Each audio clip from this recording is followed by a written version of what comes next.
Good morning, everyone. Here we are in sunny Canberra for the New South Wales Golf Croquet Men's Singles Semi-Finals. So we're very excited to bring you this live streaming, which is courtesy of Croquet New South Wales. And we have, I'm Kate McLaughlin. I'm the ex-chair of Croquet New South Wales. And we've got some Canberra people here to do the commentary. And I'll introduce you to them in a moment. And the live streaming's brought to us by Samuel Gumbrell.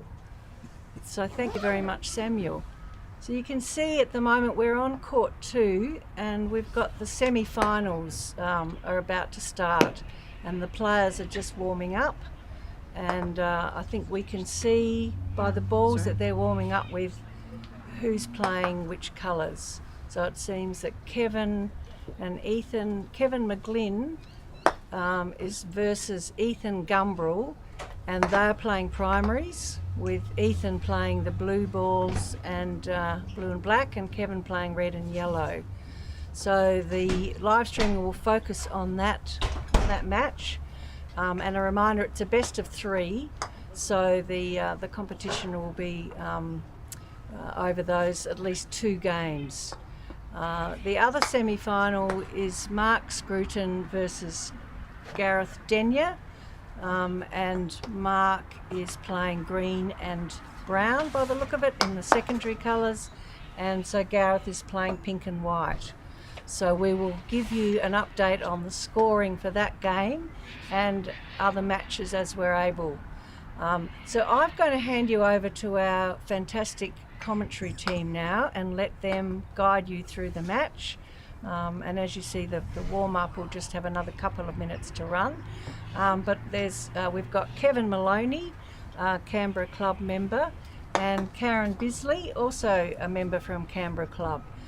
So welcome Karen and Kevin and Karen. Kevin and Karen, that's confusing. Kevin, Karen and Kate. The 3 Ks. Over to you, Kevin. You have to have a name beginning with a K if you want to belong here. That's the compulsory requirement, yes. Okay. Well, thanks for that intro, Kate. As you just said, I have Karen with me, and we're just in the last few moments of the warm-ups. Okay. And I've got the scoreboard here, so Kevin, if I forget to push the button, you remind me, please. Got it. Got some great scoreboards over there. Just to talk about the scoring, maybe. So I'm not sure if you can see in the distance, we've got a homemade Canberra Croquet scoreboard. So we've got a person over there scoring, so we've had some amazing scorers, and some of the days we've had to have one person scoring both games, so they've been pretty busy and having to try and keep their wits about them, watching 2 games and making sure they change the score for both games. So they've done an amazing job. So it looks like everybody's collecting in the corner, so it's almost ready to start. I presume they're 75-minute games as we had yesterday. 75-minute limited. Yeah, so these will be best of 3 games, and each game is 75 minutes, and if the game finishes earlier, then they get their extra time added onto their total. I think that's right. Yep. I've just been told that's correct. So we had a few games yesterday that timed out, so let's hope that this does not happen today. Do you know the results of the quarterfinals from yesterday? I don't think you've got croquet scores on there. I've got croquet scores, but I've also got this. So if you bring Okay, up, we look like so the first game's about to start. Ethan Gumbrell is playing the first stroke with the blue ball, approaching hoop 1. I think he's overhit on that one, or is he? Just, Do you think that's a tactical position? Well, maybe a yard more than he wanted. Kevin McGlynn playing his first ball in, the red ball, and he's stayed well away from Ethan. It's a bit frosty on the lawns, so it's a little bit difficult, and these lawns are probably playing a little bit slower than normal at the moment, but as the sun dries out the lawns, they're going to get faster.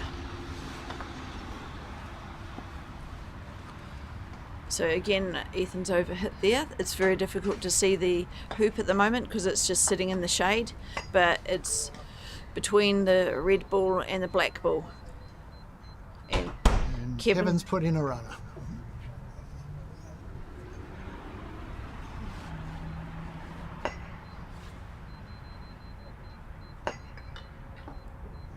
So Ethan stalking his ball.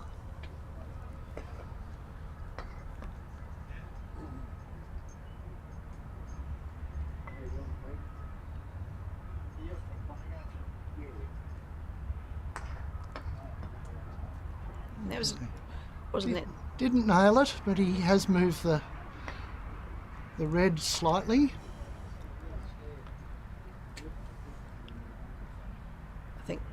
I think Kevin is going to be playing for position as opposed to he's having to think about that because black's I think off to the side and slightly behind the hoop. Yeah, so black's all over the yellow ball. Or maybe a slight block, but no, I don't think it is. I think yellow can be easily seen by black. And I'll just let you know, when at the moment we're talking in the players in the distance, but when we get to hoop 2, which will be quite close to us, we'll have to keep relatively quiet just not to distract the players. Okay, so Kevin looks like he's probably just going to bring the yellow ball back in.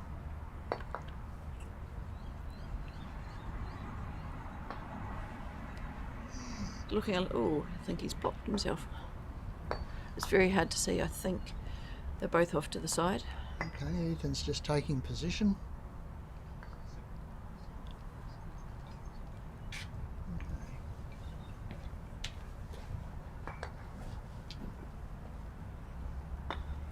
Be good when that shade goes, won't it? Oh, yes. It is quite difficult to see the hoop clearly, isn't it? Oh, okay. Kevin has managed to get the red ball into the jaws. Ethan does look like he might be he's going for a jump. Trying to jump this. Fairly long jump, looks like the best part of 5 yards.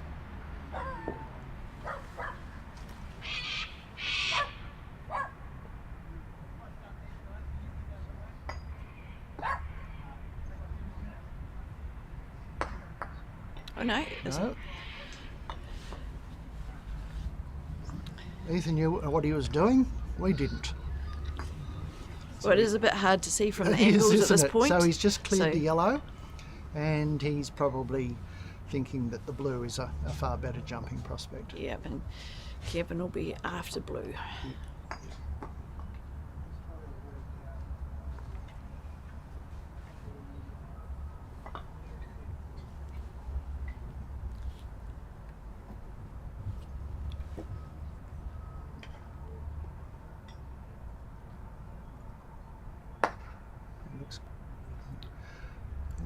Missed that. It's gone off to the Held Hotel. So just behind us, you can see the greenery, the trees at that, and this is the Hyatt Hotel, the ground. So some lovely grounds. It makes it idyllic setting for the croquet club.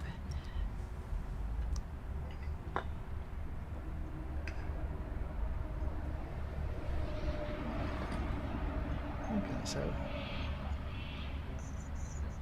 this time we're confident Ethan is jumping.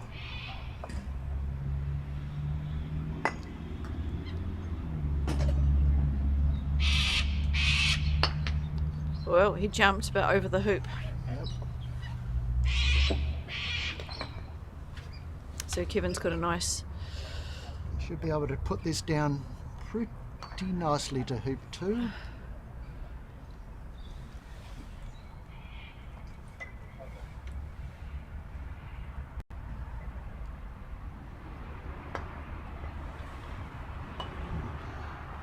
Okay, so first score on the board.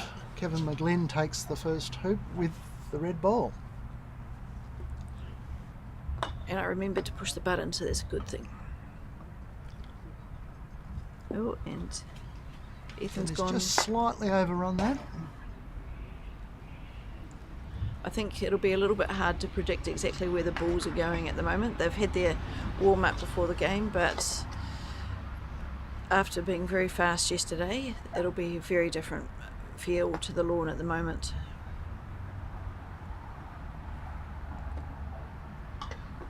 Okay, so Kevin puts in a good second ball.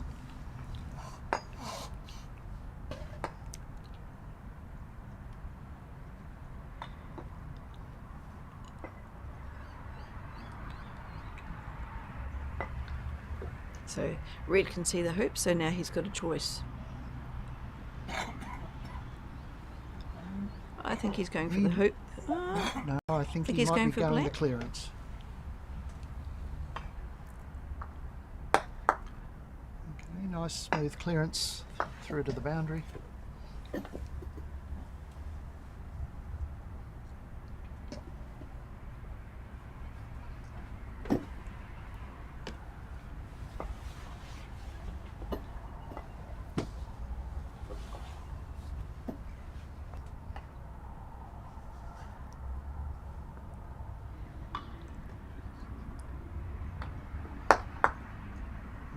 Pretty much centre balls with the black and hangs around in a pretty good spot, maybe 4 to 5 yards back.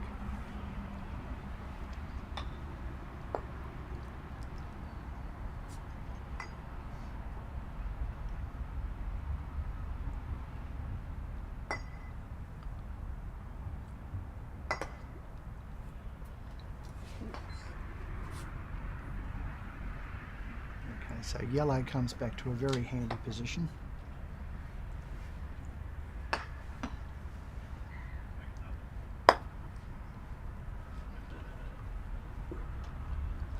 So do you think? I think blue is wired from red, but we've got yellow in a lovely position.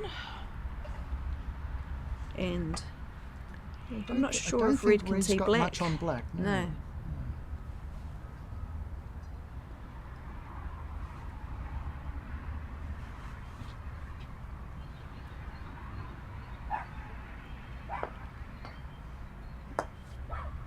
Red's just come out.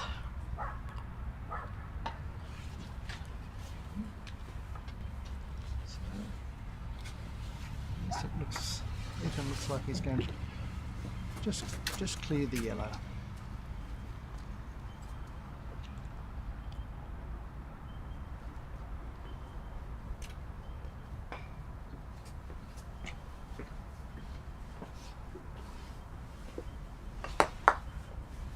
That's a lovely, lovely stroke.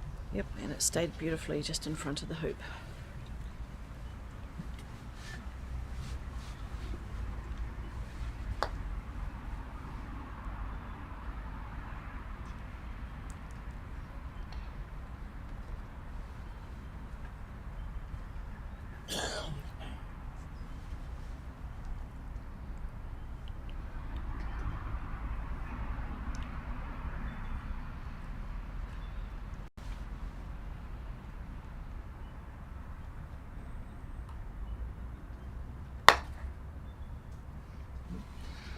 Kevin misses with the yellow ball. So now I think blue's after red. Yep. Get that red away, gives himself great advantage.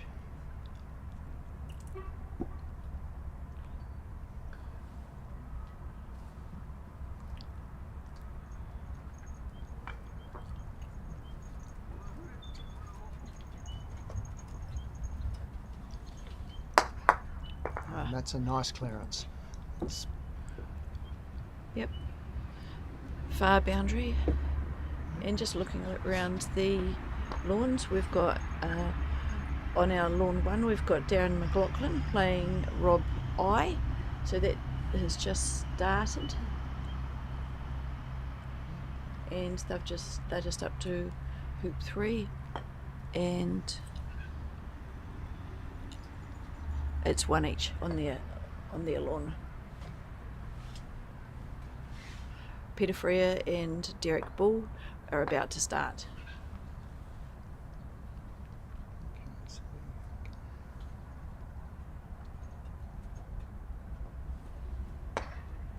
In comes the red. And it's not Close, successful. but not close enough. So Ethan's got what you would think is a relatively straightforward hoop with the black.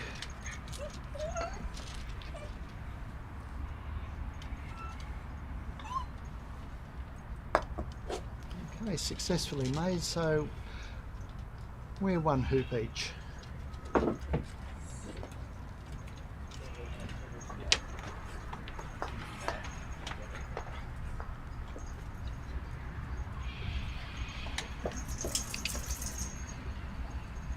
Kevin has put the first ball into hoop 3 with the yellow. Lost it?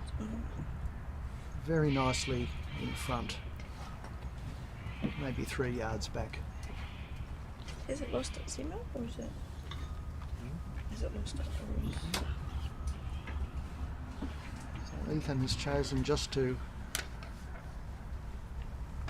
put a better ball in. Straight in front. Okay, the way that these gentlemen made their way to the semi-final today, Ethan played Derek Bull and was successful in 3 games. It was a very tight game, that. Very tight games. Ethan did relatively easily on the first game, but the next 2 games they were tight as anything. It was ball for ball the whole way.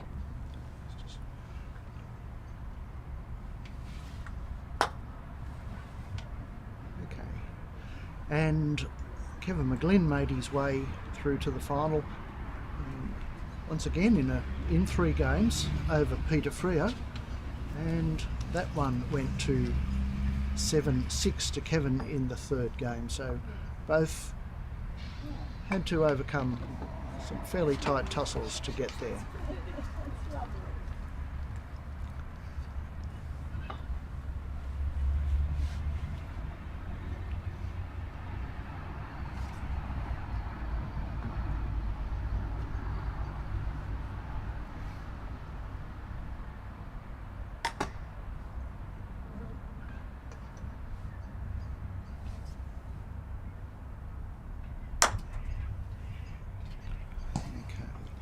Ethan has missed the clearance on yellow, so...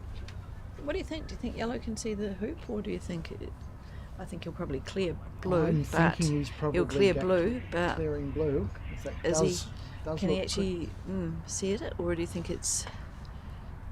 he's thinking about it, he's, rubbing his whiskers.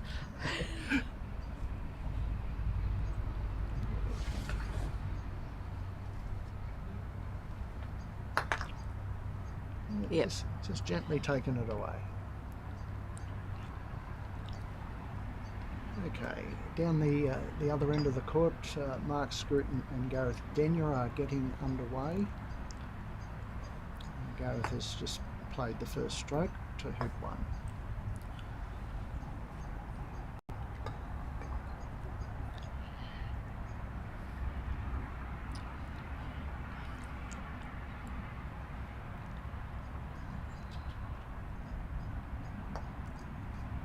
Kevin's just taken a mid-length position. I think he's confident that he's going to clear blue with yellow, but he can't push blue very far. It's not that far from the boundary. Ethan looks like he's just coming in to take a Positional shot. Good positional stroke.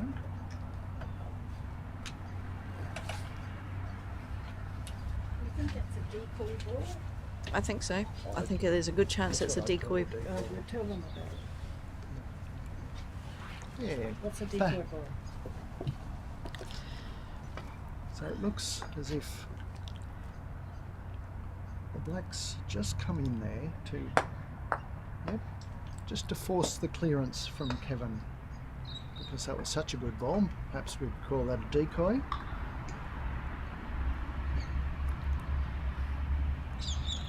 And now, No, he's going to do the safety shot. Oh, he's thinking about it. the difficulty, of course, on this position is it's fairly difficult to get the opposition too far away.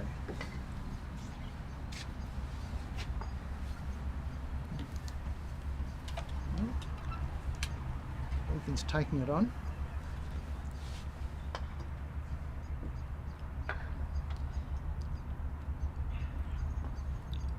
And just the other game on this lawn, Gareth has got the first hoop. So Mark's heading down to the second hoop.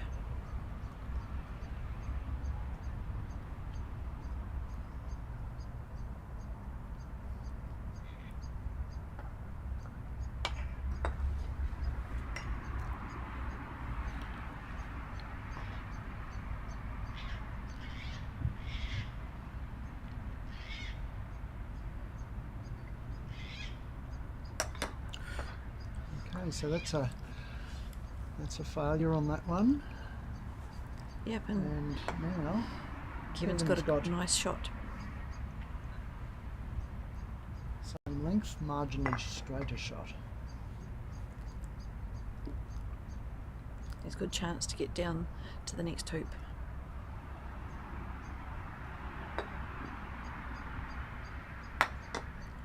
Okay, so that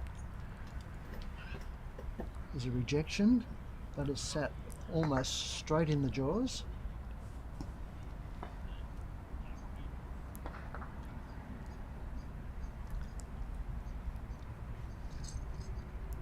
dare say Ethan likes the look of blue for the jump.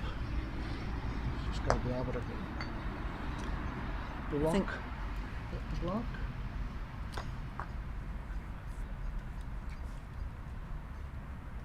So Kevin's just on the boundary line and just a little bit this side of the hoop, and I think he's got a pretty close block. I'm not sure if it is complete though. Yeah, I think Or is he that's gonna probably stop the shot at red, but I do think blues are open.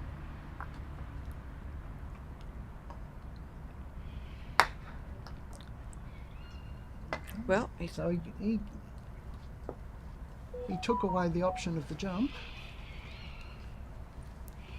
In actual fact, he may be able to get that ball out all the way back to the to the back boundary, and he has. and he did. Beautiful. Oops, he's just hit the balls from the other team. So Okay, just at this moment, just telling you about the other semi-finalists, Gareth Denyer and Mark Scruton. Mark Scruton went through in straight games against Robert I yesterday afternoon, and Gareth prevailed in straight games against Darren McLaughlin. So just at the moment, the referee is sorting out the balls.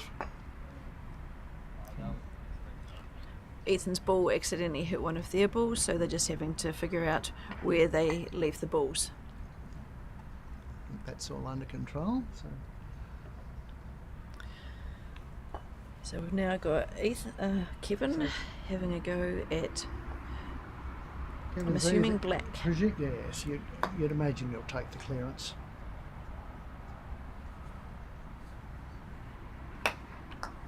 And nice clearance. Okay, we now have one of those situations where no one's anywhere much near the hoop, so they'll all have to play back into position. We've got red and yellow on the boundary, and the halfway mark, and I think Ethan's is on the boundary somewhere. Ethan's out between 5 and the peg, and he's coming pretty well. Yeah. Oh, yeah, and here's blue sitting over at hoop 2. Okay, Kevin comes back in, the yellow ball. Very close to the black ball.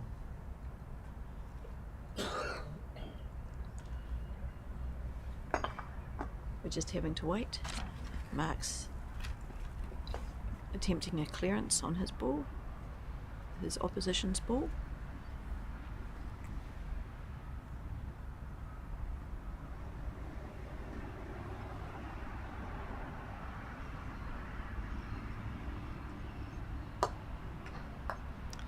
Nice clearance from Mark.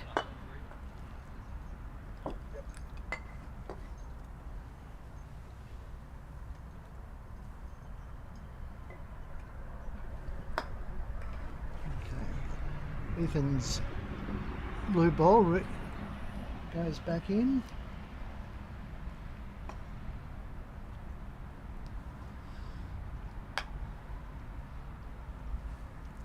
So what do you think Kevin's going to do here? Do you think he's going to come in, or do you think because he can't really hit black very far, I think he'll just come in? I think yes. Black can pretty much put yellow anywhere on the court from that proximity.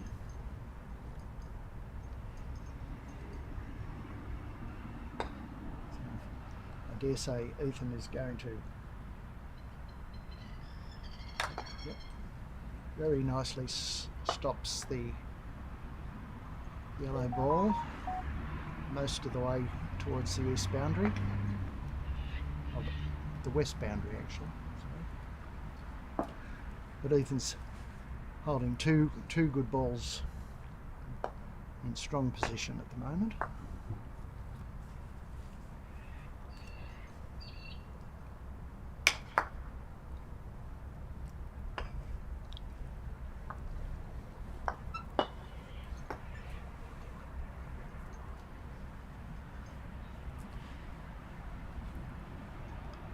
Okay, so Kevin's coming back in with the yellow.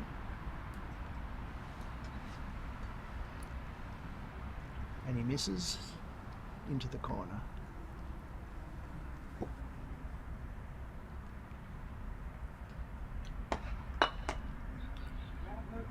We've just got Mark coming across to hoop 2, so we're just having to wait for him to play his shot before Ethan can do his.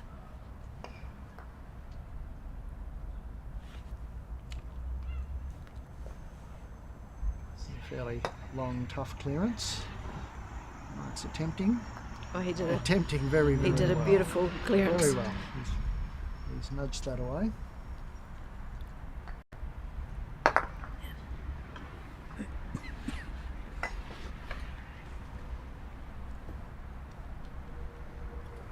So Ethan takes the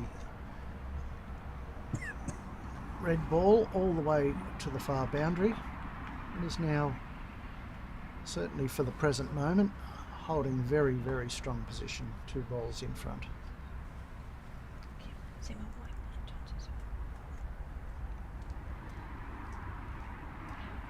So Kevin comes back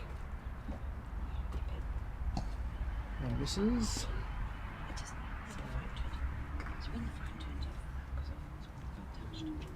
So Ethan's taking on the hoop. Probably not much more than about 6 or 7 feet straight in front.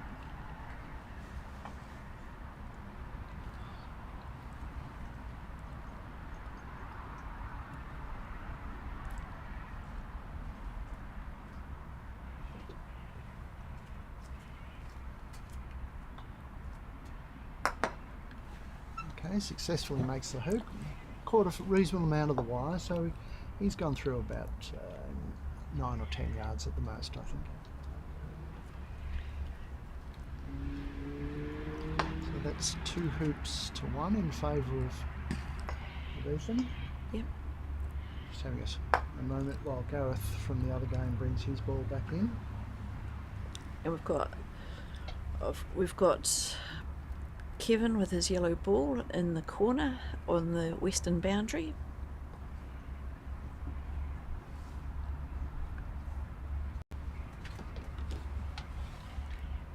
actually eastern boundary because the True, courts have been turned. true, of course. We're playing the opposite way around at the moment. My brain hasn't quite adapted to No, the it's- change of the when you're used to orientation. after a long time of having the courts in one orientation.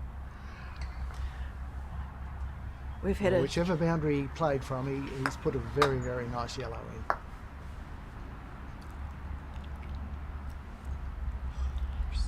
in. we've had a bit of wear in the corner where we've been starting from, so we've turned the lawns around completely, so we're playing from the opposite corner at the moment, consequently why my brain's a little bit confused of which corner we're starting. Usually we'd start close to the clubhouse, and for this at the moment we're playing from the far corner.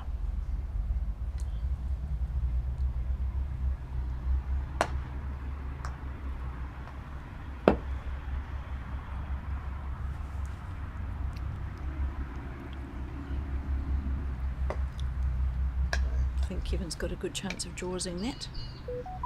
Yeah, he's on an angle, but you would expect he'd get it into the hoop. He has.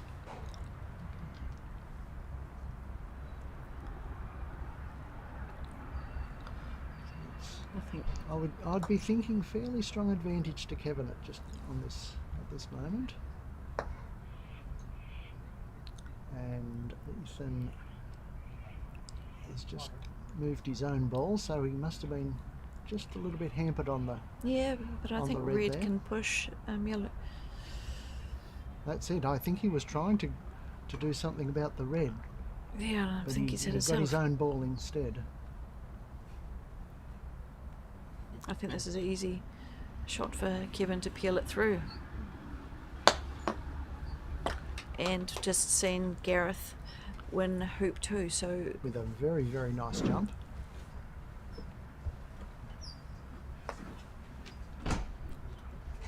Okay, I think That's- Kevin was trying to just score that with a peeling shot, but to me, surprisingly, He missed the ball altogether.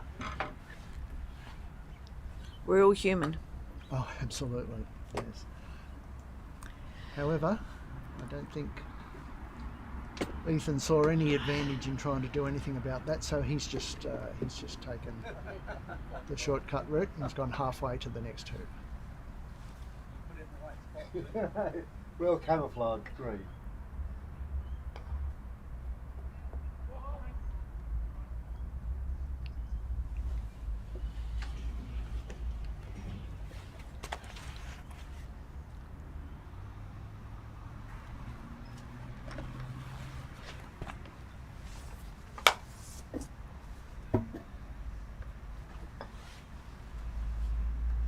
Alrighty, blue is the first ball into hoop 5.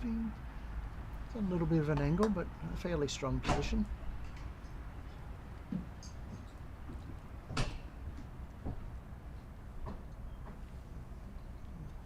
Kevin looks like he's just playing a bit. No, he's playing quite blatantly out in front. I suspect he's going to hope he can He clear likes with the look of his clearance. He's probably only 6 yards or so. I think Ethan's doing a little oh no, he's just No, Ethan's gone just a tiny bit. to the side. So really. the look on his face, he was probably hoping to be able to put that straight in front of the red.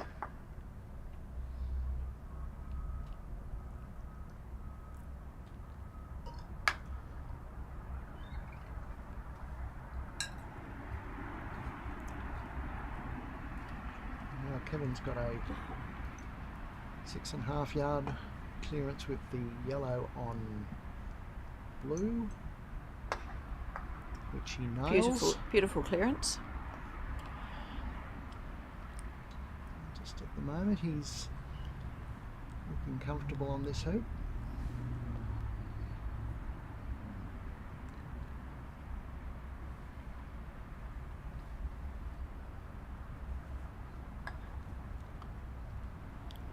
It's interesting.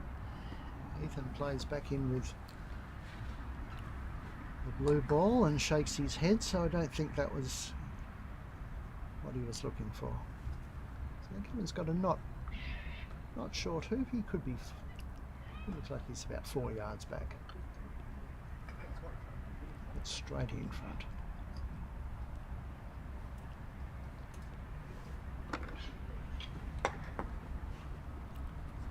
And went off to the side. And he hit the hoop, but no cigar.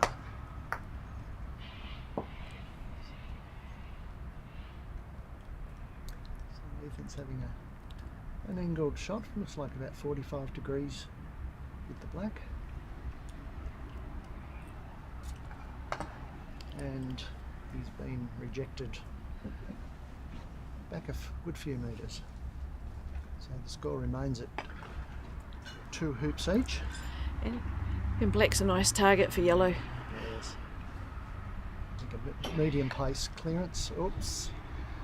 He didn't nail that in the middle. He didn't hurt black too much. So just looking over at the lawn one, we've got Rob I from Canberra versus Darren McLaughlin from Wagga. And at the moment the score is 3-2 to Darren. In the other lawn, which is Derek Bull playing, don't know who's playing Derek. Who is playing Derek? Derek is playing Peter Freer. Oh, Peter Freer's just disappeared from any sight of anywhere.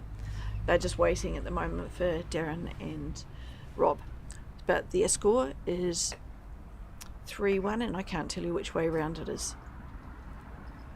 It's certainly in favour of the green and brown balls.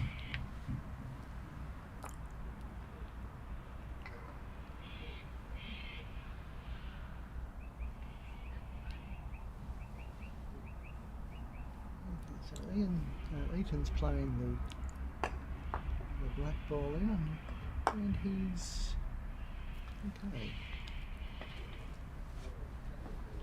Just gently tapped the blue ball away from the red. It certainly looks like he could be in both of those, the red and the blue, look like they're in a position to score that hoop.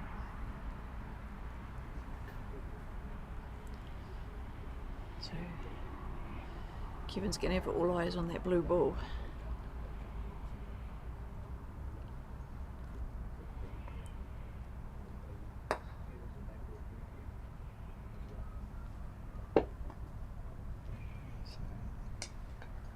Here comes the yellow. No. That's a miss.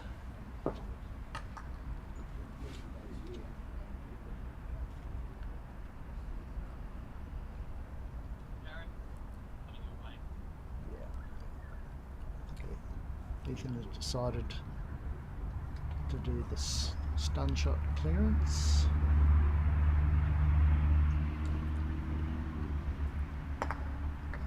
Oh, and he's beautifully well nailed it done. into the hoop.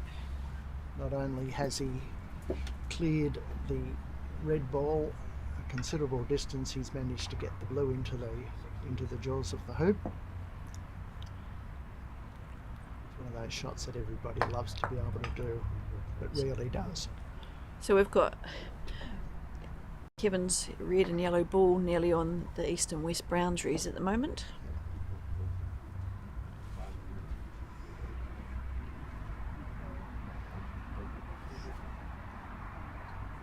Kevin's coming back with the red ball, and he has not cleared the ball out of the hoop. I think he got a bit of a disadvantage there. The ball hit something, probably one of the sprinklers. As he went past, you could see it bump. Bunny hopped, Yep. yes. Bunny hopped across the court.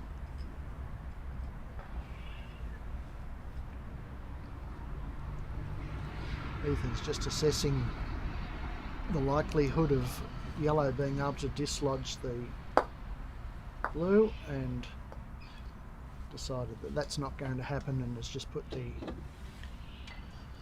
black up towards the peg.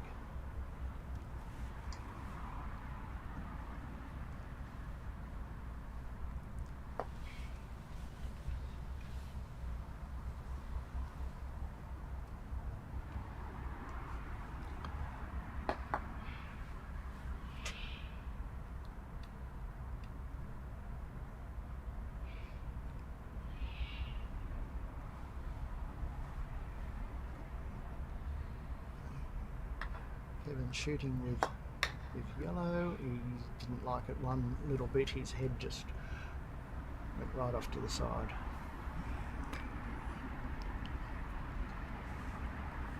Okay, so this is a fairly strong position for Ethan. He should be able to put the blue quite nicely down to the next hoop, which he does. So Ethan takes a 3-2 advantage. With the blue a couple of yards out. Black not far away, and red and yellow having to come in from a fair distance. But it's looking makes a He's little bit to the just side. Just run it past the hoop.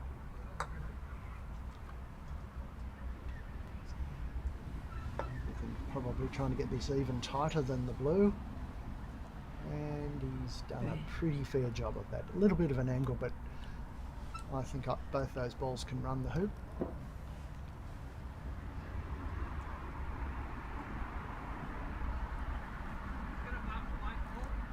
I think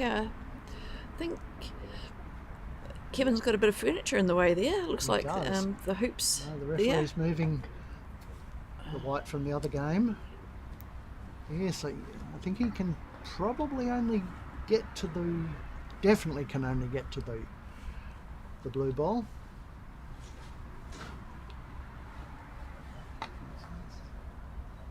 Long shot, there's probably 20 plus yards. It's looking good. Oh no, No, it's not. between.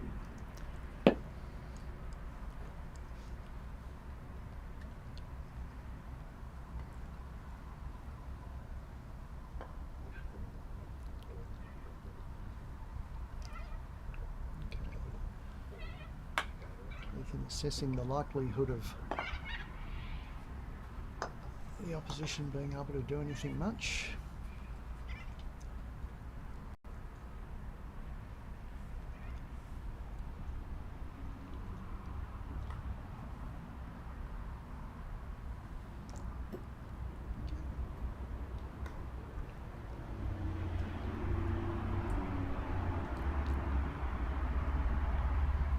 Looks like he is going to clear rather than take the hoop.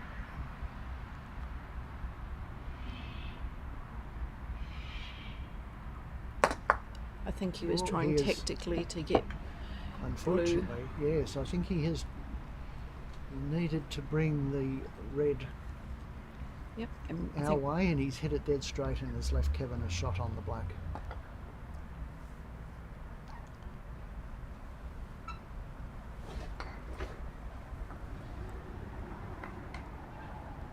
so you can see Kevin's just taken a little bit of.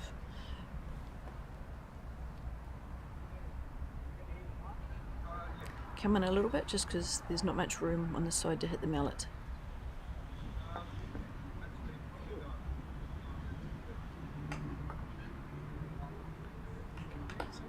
Kevin's stalking. He's got about a 10.5 yard shot here.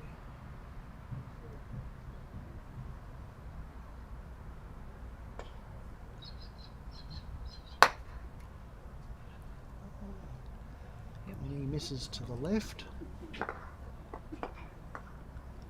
And once again, Kevin's got both his balls on a boundary and not near a hoop.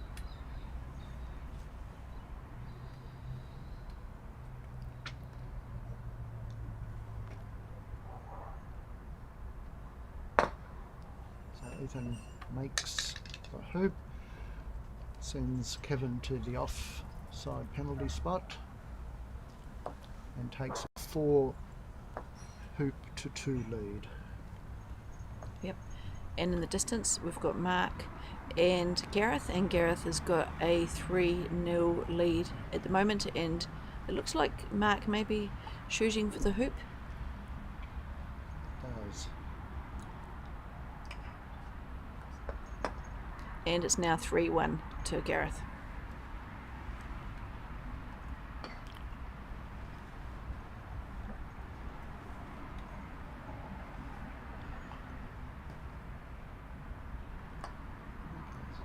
So Ethan plays fairly tight blue ball into hoop 7, and would be looking to get the clearance on yellow with the black ball.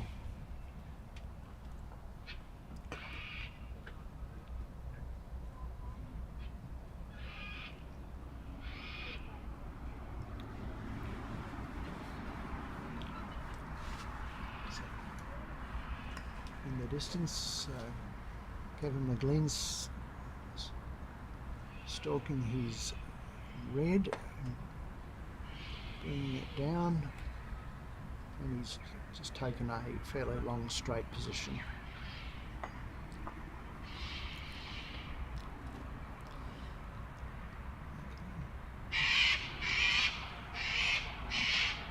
So Ethan's looking to clear the yellow here.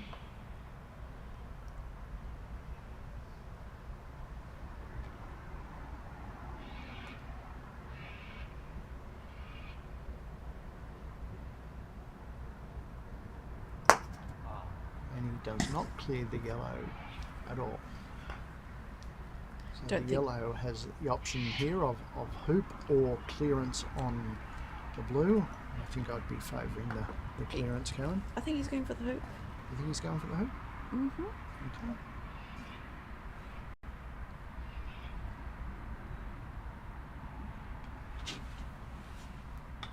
Could very well be right. Yes, okay.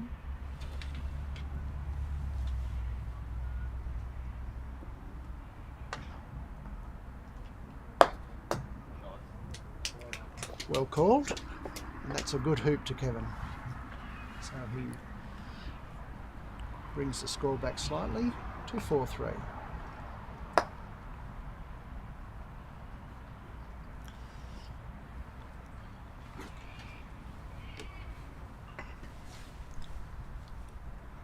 And in the other game on this court, we have Gareth Denyer 3 hoops to 1 in front of Mark Scruton. Mark being a former winner of this event. 2 years ago, I think that was. Could well be 2 years ago. I think the reigning champion is Robert Fletcher, who is not taking part.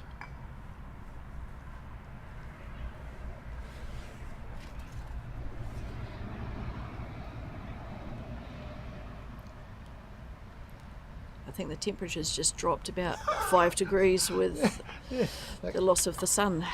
Yes. Cloud's got a bit to answer for. I was quite comfortable up until the last minute or two. It really has dropped.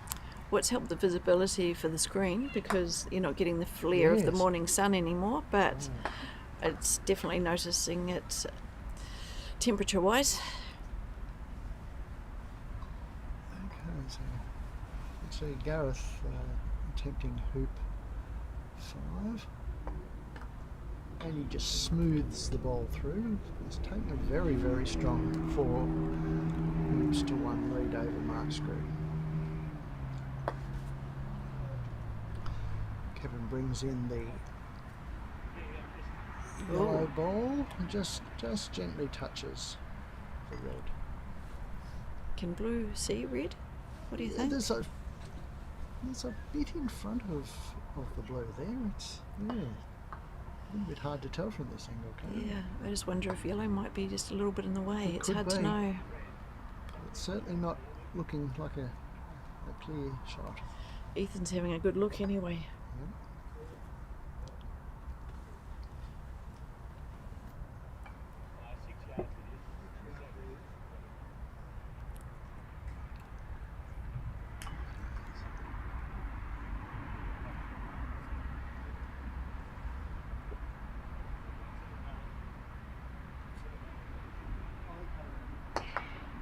Obviously he could see it. He could see it, yes.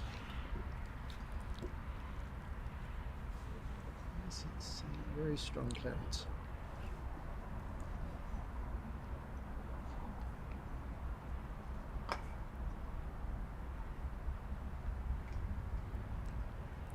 So just looking on the other lawn, we've got Darren McLaughlin, Rob I, and it's 4 each on lawn 1.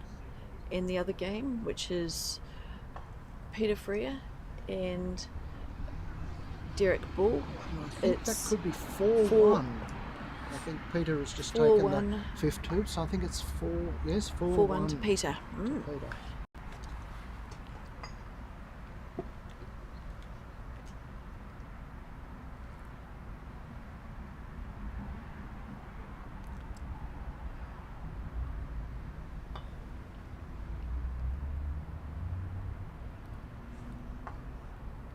Oh my goodness, I think Peter might, on the other lawn, just have run hoop 6 from down behind hoop 5.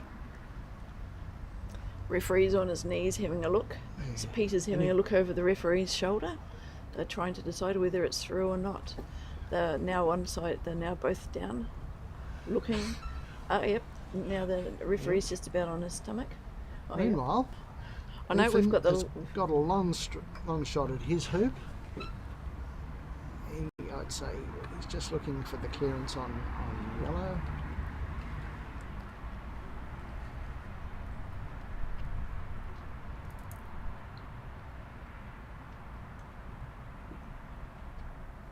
I think he went for the hoop.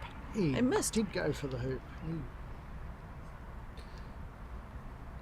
He didn't miss by much.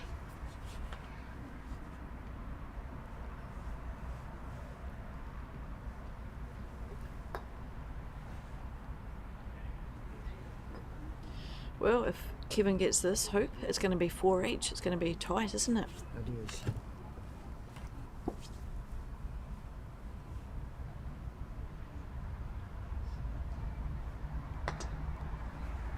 And he does make the hoop nicely. So 4 each.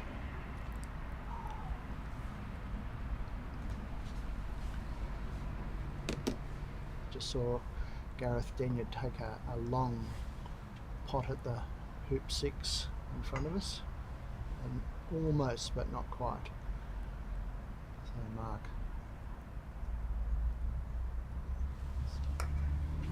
stalking for the hoop, probably about 3 Yes, sir. yards.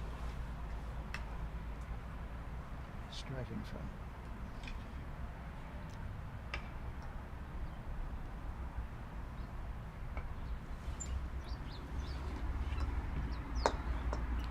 Smoothly run by Mark.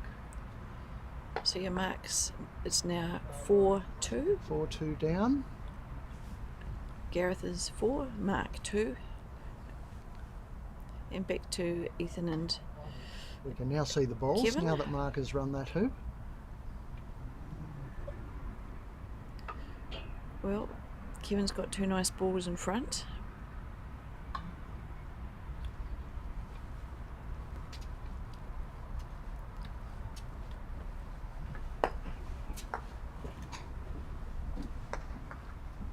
Ethan,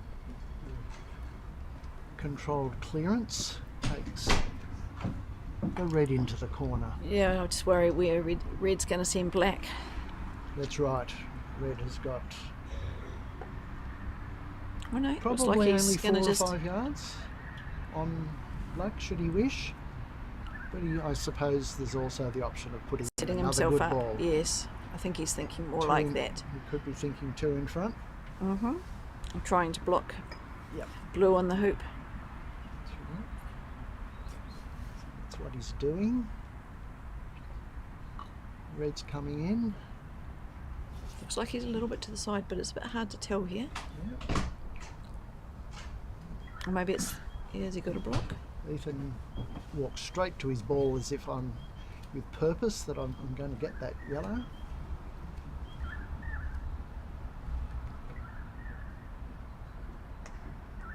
That's exactly what he did.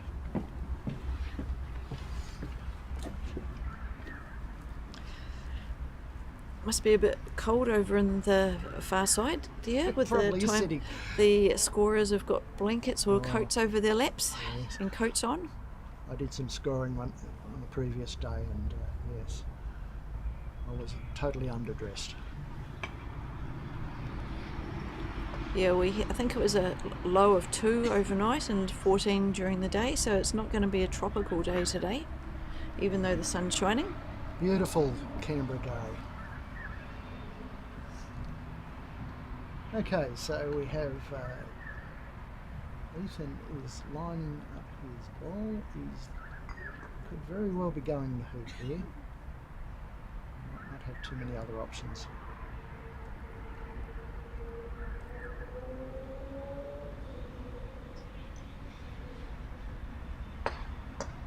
And rejected. Pretty good shot, but no hoop.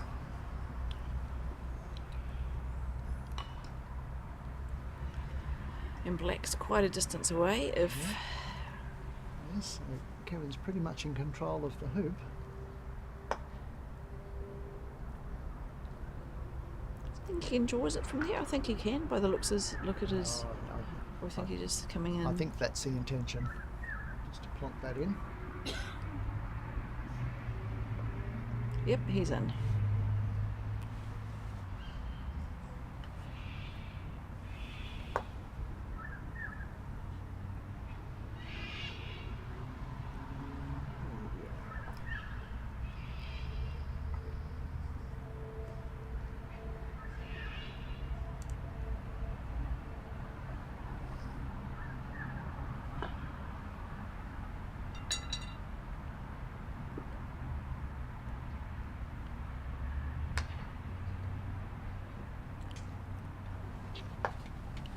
Now, vision is blocked just temporarily. Ethan had a clearance attempt with black on yellow and was missed into the corner.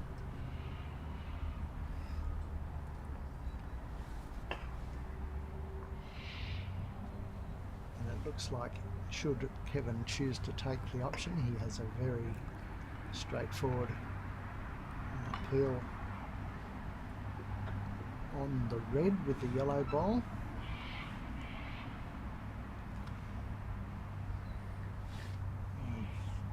Don't think he's taking it. No. It's interesting, yeah. Not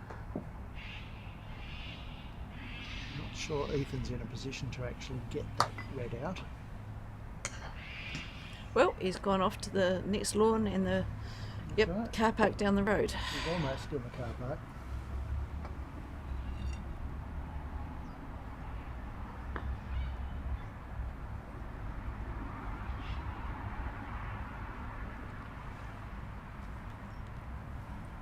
So Kevin will comfortably run this hoop.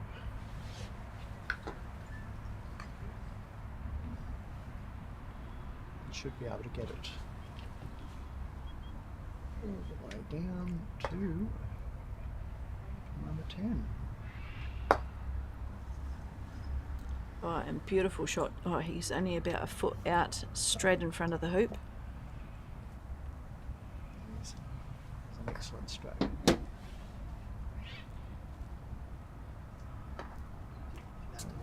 Ethan brings in a black ball, a couple of yards back.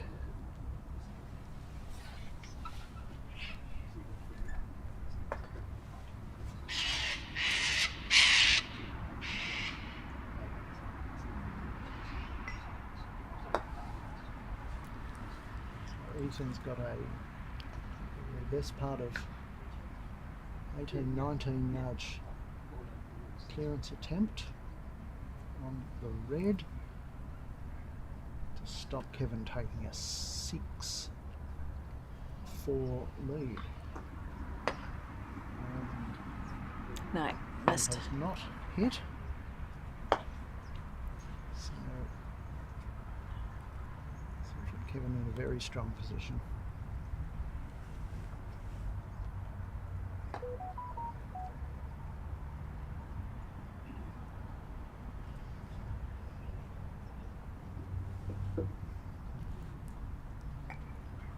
Whilst Kevin takes the shot on red, Gareth's 5-2 in front of Mark on the same lawn. So that's 6 hoops to 4. Kevin McGlynn leading Ethan Gumbrook. So Ethan needs to make sure nothing much goes wrong from here.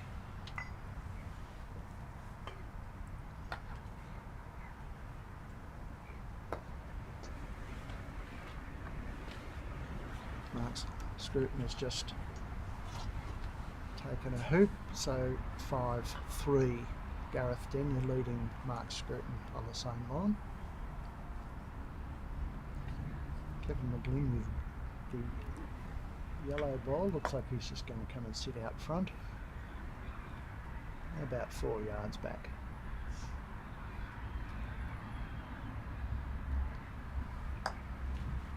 Ethan bringing the blue ball into about a yard and a half shorter shot than the yellow.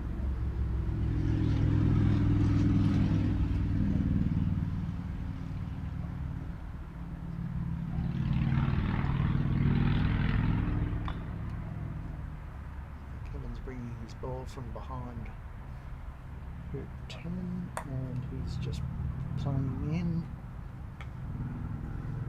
Jeez. Oh, it's a pretty good, I think. It's a great spot, but that's got a fairly straightforward clearance on the yellow. Just can Ethan get it far enough away?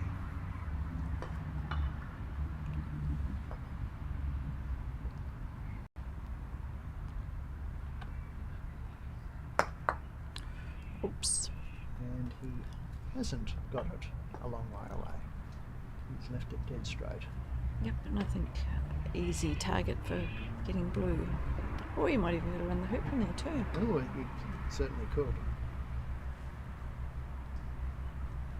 I think I'd be favouring the clearance.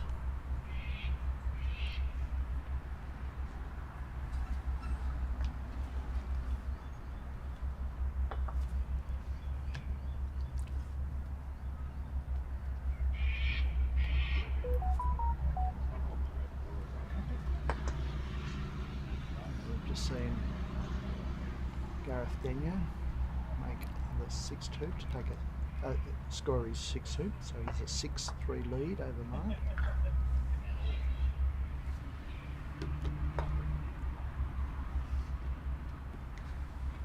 Just line up that way, Gareth.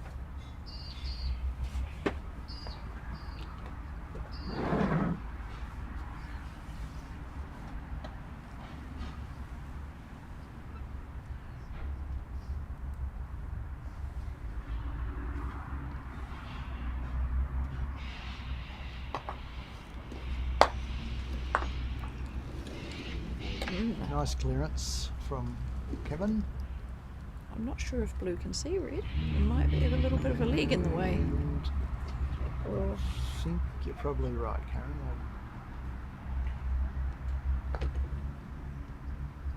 If Ethan can see red, he'll only be probably an 1/8 of the ball, I would think. Well, that's probably all he needs.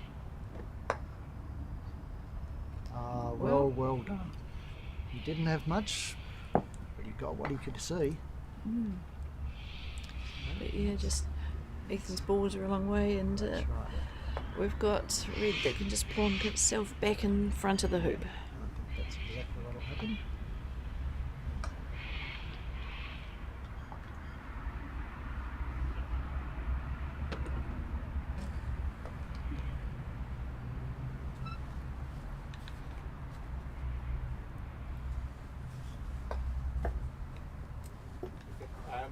One ball. Not one ball,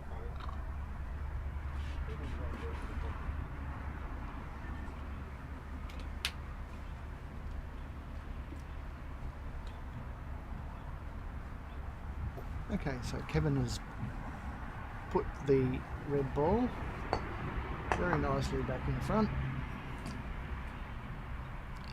I think Ethan's blocked a little bit by the white ball of the other game at the moment. Right. So what's Ethan going to do? Does he take 2 clearance attempts at that ball. I think he will be. Yep. Doesn't have much choice. If he doesn't get the ball, the game's over. You'd think so. Yep.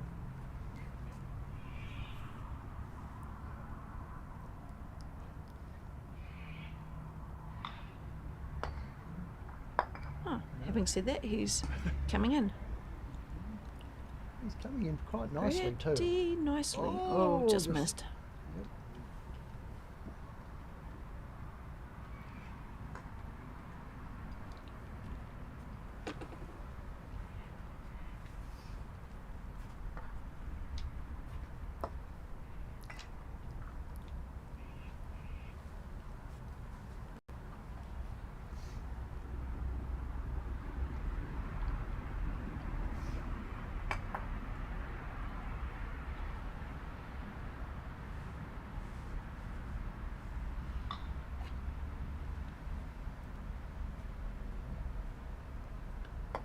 So Kevin's just putting in a second ball. I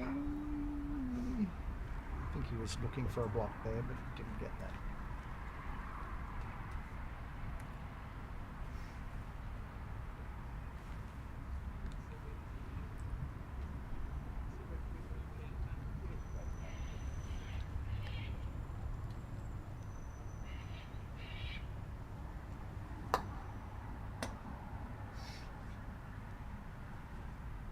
So I'm definitely looking for a clearance.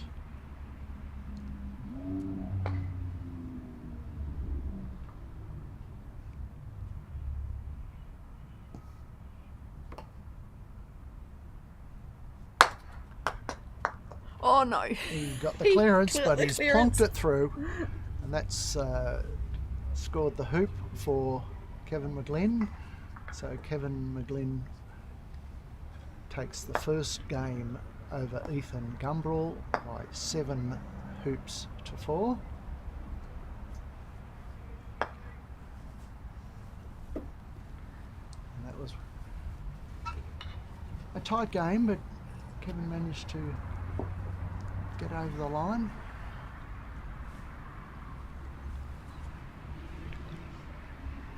So we're just watching the game now with Mark and Gareth, and the score has to be wrong on the scoreboard because we've got 7-3, 7-3, 4-7, and it's definitely not 7-3 while they're still running, playing this game. Yeah. So So I think yes. I the think we're scorers taking it are back to 6-3, which it should be. Okay. Gareth has a couple of yards slight angle to win this first game, and he does. A little bit of a fist pump. So that's that's- the game. And now, do you want to flick over? Should we look over at Lawn 1 now? So we'll just see what's happening over there. So we've got Darren and Rob I. It's 5 each, and Peter Freer and Derek Bull. It's 6-1 to Peter. Peter.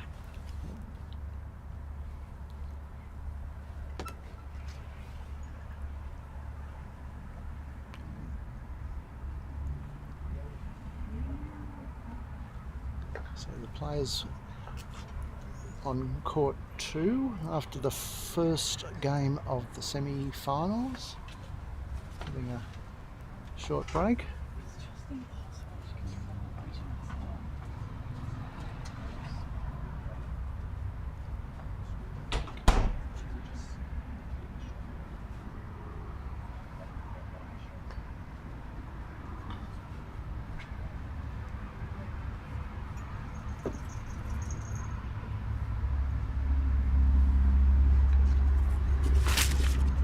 Whilst the players are taking a break, down on court 3 we have some Y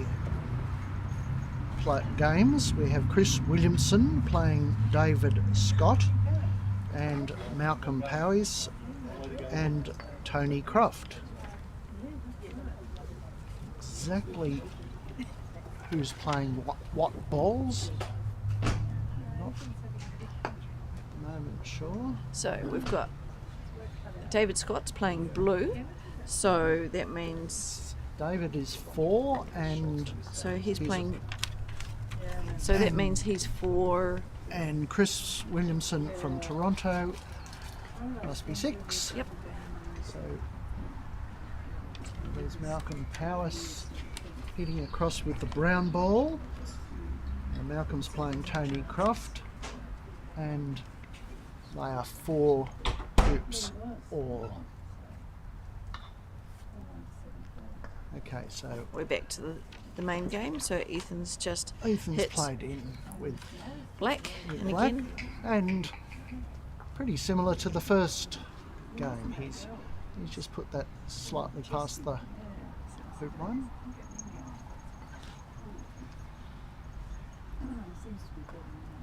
Kieran comes in with the yellow and takes a fairly straight, much deeper position.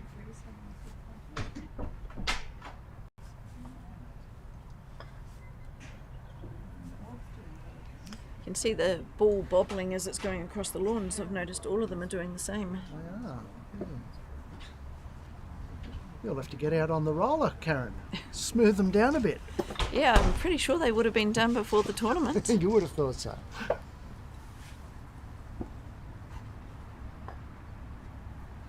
So Ethan's put in quite a good blue ball. But unfortunately, black can't send yellow very far That's other right, than to the boundary. Black can't do much about yellow.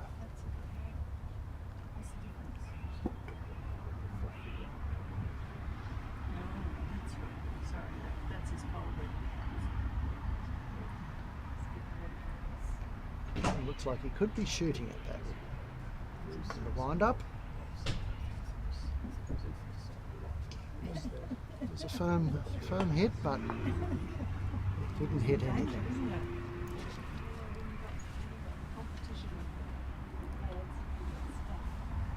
So,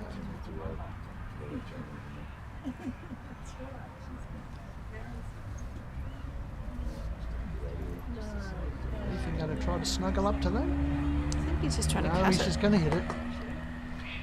He's just put it back a couple of yards. Yep. Kevin can see the hoop and he can see blue. So he's got a choice now. Does have a good choice.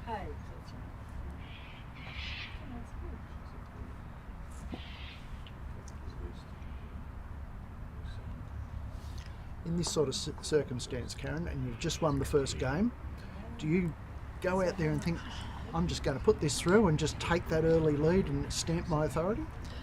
I Is that the way you think? think that's what Kevin's thinking anyway. I can tell you that. I think he's he is too. he's going for it. He's taking the 7-yarder. Okay. He hasn't hit anything. No, and he's way down here on the boundary line close to us. So if Ethan puts this through, Or he Kevin could. will be.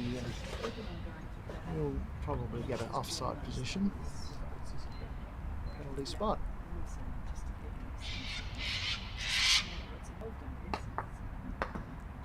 Okay, so So 1 to Ethan. one to Ethan.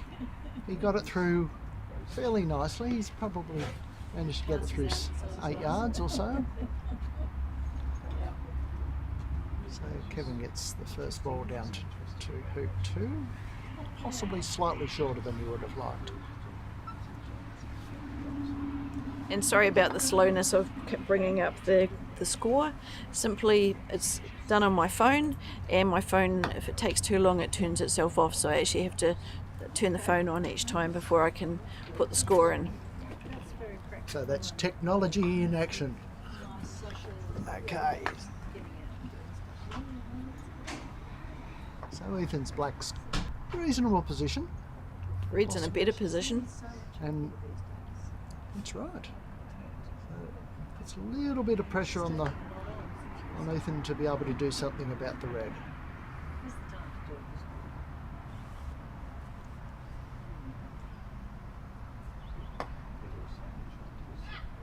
Okay, so Kevin plays in from penalty spot, Oh, and he's got and a he plays in to beautiful. about 1 foot dead straight. So that was a very, very nice stroke.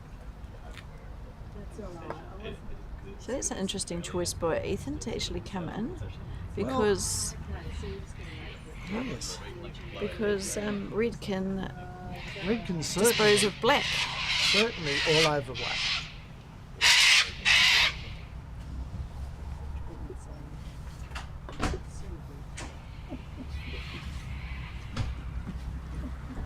I don't think Kevin has too many other options other than just bury this ball as far away as possible and hang around. That's it. Yeah. I'm not sure that Ethan's going to be able to see yellow. It's going to be pretty wide in that position. That's a good example of being sent to the penalty spot. It's not always death on a hoop.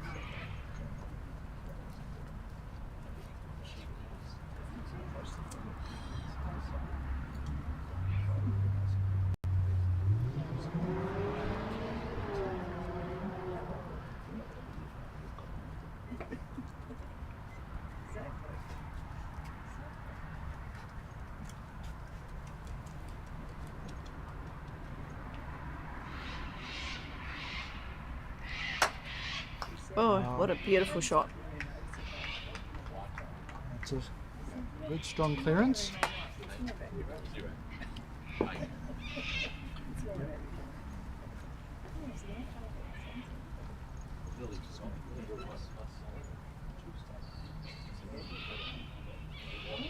That's certainly put the pressure back on Kevin. He's got probably around about a 10-yarder. Yep, but it's easily possible. Doesn't make it. Ethan's in a nice spot. And he hasn't made it. Things can turn. Ethan with probably not much more than or probably a little bit less than a 1-yarder, almost straight hoop.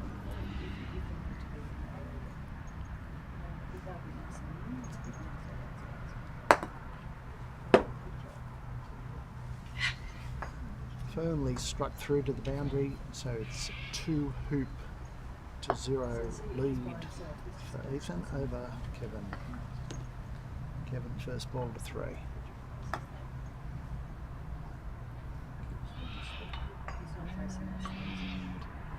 That's a pretty good ball. That's a pretty good ball.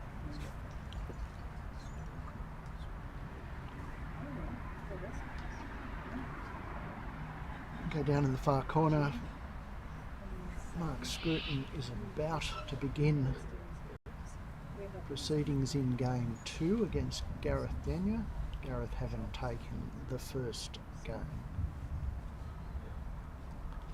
Just waiting for Ethan to play his black ball back to 3. So just looking at Lawn 1, we have just had Peter Freer win against for the first game against Derek Bull. So the score was 7-1.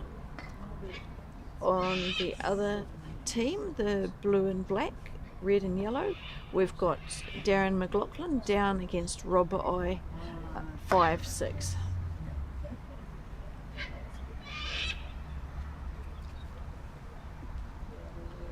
Okay, so Kevin's now putting 2 potential running balls.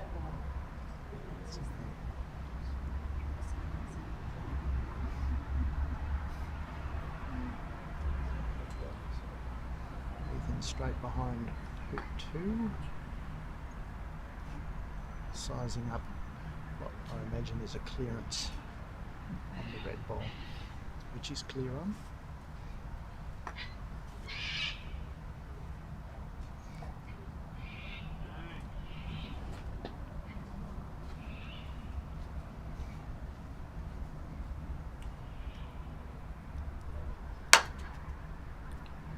It's straight through the middle.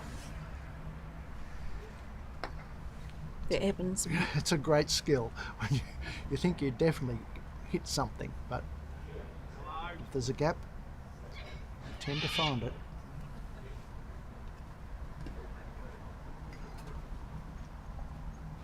So, good opportunity here for Kevin to get on the board in the second game.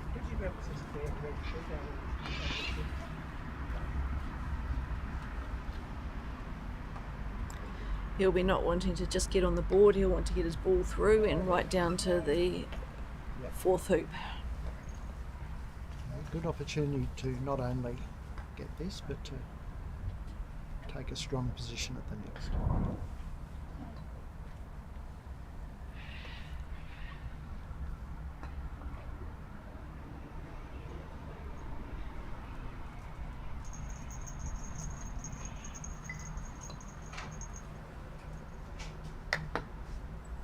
He fails the hoop, so Ethan now lurking more than about 4 yards behind.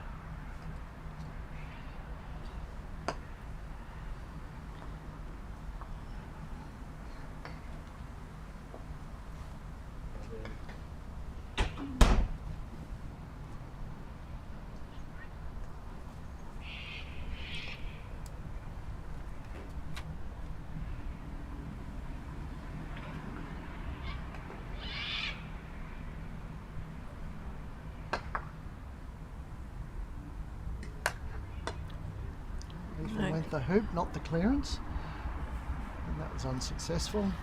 Now given Kevin a good opportunity.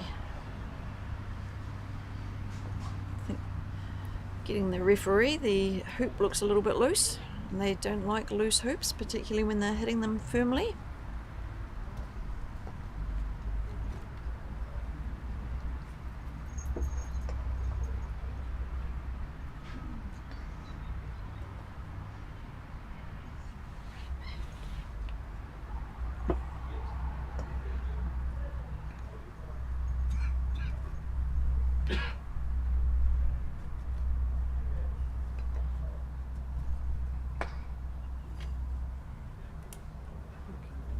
While Kevin's lining up, we have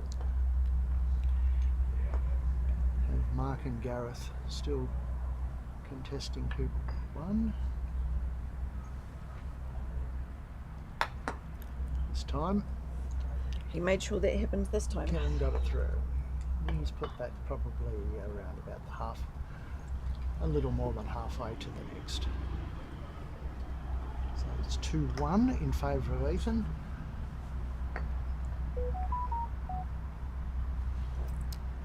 Oh, he's gone a little bit wide.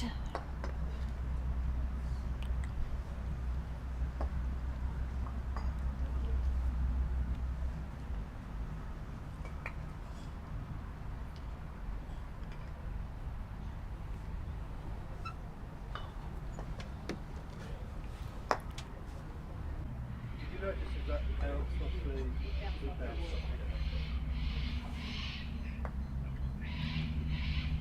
Okay, back at hoop 3, Kevin's played a nice yellow in. Ethan having a look. He doesn't have much choice. He has to clear it, doesn't Pretty he? much going to send that away.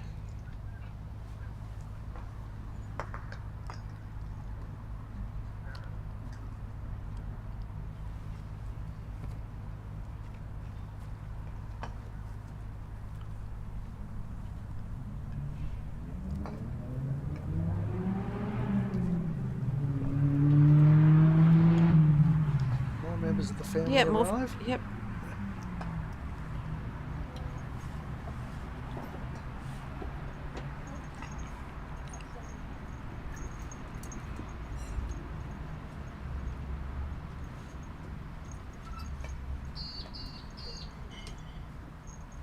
Okay, so Kevin's having a, looks like he's having a hoop shot.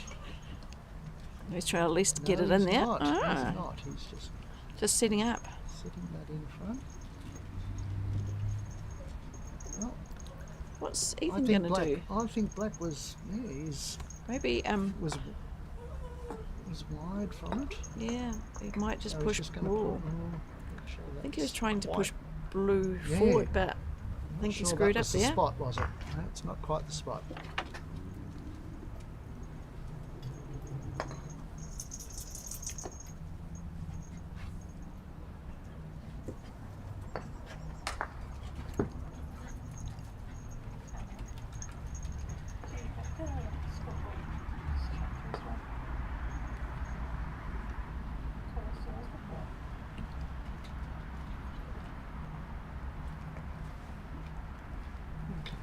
Mark Scruton has taken the first hoop in the second game of the semi-final against Gareth Daniels, so he's 1-0 in front. Okay, what do you think? Kevin's aiming at black. Well, possibly so. Ethan's balls are in fairly Or strong blue. position there. Mm. He's all over, yeah, blue's all over red, and black's in a reasonable spot. Yep. Okay. We'll never Any know. miss- We we didn't won't hit know. anything, so we'll never know. That did look like an attempted clearance on the blue. And I think, yep, blue wants to send red as far away as he can here. Oh, yep, and He does pretty much that.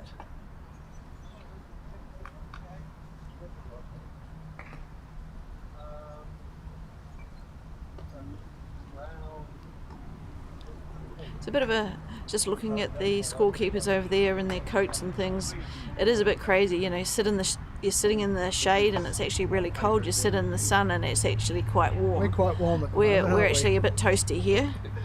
I'm trying to keep the sun off me now just so I don't get too sunburned. So we'll see what happens. He's just going to come in, I think. He is going to come in. Doesn't quite make it, so Ethan's got an opportunity. pretty much I think Ethan is taking this hoop on. Probably 3 yards out.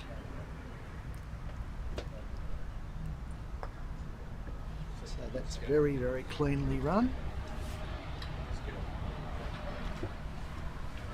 So after 4 hoops we have Ethan Gumbrell 3 leading Kevin McGlynn 1. Kevin first into hoop 5. And pretty Very, good. Very tight. Very good position. Good position.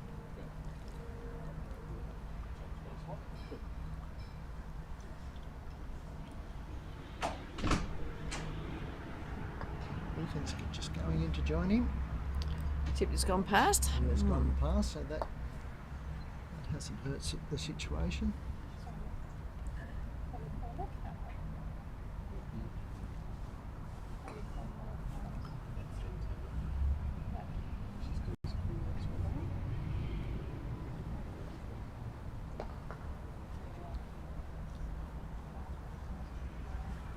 Dare say Kevin's just going to put another strong ball in. Oh, maybe he's trying to put a block in on black on yellow. Yeah, it's possible, not too far off having made it actually.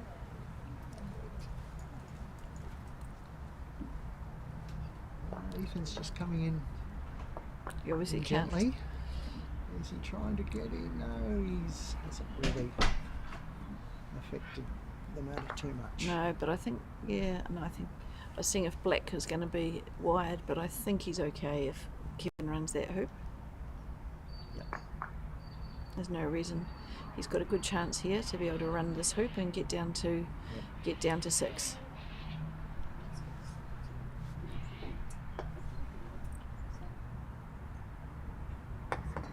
Ooh, Yes. Okay, so that's a rejection. and the question is, can Ethan actually see red? Black might be in the way there. Yes.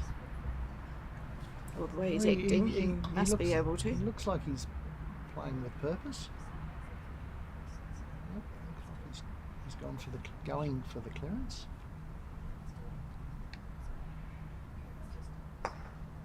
Oops. Don't think that was the plan. Definitely not the plan. No.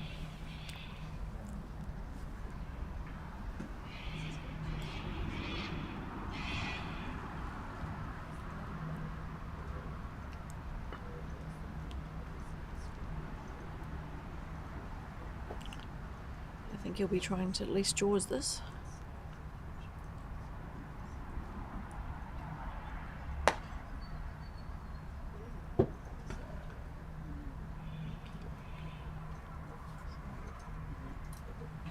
Looks like he's It going looks for like it. this is a Deliberate. fair dinkum hoop stroke, this one.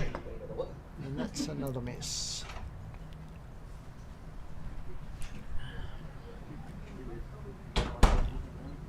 So Kevin's still in a pretty powerful position there because he's got Yes. both balls either side of the hoop. Yes, If, these two failures on the hoop haven't hurt him at the moment. Okay, so Ethan doesn't look totally happy with the result of the black there.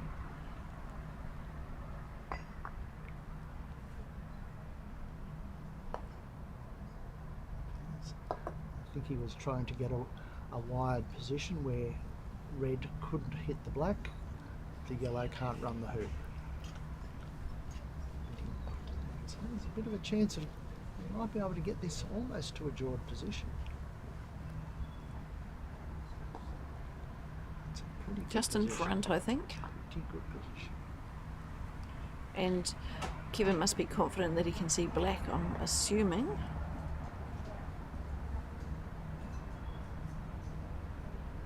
Yes, if red can see black, I think black will be cleared away.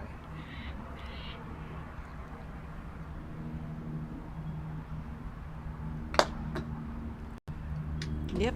Yet another jump from Gareth Denyer So the score is Is one hoop one each. all.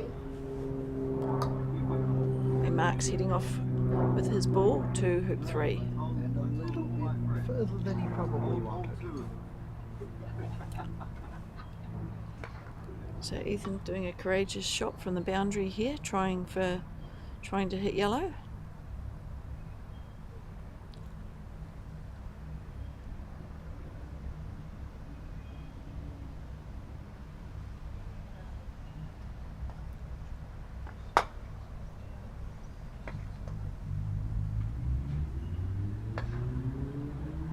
Oh, and he did it. Well, we blowed. What a Beautiful. wonderful stroke. Great clearance from Ethan.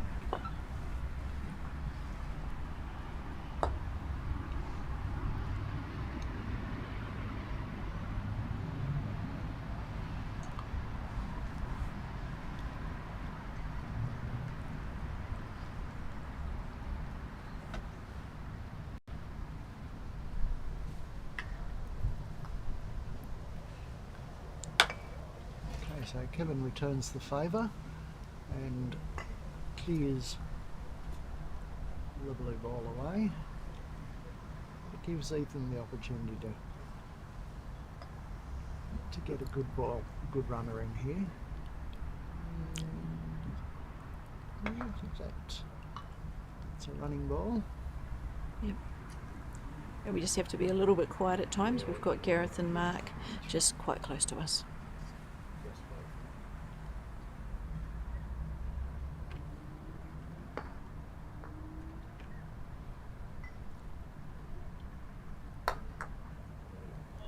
Lovely shot. Pity about the ball.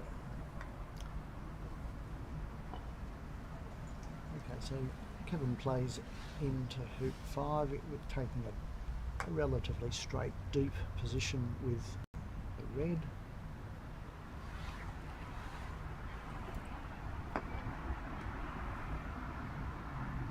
Ethan loads up with 2 in front.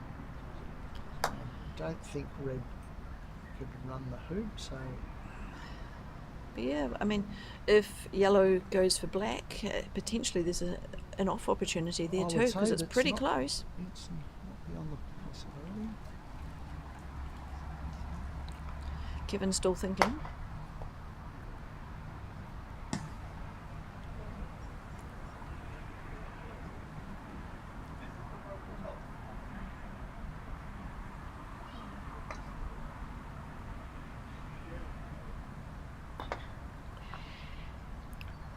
so Kevin went the clearance on the black ball unsuccessfully. What's Ethan thinking? No, I think he's looking at clearance. Thought he might have a ping at this one. With the black ball so straight in front, he's probably prefer to be running it with that. Oh, he's trying to do a little stymie there. I think he he's might have done that. done it. Yeah, from this distance, I think that might have achieved its aim. So as an AC player, can you do anything with that? I can do lots of things, but as to whether it's a matter of doing something useful. That's right.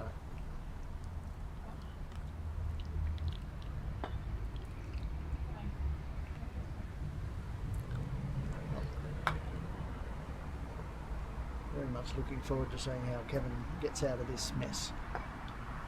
Ethan's holding all the cards just at present.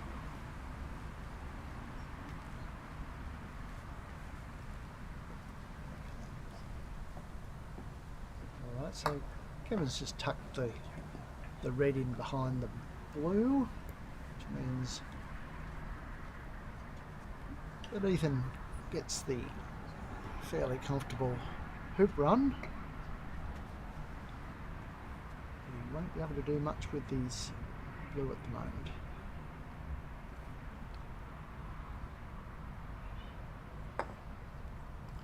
So Ethan runs hoop 5 to take a 4 hoops to 1 lead.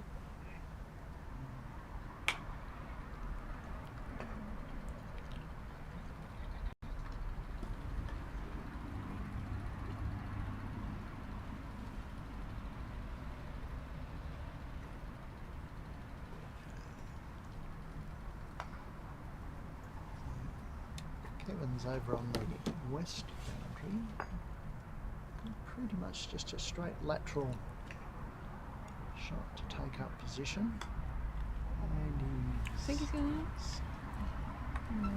staying back to he stay away from black. a little bit, Yeah. I mean, black's got a comfortable enough clearance, but it'll result in both balls being nowhere near it.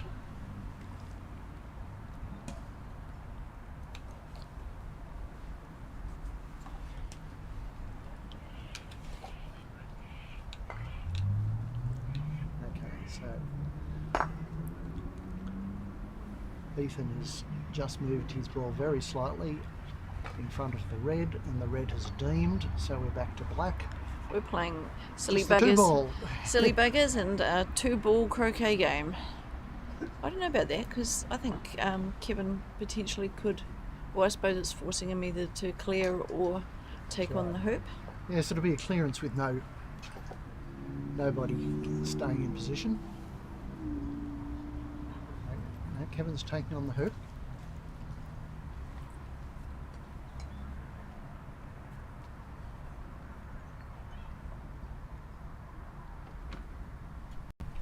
This is gettable, not.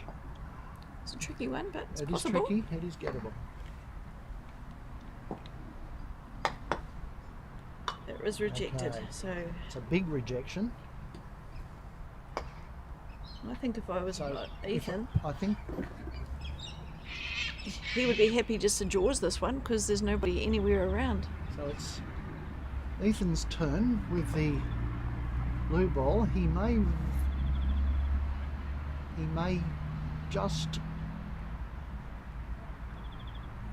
just deem again. Leave it up to the black to run it. Yep, they've both deemed. Okay.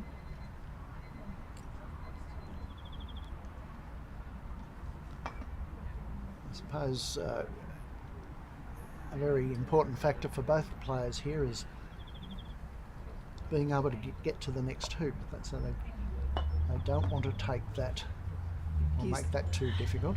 Nah, Kevin's got a good shot. Kevin, Well, he's yes. a long shot, but he can Yes. see black, so we'll see what happens.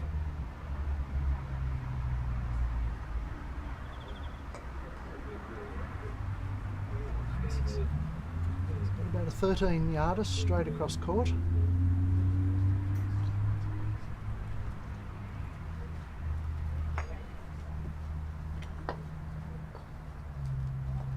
Oh, I think it just snickered on the hoop on the way past.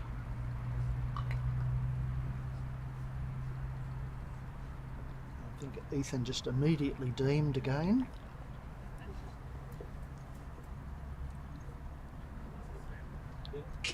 So Kevin has also deemed. And now Ethan's got a pretty easy stroke. So Ethan runs hoop 6 to take a 5 hoops to 1 lead.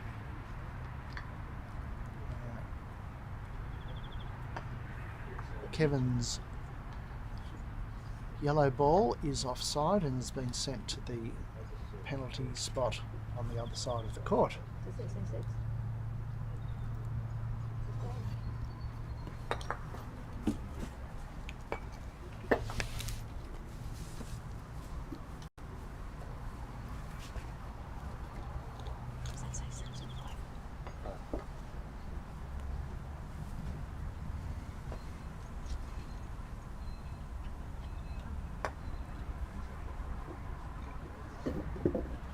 Kevin's first ball in to hoop 7, and it's a very, very nice shot, probably 1.5 yards, 2 yards straight in front.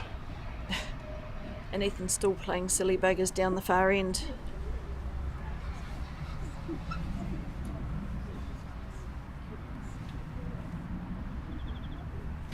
Yes, so at the moment, with Kevin with that good yellow, he's in a good spot. Yeah, all that pressure's on black, really, isn't it? It is. I think I'm not sure what. red, I think, is going to try and break the stymies. There's no point having. I recognise his balls. shot. This is a thick takeoff. Yep.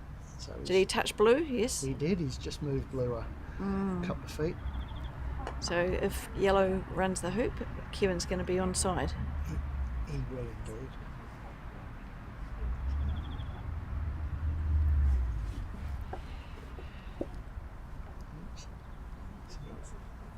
Big shot coming up.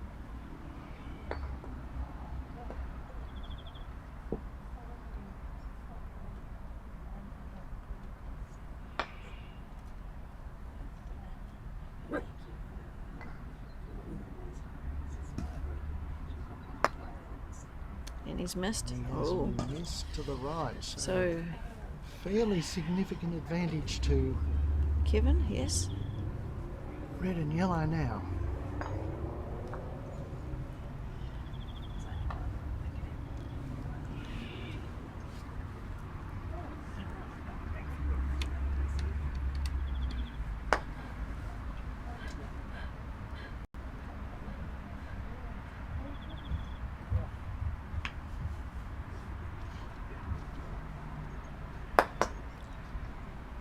Oh dear. Kevin has failed the hoop with yellow. But we've still got black on the boundary and blue sort of stuck behind hardware, I think. Yeah. But black gets another shot at. Yeah. Black should get another shot at the yellow ball.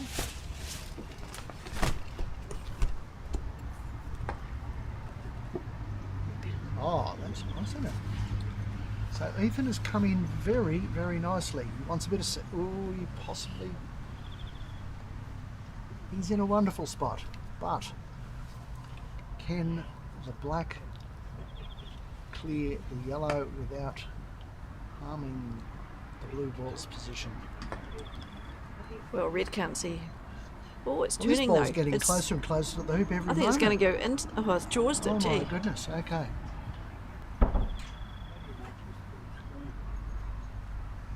Now it's all up to black to clear yellow.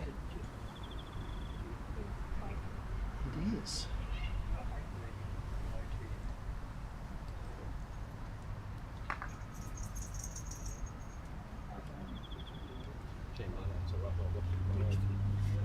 So Ethan is almost in the corner. Can certainly get the yellow. It's just whether he can avoid damaging the Blues' position.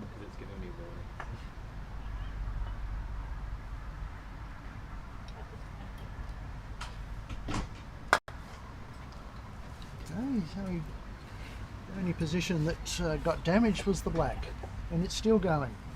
It's almost in the Hyatt Hotel. Okay, so that leaves Yellow to clear blue, and just take up camp in front of the hoop.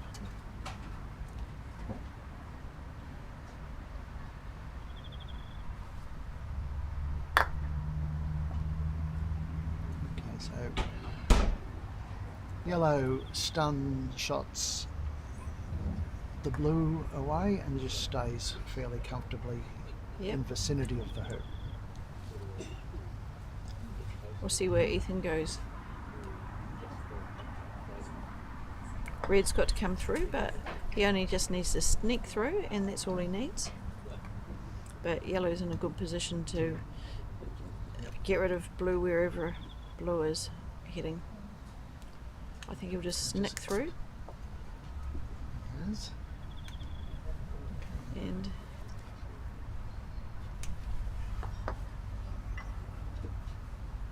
Ethan's coming in. I'm not sure that he's going to make it. No, it's just sitting off to the side. No, he certainly didn't attempt the clearance. So yep, I think blue's going to be sent to the boundary. Or is he going to try and do a snuggle? I think a snuggle would be more effective if he can do that. He called it, but he didn't get it. It's just slid past. So Ethan's going to try a jump shot here.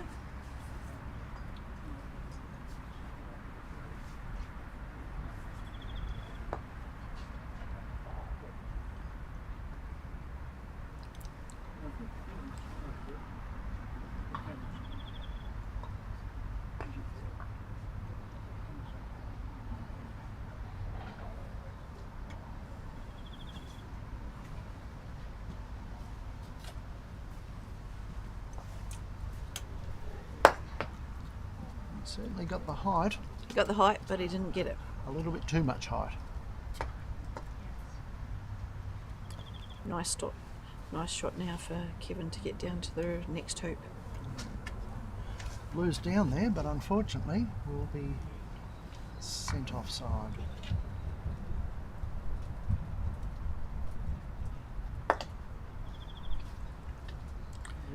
Red comfortably runs the hoop, but not quite as straight as he would have liked.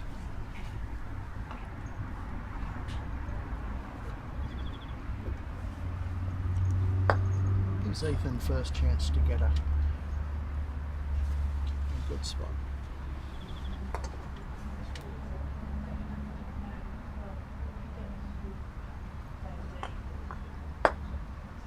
And that was interesting that Kevin didn't call Ethan, or did he call Ethan offside, or is he going to get I it haven't now? seen him as yet do it. I think No, it's Ethan- too late now if he didn't.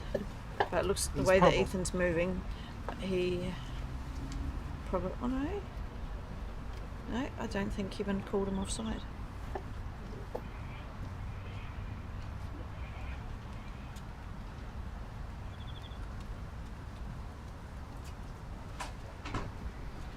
Don't see that terribly often. No, he'll be kicking himself when he reviews the video afterwards, won't he? Very often in those circumstances, the player who is offside just sort of puts their hands up and says, "Where do you want me to go?" But he's absolutely not under any obligation to do so. And whilst Kevin's considering his next decision, Mark Scruton has taken hoop 5, so he's taken a strong 4-1 lead against Gareth Denyer, and they're approaching hoop 6.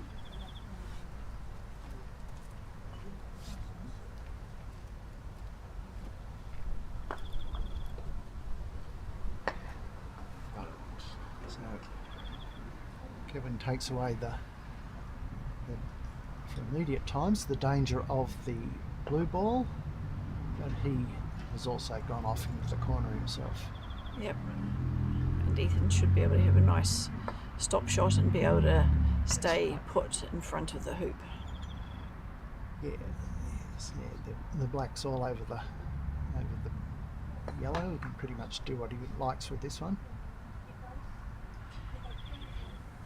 Tiny bit of side, yeah. Beautiful clearance.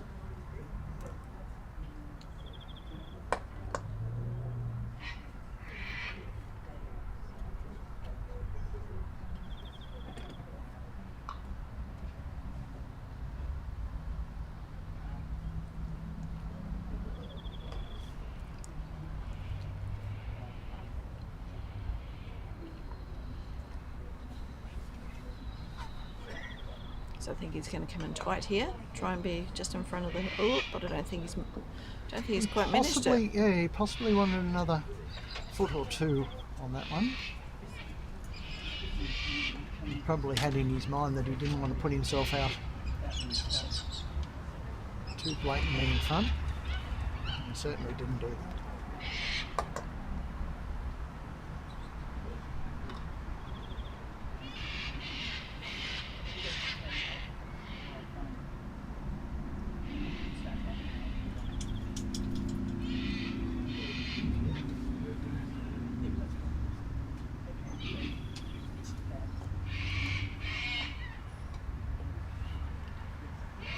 So Kevin McGlynn playing in from the corner, and he's put that pretty much out in front with the red ball.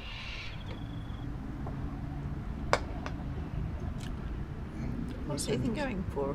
What do you think he's going for, Rita? I think he is. I think Ethan is taking the 5-yard clearance, 6-yard clearance on the red. And he got it in off. Has got the in off.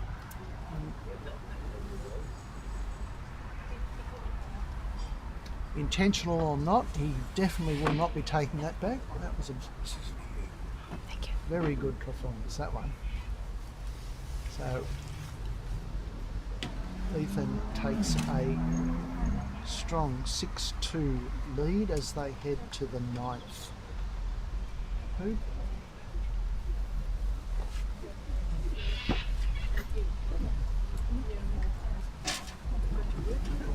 Just wait, because we're.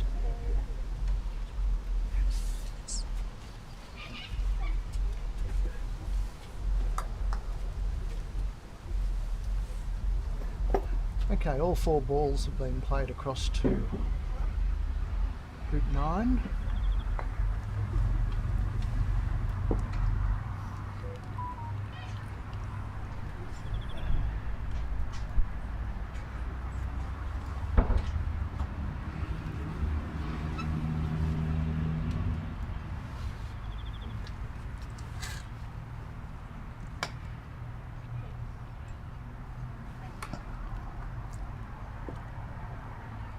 Kevin's assessing his options. He's doing. I think he's doing a little promotion. He could be on just red. pottering that in. Yeah.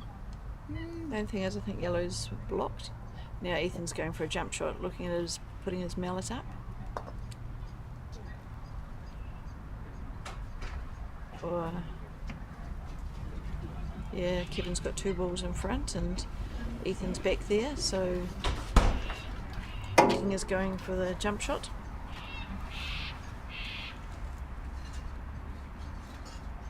Mustn't feel that he's in a position that he can clear. No, I think red might be blocking yellow anyway. it could be. Anyhow, so this will be one for the highlight reel if he gets this through. He's probably best part of 5 yards on angle.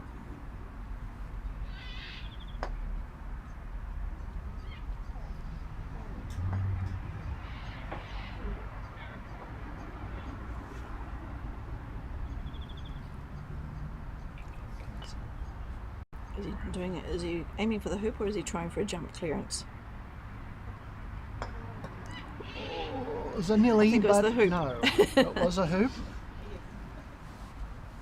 It's a pretty good attempt. Mm-hmm.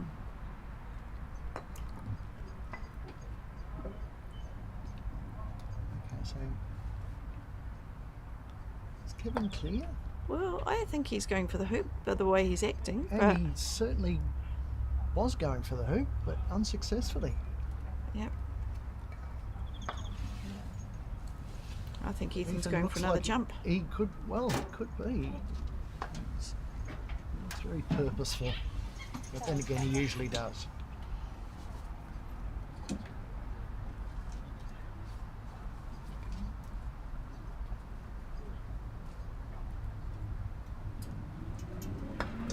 Oh, what a wonderful hoop. So that is 7-2. So Ethan Gumbrell takes the second match and evens it up at 1 each. So we're going to a deciding game.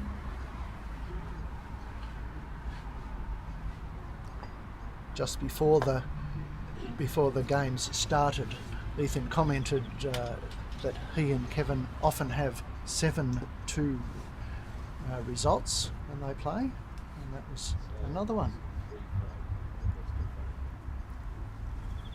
Okay, so that just for the moment leaves us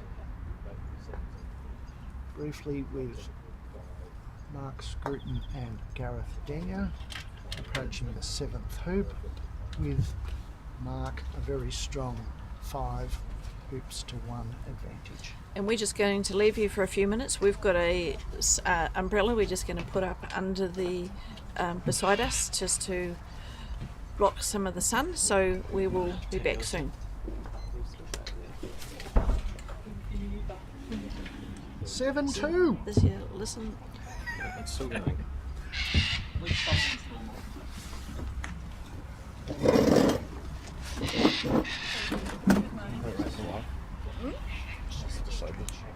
So will you finish this game? I mean, will you guys finish this game or? Yeah, then we'll change. Sorry. The match. Yeah.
Okay, so as you can see, it is 6-1 to Mark. He's calling the referee, who's busy fixing the other hoop down here. So I think Gareth's going to have a go at the hoop.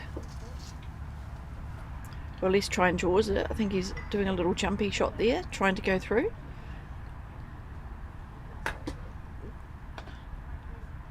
Oh, it didn't. Gareth looking at the hoop in disbelief.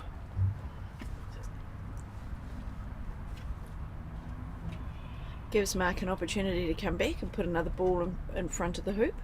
Pink's in a good position to clear brown. And green's way down here on the boundary near hoop 2.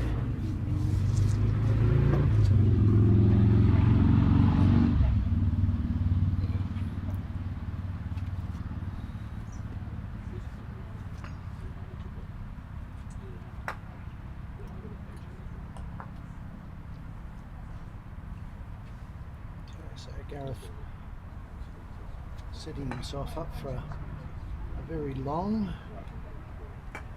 attempt to hit something, and he wasn't particularly close to hitting anything. So You can imagine that brown Mark's is going to send Brown a fair distance.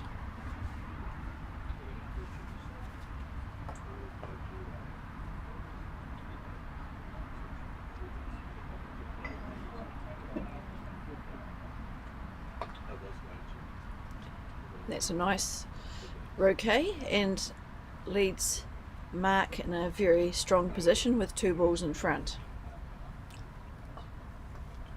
And more importantly for him, Gareth a long way away.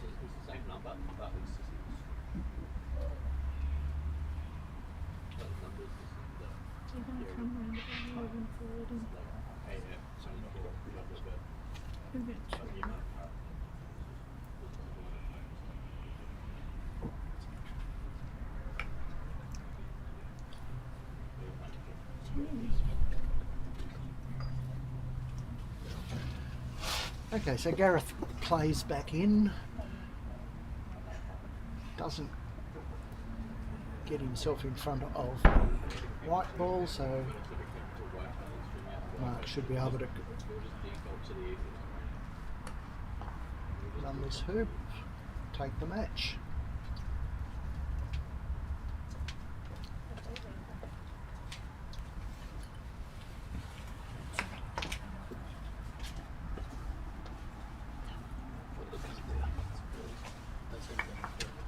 Mark going through his routine, and he fails the hoop. Yep, he's sitting on the leg, which is not really the ideal position to be in. No, he might not be, or may not be able to go through from there.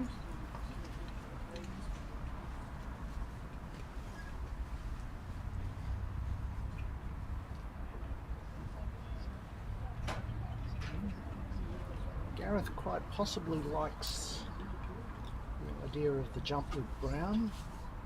Can he get to that position? He's trying to. Straighten Brown out, but Pink's got a fair look at the brown ball.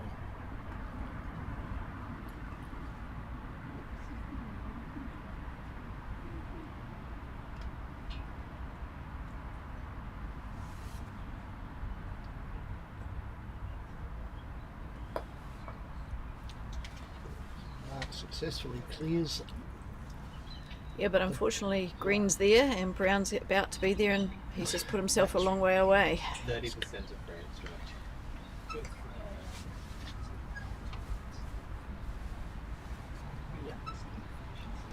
I suppose it all depends on whether that white ball can come through. Can't change it up.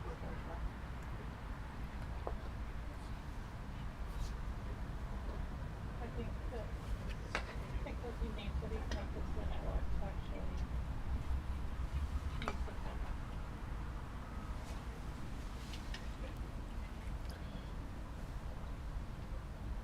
Okay, so Mark's giving it lots of consideration to what he can do about this.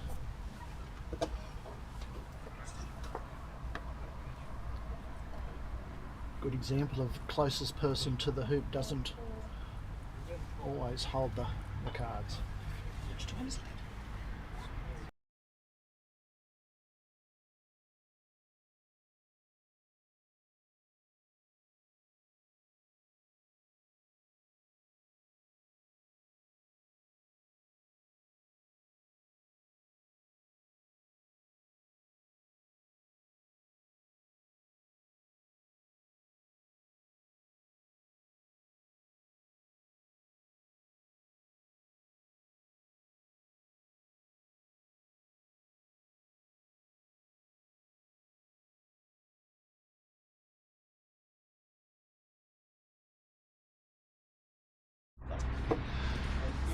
Okay, Karen has just finished her shift and we've been joined, or I've been joined, by Jamie Gumbrell. So we finally got some expertise in the... So we have 6-2 to Mark Scruton and approaching hoop 9. Yeah, so both balls look a little short.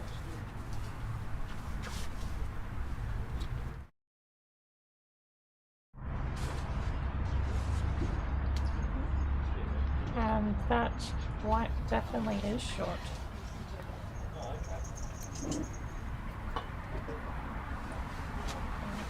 Oh, this.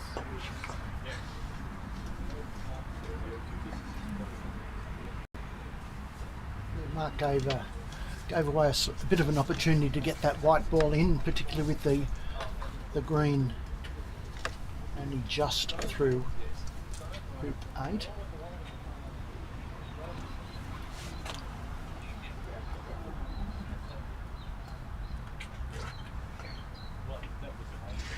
Give up. And get on with Looks like Mark's going to take on the hoop with pink. Yep, that pink looks a bit, probably is a bit more better angle than I can see from here.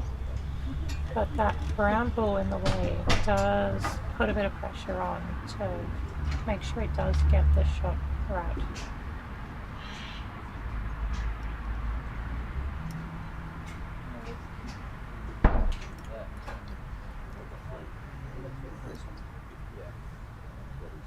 I think Mark just faltered there, didn't he? Yeah. He must have touched yeah, it with his foot while he that was looks taking to be position. what happened.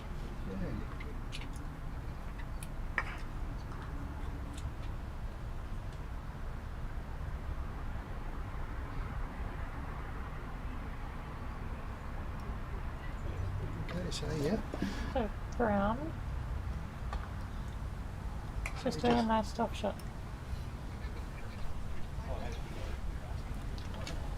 Yeah, the problem with that is white is just there and can just clear brown. So you're clearing brown here, yeah? Oh yeah, Because absolutely. that's the danger ball.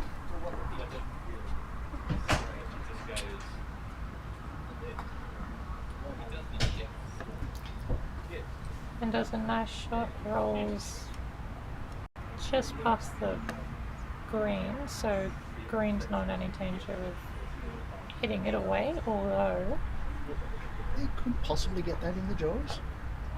which Absolutely has done and scored the hoop. Okay.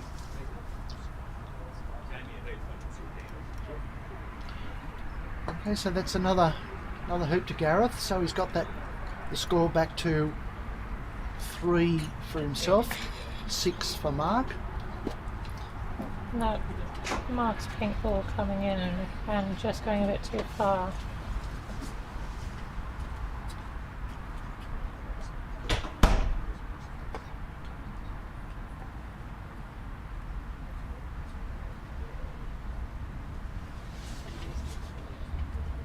Gareth choosing to stay just back a little bit.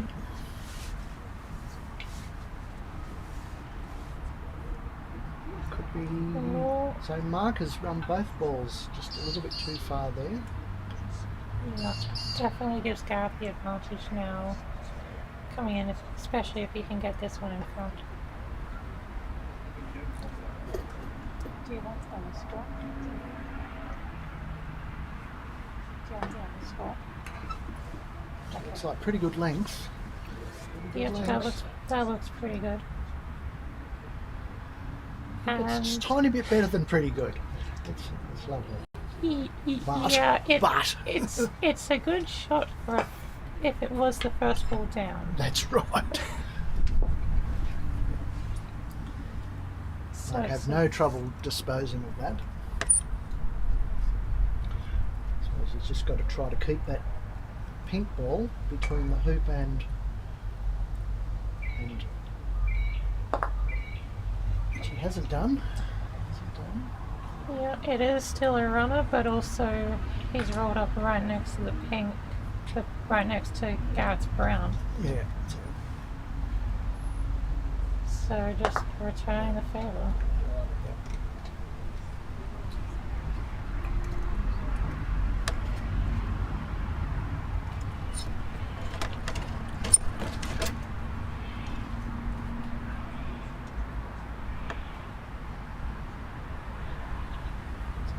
Presumably Mark just pretty much has to take the brown away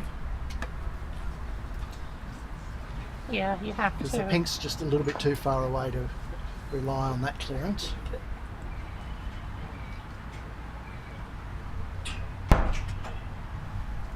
Maybe just looking for a block actually.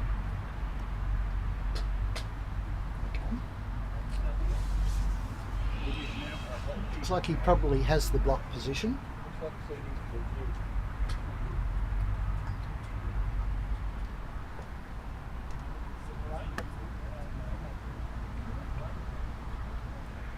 I think Gareth might also be looking for a block, or maybe just a really tight position. He's probably going to trust the brown to do any clearing that's required.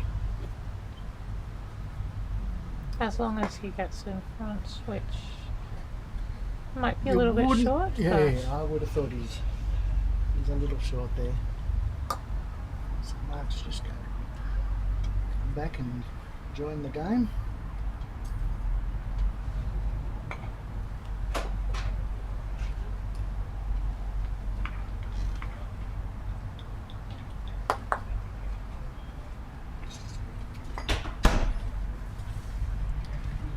And I think he's cleared that white ball into a wide position. Yes, I think he has. Yes. I'm not quite on the line, so I can't see, but you might. He might have about an eighth of a ball, but I don't think you're shooting hard at that. Yeah. So I think Mark was just trying to roll in there, try and get in the foot position, which he did. But that doesn't do anything. That's 3 hoops in a row for Gareth. Things have tightened up quite considerably. So Mark holds a 6 hoop to 4 lead. But Mark does have the first ball to hoop 11. Yep. Which he has hit a little bit hard. Probably still wanted that in a running position, didn't he, the pink? Yeah, Maybe a little bit past hoop, but still a runner. although going on that side means that if Gareth does set up, he's got it, He's got it, yes. Although I do prefer to have a runner in first. And Gareth's come a little bit short the other way, and And again, Mark hits it a little bit I too don't think hard. any of those balls are really likely to be serious running balls, are they? The brown Possibly. has a chance. But that green is definitely a runner.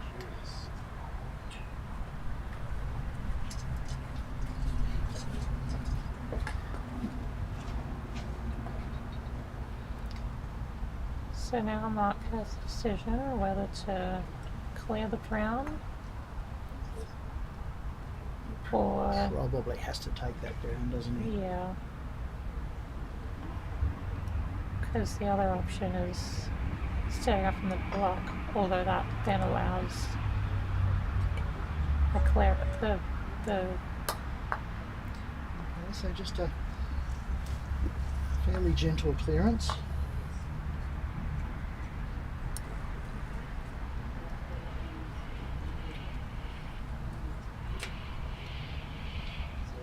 Let's give Gareth the opportunity to get two balls in front.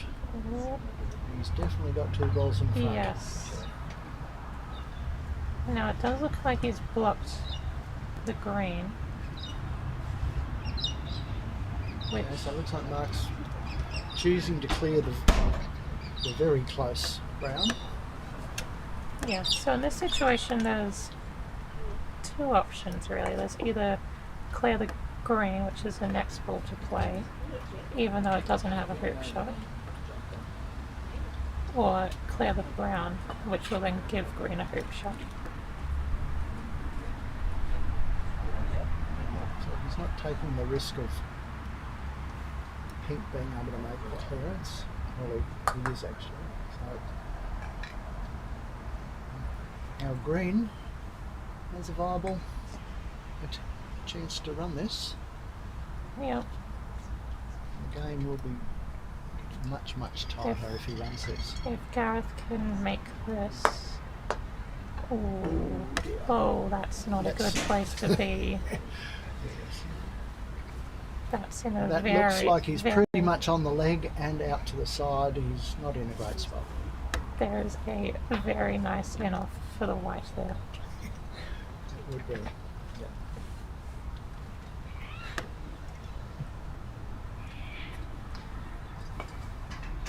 With pink, I'd just be coming back in.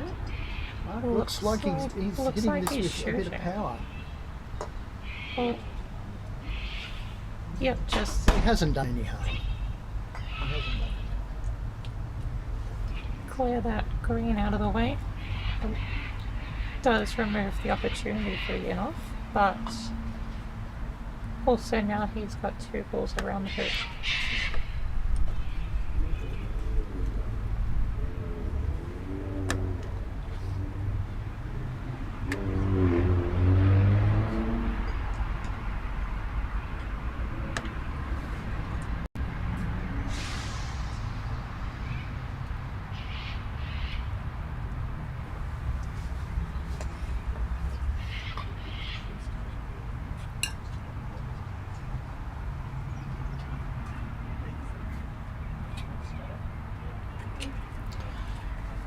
So Gareth looking at something, not sure if he's hitting for the white. He gets it, that's a great shot.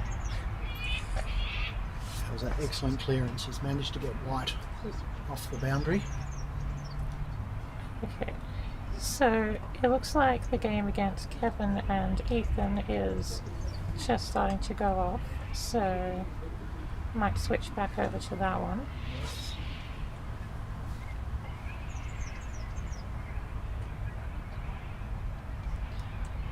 So don't exactly recall the first scores. I think Kevin won the first 7-3, and then Ethan won the second 7-2. Correct. 7-2 is definitely correct. Okay, so Kevin's put the first ball in with the yellow, and he's gone to a fairly good position, just marginally past the hoop. Yeah, better It's a there great than defensive to, position, isn't it? yeah, better to be there than to be short. Yes. So then Ethan coming and responding to that by going a bit deeper, still on the same sort of line as the yellow.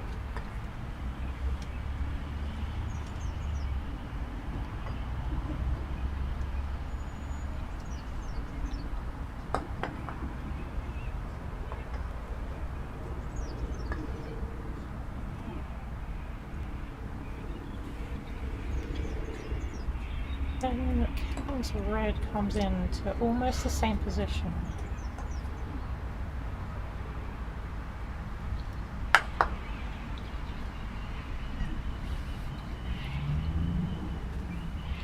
So it looks like maybe going for a jaws here.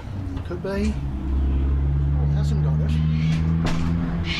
No, a little bit So I think too Ethan far. likes the look of the red. Yeah. So he's just going to take the red up, clear that away.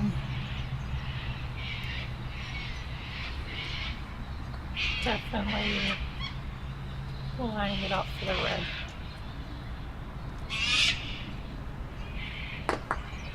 So he nails the red all the way down to the other end in front of us.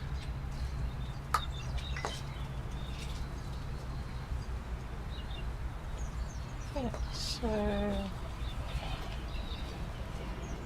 Meanwhile, Mark Scruton failed an attempt to run the hoop and win the game in the second game.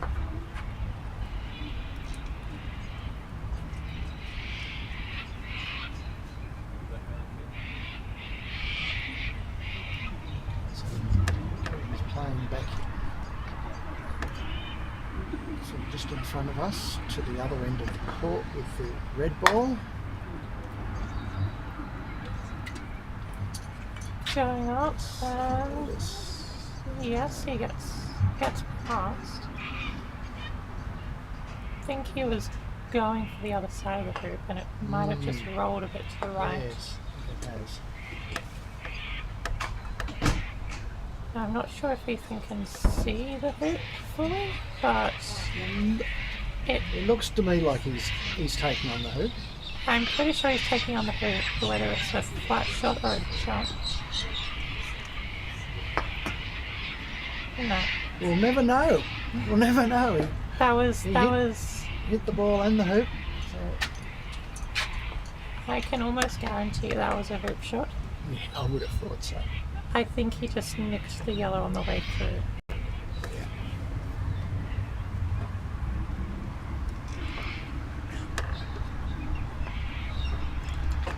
Which means the yellow can just come back and set up. Now Kevin getting 2 balls in front of the hoop.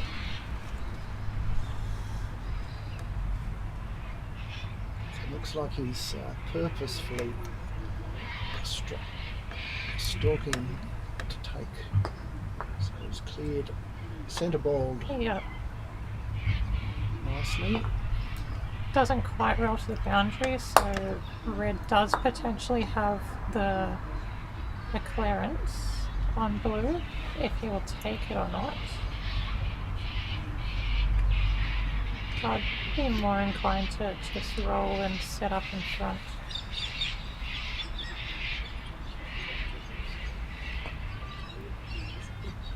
You're quite right. It's just put in a fairly tight running ball.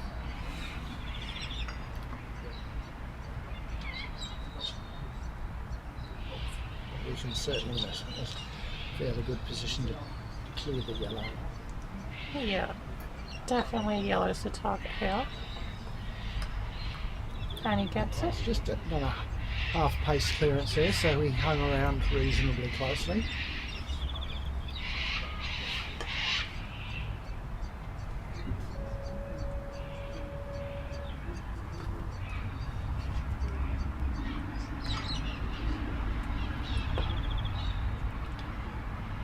And from that, yellow comes straight back, blocking the blue from the red. So now Ethan's going to have Pretty another much. hoop shot. I think he's going to have to take the hoop.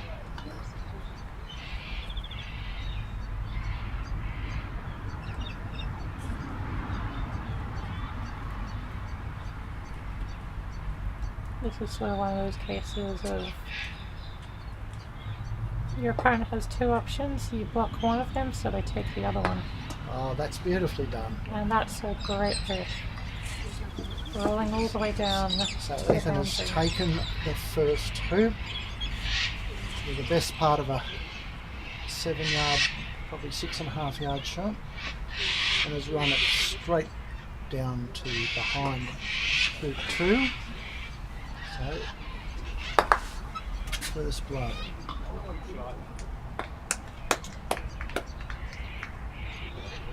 That was a stunning shot.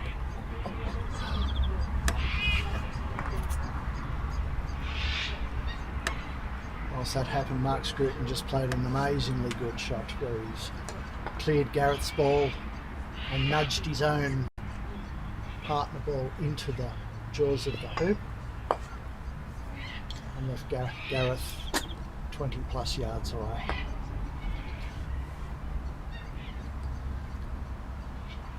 So the other 3 balls have just come down. Kevin going in close, so he's been holding back a bit, and then Kevin with the second ball just coming to the other side. Now, let's see what Ethan does. I suspect he'll be going for a clearance on the red. Can you see the red? Might be a bit tough on the red. No, That is I think he's just playing back in here. I didn't actually have a look where blue was. Yeah. Not exactly where you want it. So Mark Scruton has just run hoop 11 to win the second game of the other semi-final. So Mark and Gareth, 1 game all. Okay, so Kevin's now in a pretty fair hoop running position here. He's 3 yards or so back, pretty much straight in front. Yep. Pretty easy hoop, this one. Which he Exactly as Jamie said, nailed it. So that's 1 hoop all.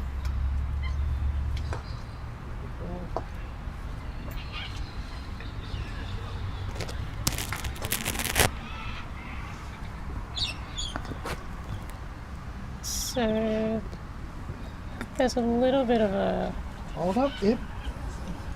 hold up here with the referee just Yes. adjusting the hoop.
Okay, so we're back. We've just had another changeover of commentators, so I am now joined by Malcolm Powers. Good morning, Jamie. How are you? This beautiful, sunny, brisk morning in Canberra. Yeah, it's a little bit cold, but definitely good weather for croquet. It's not too bad. It's the wind chill is, I think, the thing. If the players, I don't think will feel it because they're moving around. Yeah, it's something really. Spectators, you're sitting down and you feel it. But Ethan coming across to hoop 3 with a really nice first ball. That's about 3 yards, but straight in front. Yellow coming in close, but a little bit short, so doesn't actually have a shot. Not actually able to run that one, no.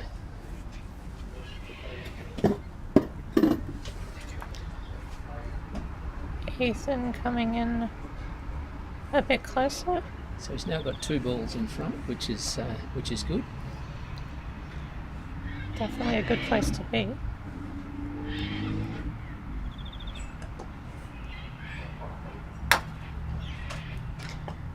Oh, Kevin attempting to clear the black, but just missing to the right. wasn't much in that miss, only a few millimetres, I think. But as they say, a miss is as good as a... used to say mile, but we don't do that anymore.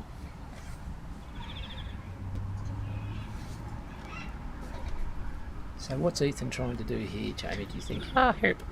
Absolutely hoop. Just hoop, or is he trying to achieve something else? Well, other than run the hoop and then run down to the next one. Yeah, that's what I would anticipate. He won't try and hit it softly, I'm thinking. No. Ethan and soft.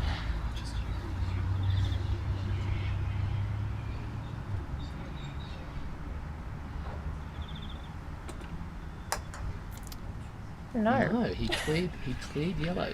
Shows how Although- much we know. But what he's done in clearing yellow is a real advantage. What's he done, Jamie?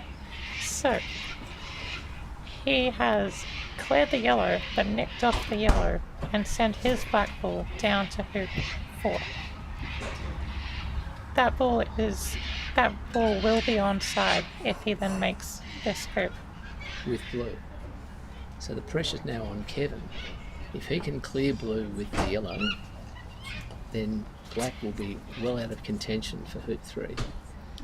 So he's thinking about his options. Yeah, I can see him looking between clearing the blue. I think he's chosen to clear. There's not much point laying up. I'm not sure if he's clearing, he's just coming in. That's true, yeah.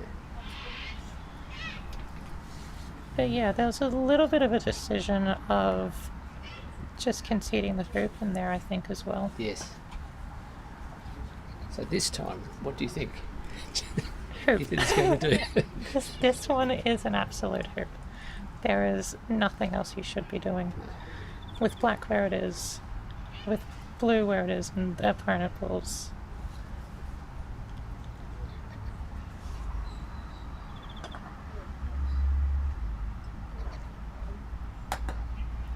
And he That's gets it. beautifully run. Nice and firm. So now both blue and black are down near hoop 4. Neither in a running position, but that's Yeah. not too bad. They're still there. Although them being in that position does give Kevin a point that he can aim for that will be wiring from both of them, which I think is what he's looking for now. Yes. So if he gets down into a position when neither the blue nor the black can actually see the red, Because the hoop's in the way. yeah,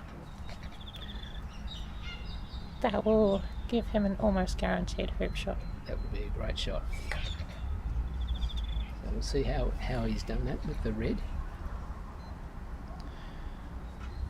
Looks like it's in a nice hooping position, but sometimes it's hard to tell with the angles. I don't think he's hidden from black, judging by Ethan's demeanour. No. I'm not sure if Ethan will clear. He might. He's just setting up with the black Yeah. in a lovely hooping position, even possibly getting a block on red's hoop shot. That's really what you should be doing in this situation. If you have 2 balls and you have the choice to clear with either one, Yep. you want to put the first one in, clear with the second one. And going back to Ethan's shot on hoop 3, Jamie, some club players would frown upon people trying to hit it so hard, and when it doesn't go through, they would say, "Oh, you hit that too hard. That's why it didn't go through." What's your response to that? My response to hitting hard is, well, I don't really hit hard, and that's because as soon as I put too much power in, it just goes off. Yes. I think that's where most people are coming from. The thing with Ethan and a lot of other players, they hit hard regularly and their hard shots are as accurate. Yes. So in that situation, there's really no advantage or disadvantage. And that's a lovely clearance from Ethan. You can see it hitting it close to the centre, a little bit left of centre. But he's put red on the southern boundary, a long way from hoop 4. and he really needs to clear the black. Don't exactly know the angle on this either. Red may or may not be able to see the hoop as well, Yep. and might have a double, but A double being a double target.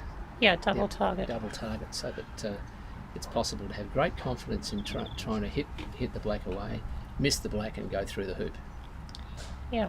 But it looks like it was a nice block, and Ethan's now lining up for hoop 4.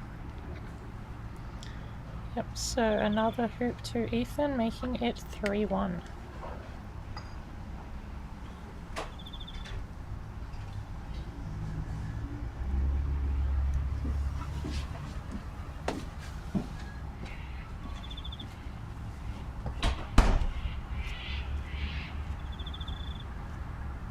So Kevin coming into hoop 5. He's tried to get a wide position from blue. Yeah. Not sure if he's achieved that. It's definitely a nice position, but Yep. I think he can see the hoop from there.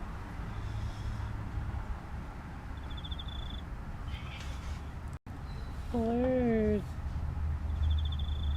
I don't think it's blocking the yellow. We'll I see from think- Ethan's body language whether he's having a shot at the yellow or not. I think he can see it, but it's Looks like it. close. Yep.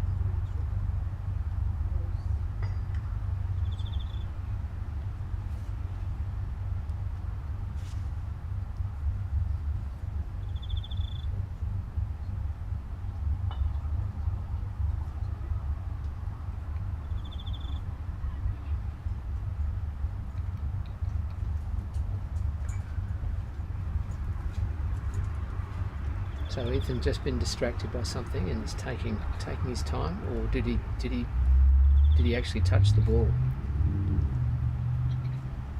Or did the ball I move? think the ball moved. Some discussion with the referee present. They've sorted it out themselves. Yeah, I've had times where I would line up the ball, put my mallet down, and then suddenly the ball just rolls a little bit. It's It's very frustrating, unnerving. but Ethan's done the right thing and reset, start again. Yep. Maintaining his focus really well. It's a critical clearance.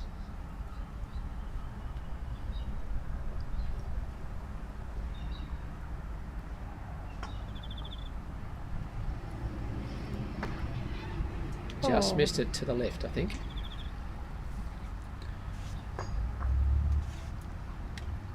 So now Kevin's to play his yellow. Looks like he's in a nice hoop running position, but as Jamie Yeah. said earlier, not just to run the hoop but to try to get it down past the peg so that he's in good position to either hoop or to clear at hoop 6. Yeah. Can sort of show you how quickly things can shift.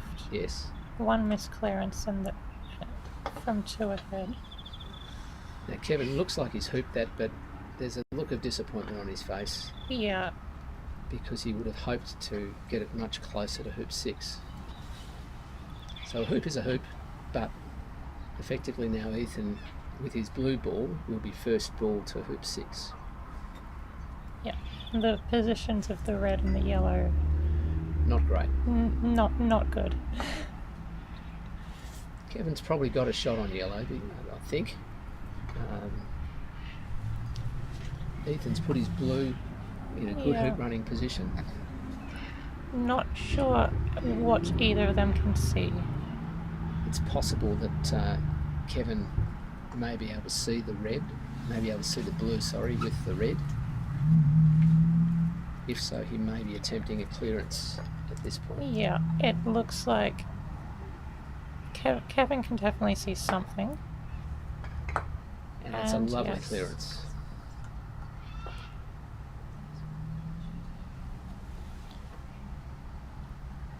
Clears it out of danger. Ethan plays across from the eastern boundary, lagging up beautifully. Yeah. A great placement. Straight in front. bit closer where blue was. Now, why is Kevin calling for the referee here? So Kevin has a bit of a difficult shot with coming through the hoop. So what are the There- risks for him? Well, there's plenty of risks. He could bevel. Bevel is probably the major one. Yes, which is where he doesn't hit it Where- with the flat surface of the mallet. Yeah, but because of the hoop being there, there's potential for lawn damage as well. Yes. So the referee's watching very closely. He's marked the balls. Kevin looks like he's played a clean shot and got it in good position from where he was. I can't see where it ended up. Ethan is in the way. It's back a bit further from the black. Ethan will not be happy with that. You can't see it, but he's actually I put could his... tell. I could only tell by his body language. Oh, okay. So this is a problem because he's stymieing his own shot. So Kevin's checking to see Yeah. whether black has a clearing shot on yellow, but it's red to play. I think black does. Again, there's chance of a. What would you do in this Sorry. situation, Jamie? If I was red, If you were red, yep. Well, Kevin's answered the question for us. What he would do, he's just put a ball in. I think I would be doing that. Ideally, you want it to be in a either blocked position, blocking blue from the hoop, or in a shot that prevents the Now it's black to play. black clearance on and yellow. The key thing here is perhaps whether the balls are touching. If they are touching, then Ethan may have some other options that he would not otherwise have. So It looks like like he's going for the hoop. with a deflection. Yeah. So he's avoided the fault of the double tap, and he's put his blue over close to the red. It's yellow to play.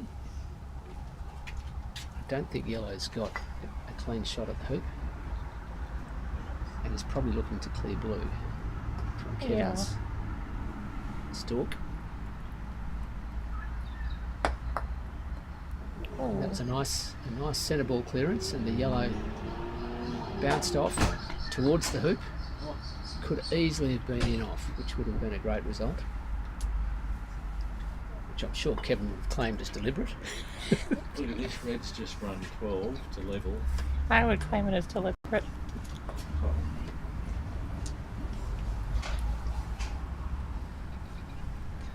Any accidental shots are always intentional. Happy accident.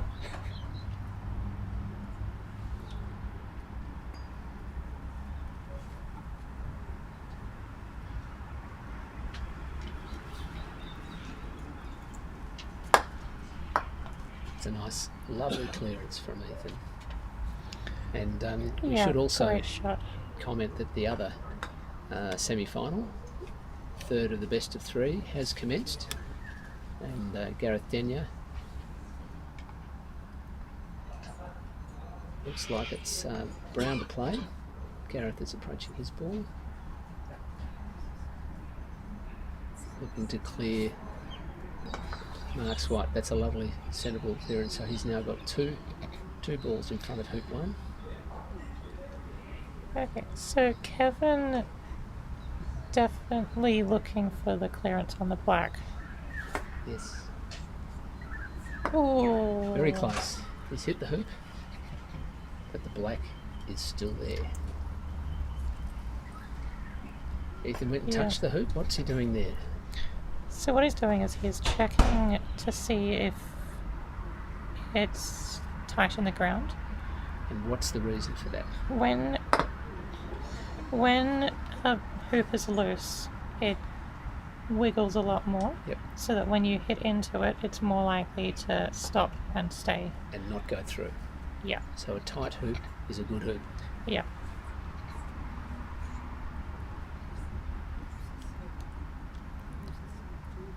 Sometimes players realise after they've played the shot that it's loose and it's too late then.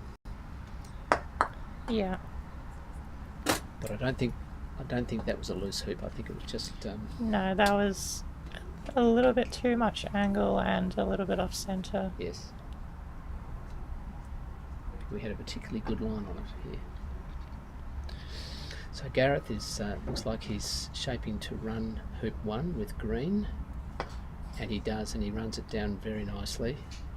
So the score is 1-0 to Gareth over Mark Scruton, who's had a very successful tournament. Yeah. He's lost just one game, and that was in the semi-final so far. Oh, Ethan again going for the hoop and missing. Does not look happy with that. Well, you would know.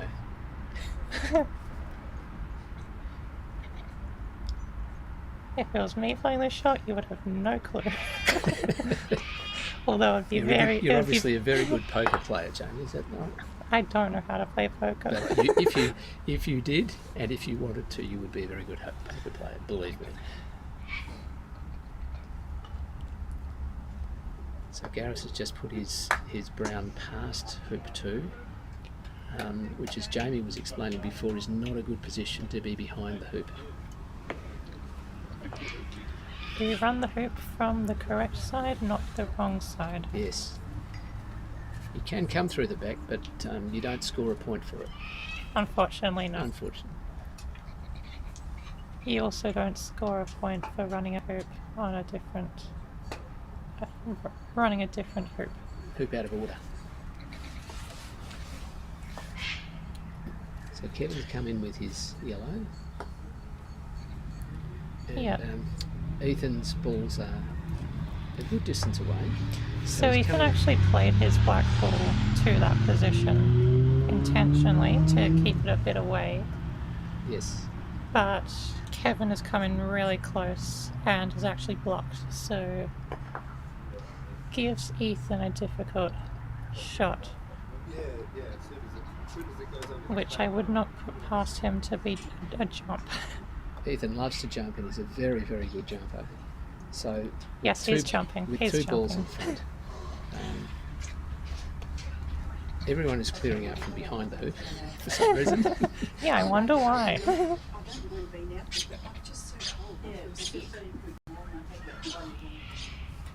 It's also the direction of the camera. Oh. Well, he jumps over them. It did get enough elevation, but we weren't in a good position to tell, apart from Ethan's face, that it had not gone through. No. So this leaves the hoop open for yellow.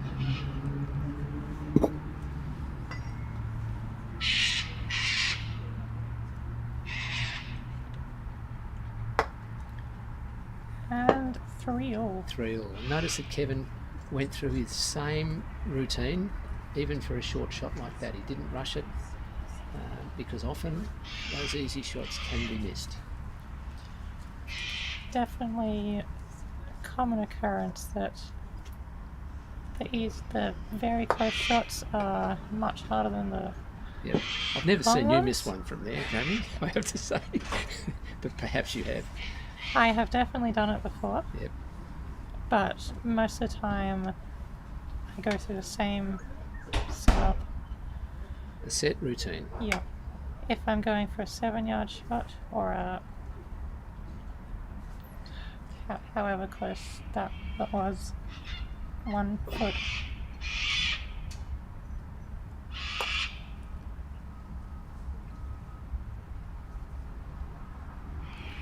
So Mark and Gareth have are playing across to hoop 3. Their score is now 1-all.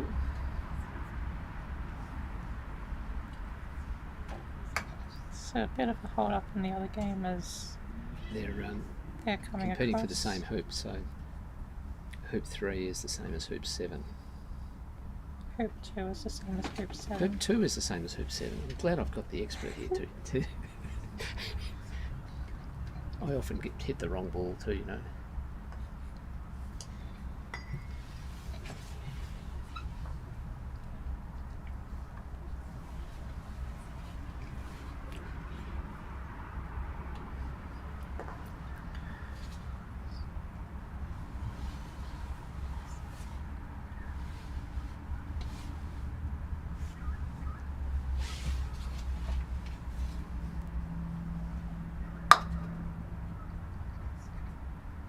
Lovely smooth shot by Mark, but just slightly to the left. I think he was probably going for Brown, or maybe it's the right of Brown. Okay, so So that, 3-all coming into hoop 7. and Ethan's done a beautiful lag with the blue. Nice short shot straight in front.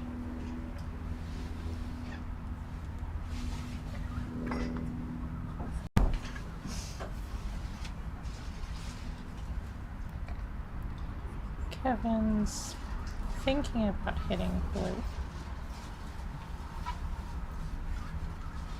Meanwhile, on the other lawn, Gareth has attempted to run hoop 3 with the brown, but has left it not in the jaws, but very close to the hoop. Mark is a very good jump shot, and he is stepping it out because he's very precise about the way he hits them. So he's attempting a jump shot now on hoop 3. So red opted for just positioning and leaving the clearance to yellow. Ethan's tried to block that clearance on yellow, but was not successful, which has left his black ball a bit short.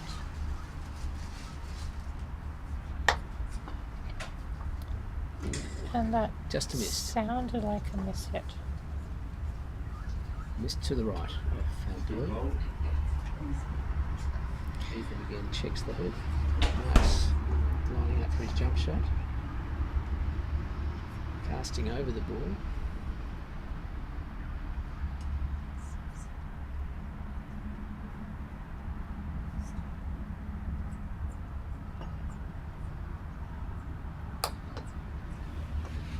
Got plenty of elevation, but clipped off the top of the hoop.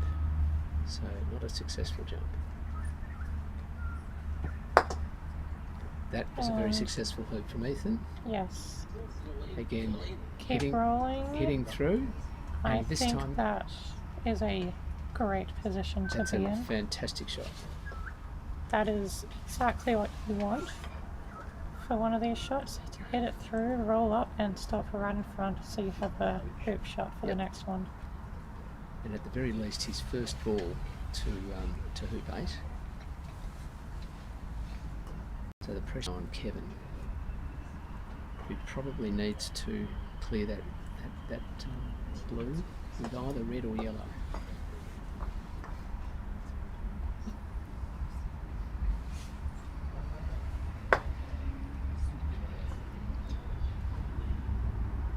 Hitting the red down.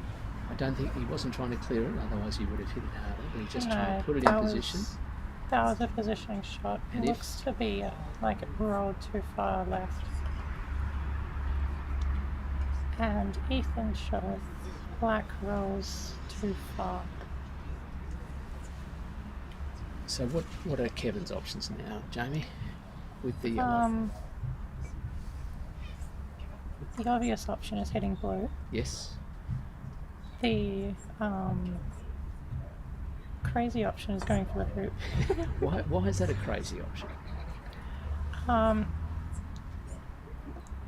You have a much better chance of hitting the blue Yes. rather than running the hoop, because hitting a ball, you have an error margin that is the entire width of a ball. Yes, exactly. Running a hoop, you have an error margin of like a couple of millimeters. Yeah, very little. That's exactly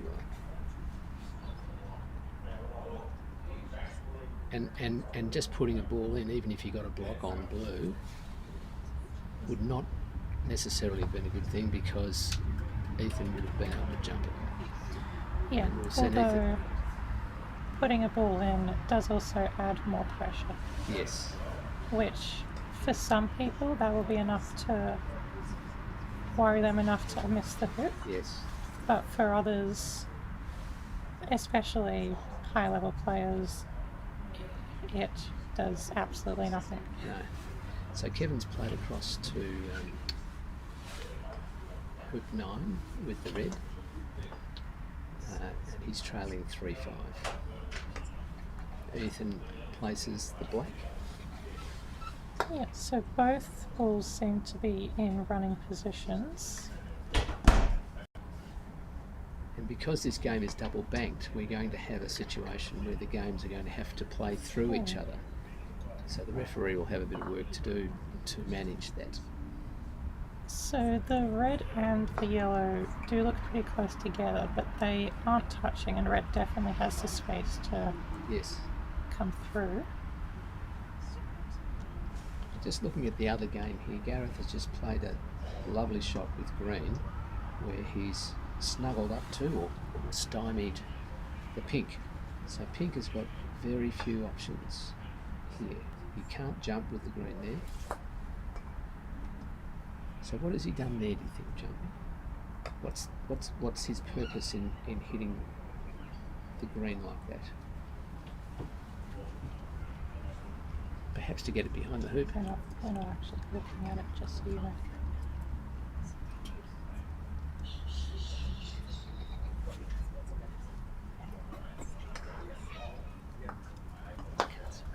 Okay, so Ethan with a really nice clearance coming across the whole lawn and clearing the red.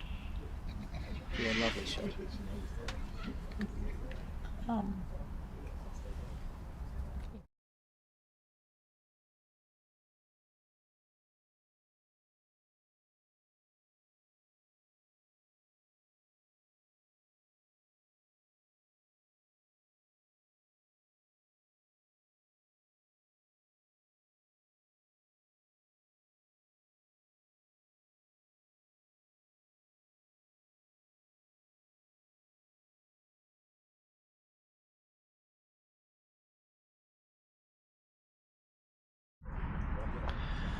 Okay, so Kevin coming back for the clearance,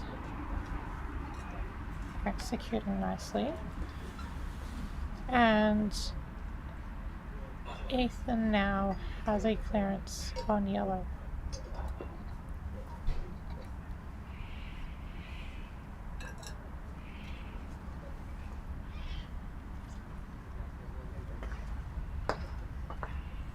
Nice shot. Which he gets. Does push yellow up into still a runnable position. In that situation, you are more looking to hit the yellow over to the corner and the Ideally, the he black. would have wanted the yellow where the black ended up, Yeah. the black where the yellow ended up. That's the ideal outcome, but a clearance is hitting it away is It's- also better than where it was. So So Kevin Yeah, just okay. playing in rather than going to the hoop. looks to be in a pretty similar position to where it was. Although Ethan just coming in to have a look at the angle, it does seem to be a bit tight. So the question there is whether yellow can run it from there, and if not, then the pressure on Ethan to clear it is diminished. Yeah, I think either way, Ethan's coming in for a positioning shot with the blue. Whether he clears the yellow with the black will determine whether he thinks yellow can actually run it.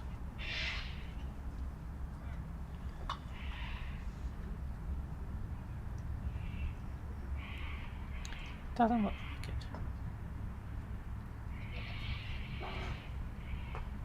So it appeared that Ethan was going for the block there, the block on yellow, clearing blue, Yeah. which is not quite achieved. It was very close. Kevin's now looking at his options. Ethan going out to pat a dog. I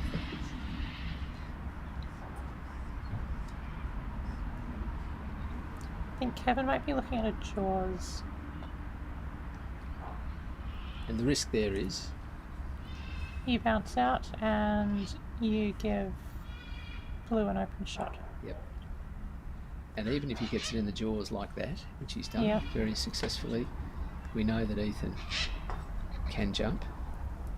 So Ethan seems to have... How do I put this nicely? Become more sensible. Clearing the red away, giving himself a shorter jump with black. Excellent, yes. I think that was a very good strategic choice.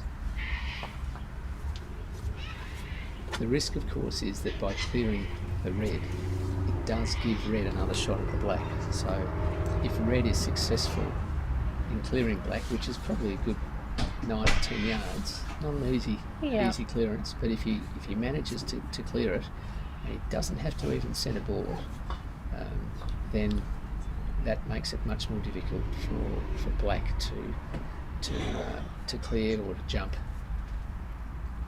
The other question is, was Ethan looking for a wide position for the red? And we don't know. But Kevin has missed that clearance. Yep, And so we're going to see another jump. Or another jump attempt.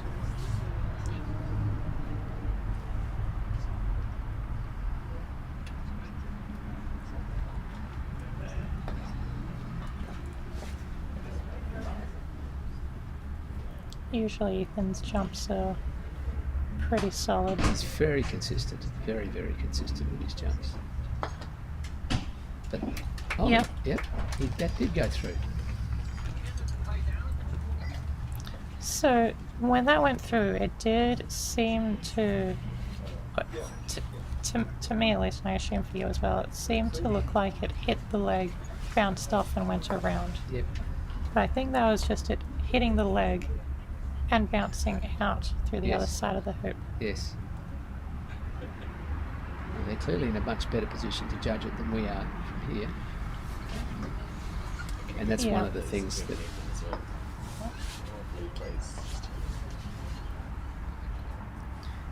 If you want to replace.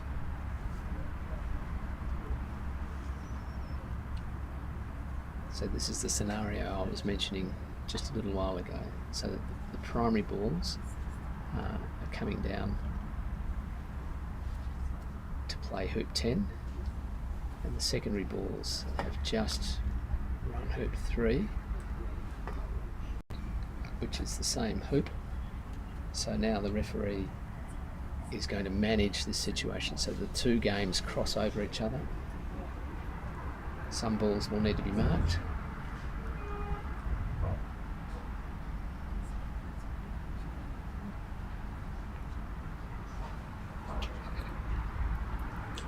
So, not sure if Ethan can see the yellow. If he can see the yellow, that's what he'll be going for. Yes. Otherwise, he'll be going for the hoop If he can see the hoop, but he can't see yellow, that will be his shot. because he is also 6'3" up. So Yes. the next hoop for him, and he wins.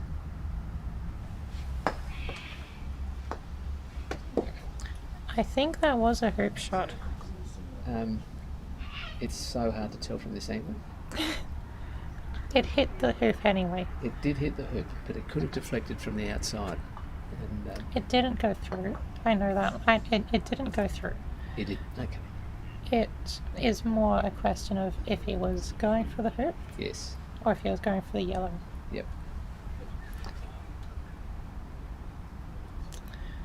So now there's going to be a little bit of a pause as secondaries play through. Played through the primaries. So I think in that game, currently Gareth is 2-1 up. And they're making their way down to hoop 4.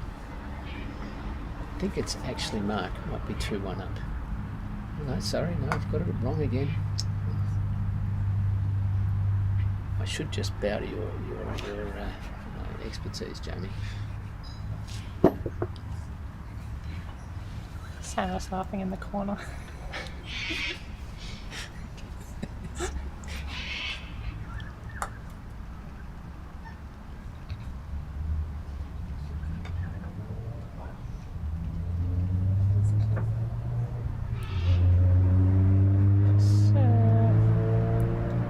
So it's lovely being in the company of a world champion. Jamie won the world women's singles. When was that, Jamie? That was almost 2 years ago now. Yeah, that's a long time. That's a Yeah. long time. And where is your next big tournament? I don't know. You don't know? I've taken a little bit of a break from croquet at the moment. Well, hopefully we'll see you on the lawns again soon, because a lot of people really enjoy watching you play. So Kevin runs that hoop with yellow, making it 4-6. Coming to hoop 11, Ethan's just gone a bit longer than he gone would a have little liked. bit far. But the pressure here is all on Kevin, because he's got to win the last 3 remaining hoops, Yes, whereas Ethan only has to score 1. definitely a challenge to come back from 6-3 down even. Yep. He's got 1, but you still need 3 more.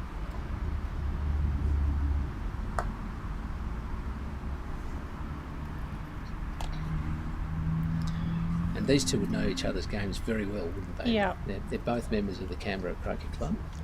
Definitely have played against each other on Quite a many lot. occasions.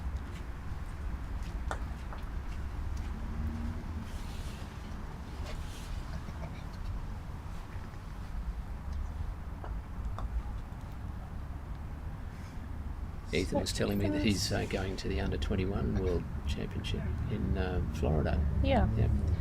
So that should be exciting for him. a great experience for him.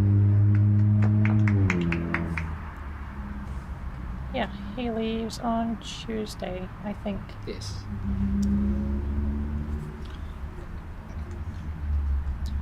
Now, Kevin looking to hit something, and he hits Hitting blue. blue, and Ethan shows his appreciation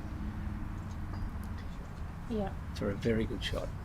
great Not only shot. hitting it, but hitting it centre ball, which forced the blue further away, with a tougher clearance now on red. So Kevin now with a shot on the hoop. This is definitely one where you want your ball to go through, Yes. down, and sit in front of the next one. Yep.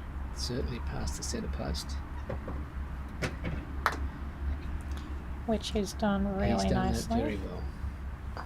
Not quite past the post, but that's still It's, a really nice position. It's an irritant to Ethan lagging up, so he's gone to the left of the post. Yeah, So Kevin goes and has a good look at the black ball, at Ethan's ball, so that he knows the full context before he decides what to do with his yellow. So looking to see if the black can run it. And I think if this was me, I'd be leaving the clearance on the black thread and because just it's going a into shorter center. clearance, yeah. So setting up yellow in a good Yeah, so running that's- position, which that's is what he's done. Kevin's done.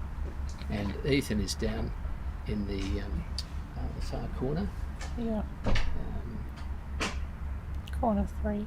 Corner 3, thank you. The orientation of the courts is different to what I'm used to. Oh yeah, Sam. They're backwards than what I'm used to as well.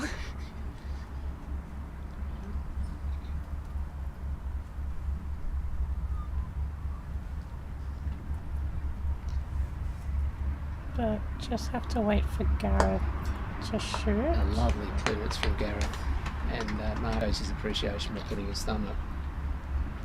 Great shot, great clearance.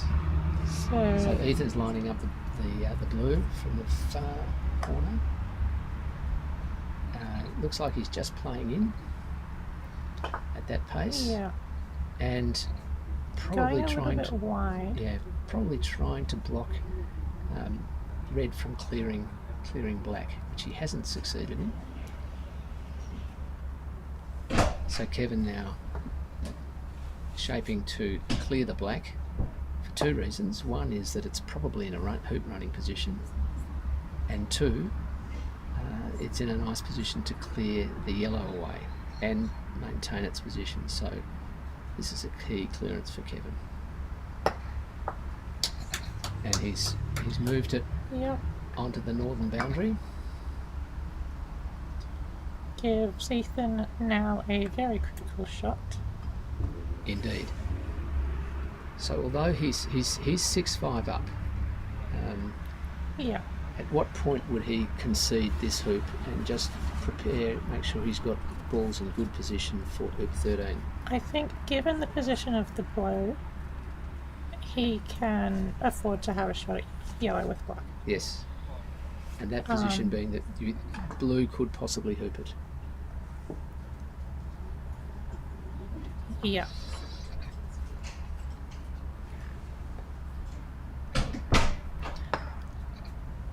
And that's a lovely And he clearance. gets it. Great shot. It's a really good shot. And his black ball also going and bouncing off the peg, so it's a little bit closer. Yes. Now at this point of the game, the offside rules comes to become fairly critical. What are some of these top players trying to achieve? Particularly Kevin, being 5-6 down. What's he trying to achieve? Obviously, win the two hoops in a row. What are some ways in which he can do that, Jamie? Yeah, so there are plenty of ways to get an advantage. I'm making notes at this point. Yeah, get your pen and paper, write it down. There's a couple of ways you can get an advantage for going to hoop 13 if you still need to run hoop 12. Because you have the control of running the hoop, if you jaws it, these situations are also dependent on where your opponent is. Yes. If you jaws a ball and your opponent is to some other side, so they can't see you, that gives you the control to...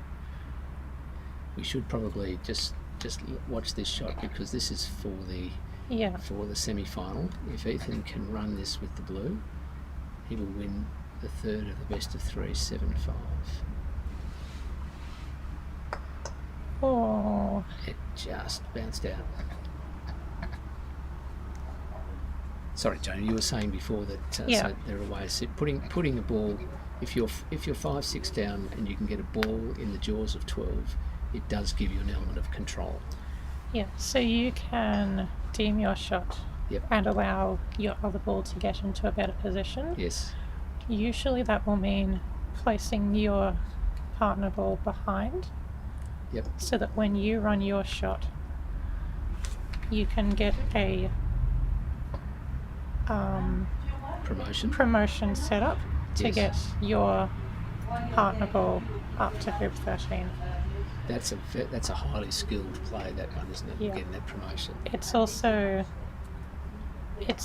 a shot that doesn't come up very often because it requires your opponent to be far enough away that there's no risk of them hitting you out of the jaws. Yes.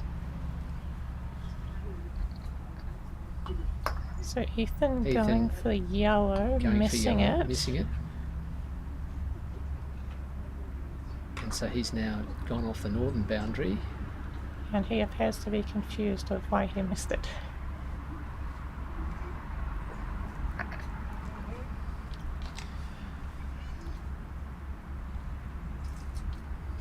So I'll just see what Kevin does here and then I'll continue. Well, what his option? He looks like he's going to be clearing Yeah, the his blue. there's the I think what he's doing is he's clearing the blue, just letting the other game know that he's heading over in that direction in case the ball goes over there. Because we don't want interference. No. And again, this is something that club players often don't think about. The other game on the lawn when it's double banked, it's very easy to interfere.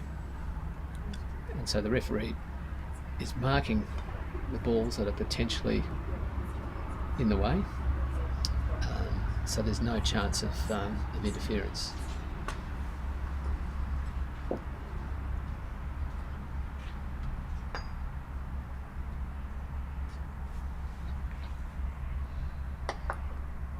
Nice centre ball clearance from Kevin with his yellow, putting the blue into corner 4.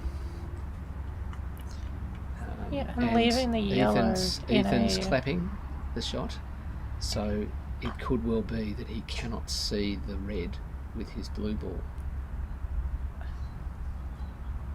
Yeah, I'm not entirely sure. He might be able to see some of it.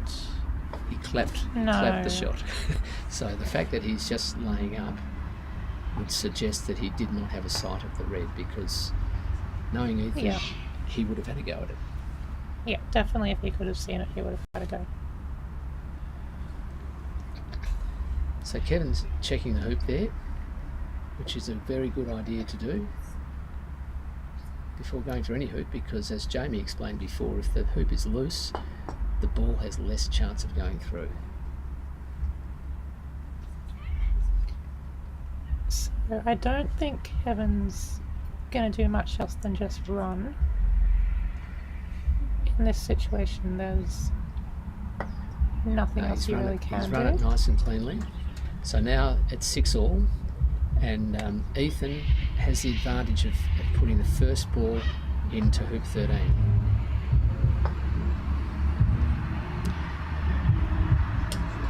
And he's hit the peg. Not happy about that. Not happy.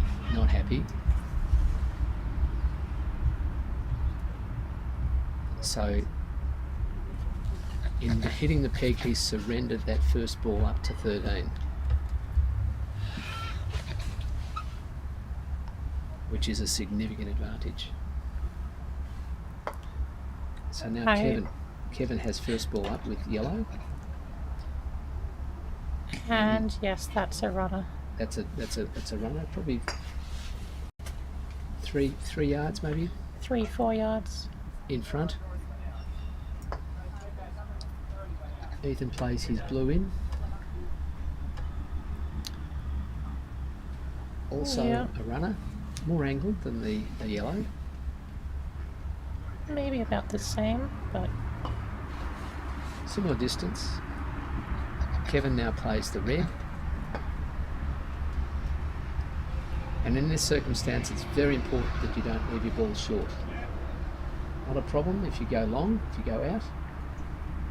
And Kevin's close to the line with red, but still in a good running position. Now Ethan just coming in for a position instead of going for a clearance. I think he's lost. Why would he have gone for a clearance in this situation? So the yellow has a shot at the hoop. So the advantage in clearing yellow would have been to make it a harder shot. Yeah. It may still have had a shot after it was cleared, but it would have been a harder shot. So this is shot for the game. Shot for the game, for the semi-final and the place in the final. Hits the left leg. Yep, and spits out. Now, here, some people say if you can see hoop 13, you go for it. Is that always the case, Jamie? Not always. I think this is one of those cases. And because the reason, so far away. Yeah, the reason is blue and black pretty close to the hoop. Black is a rudder, but yellow is the other side. Black is a rudder. but yellow is the other side of the lawn. Oh, And a good attempt. Just hit the right upright and spun out. Still within the vicinity of the hoop, but yeah. I think that hoop is getting a little bit loose now. and so they should be checking it. You can definitely see the wiggle in that. Yep.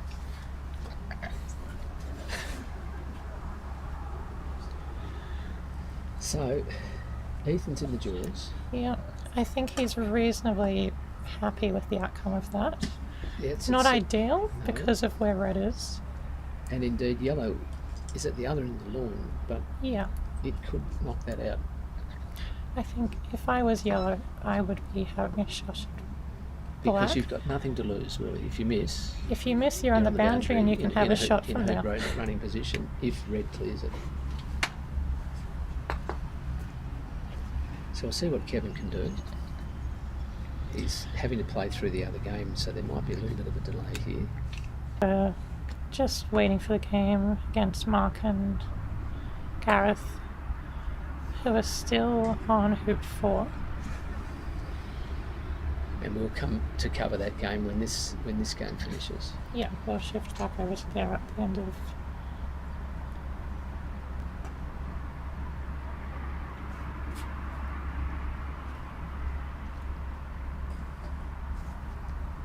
So Kevin's taking his time. Every shot is critical at this stage in the match. Yeah, you can't afford any mistakes.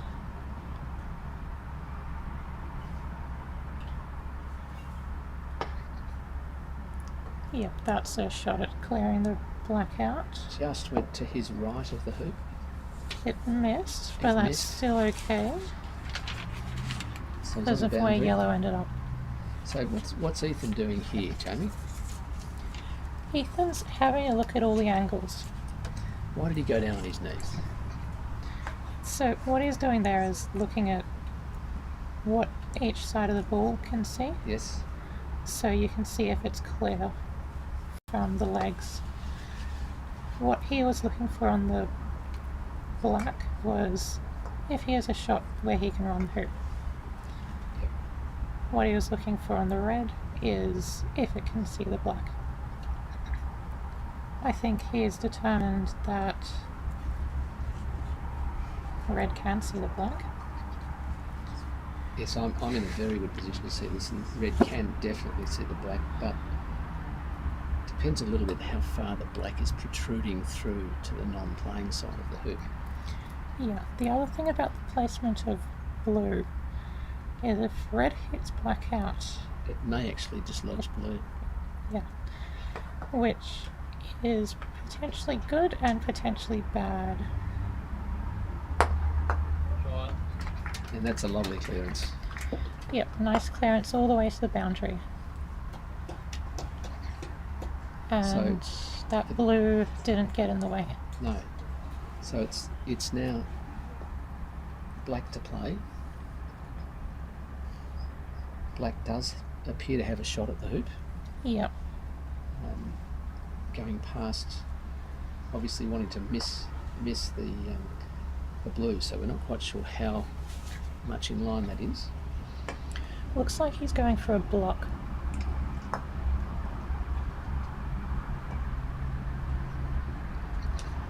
He wanted it a bit further, I think. I think he wanted it a bit shorter. So Kevin now Hard to tell.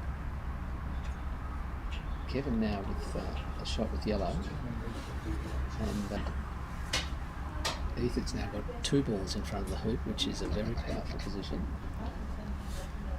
Yeah. Now what's Kevin doing here with his mallet? Can you explain that? So, because the boundaries here are quite close, or because the boundary line is quite close to the edge of the lawn, sometimes when you do your backswing, your mallet would catch. Yes. So Okay, Kevin's to about give to take some, the shot, so he's taking some relief. yeah, Okay. It appears he's going for the hook. And he's running. and he does it. That was a wonderful, wonderful last shot. But it was the only shot he had, wasn't it? Yep, you can't exactly do much else other than hit and hope. And in that case, it worked. So a very, very exciting semi-final there. Kevin and Ethan are now collecting their clips, and we can turn to the other semi-final on the same court, where Gareth Denyer, the only non-Canberra player in the semi-finals actually. Yeah. He comes from a club in Sydney, I believe. He actually plays at Sutherland and Marrickville. So Gareth is, we just reminded, he's actually playing, which balls is he playing? He's playing So the brown. Gareth is playing blue and brown and green. I got you that time. That's the first. So he just played the brown to clear the white over the northern boundary.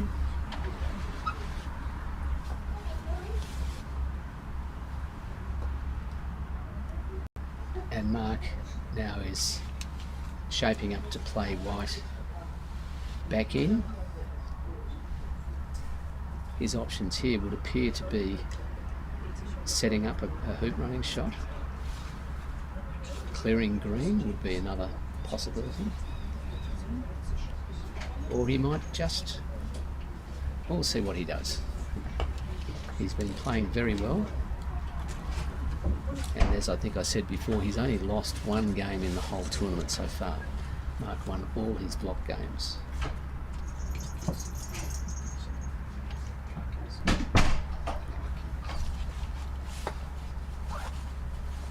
He's gone for the clearance, but he's just clipped off the green, and unfortunately for Mark, he's put it in a better hoop running position. That Gareth is looking to hit it the other way because it would appear that he doesn't have a clean shot with pink there, so he's looking at clearing the pink with a stun shot, and he's done that very effectively.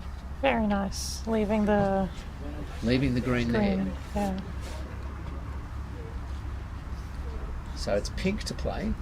Now we happen to be in a very good position here, Jamie, to see that this is one of those doubles, or close to a double that you were just talking about. Mark could actually... Yeah.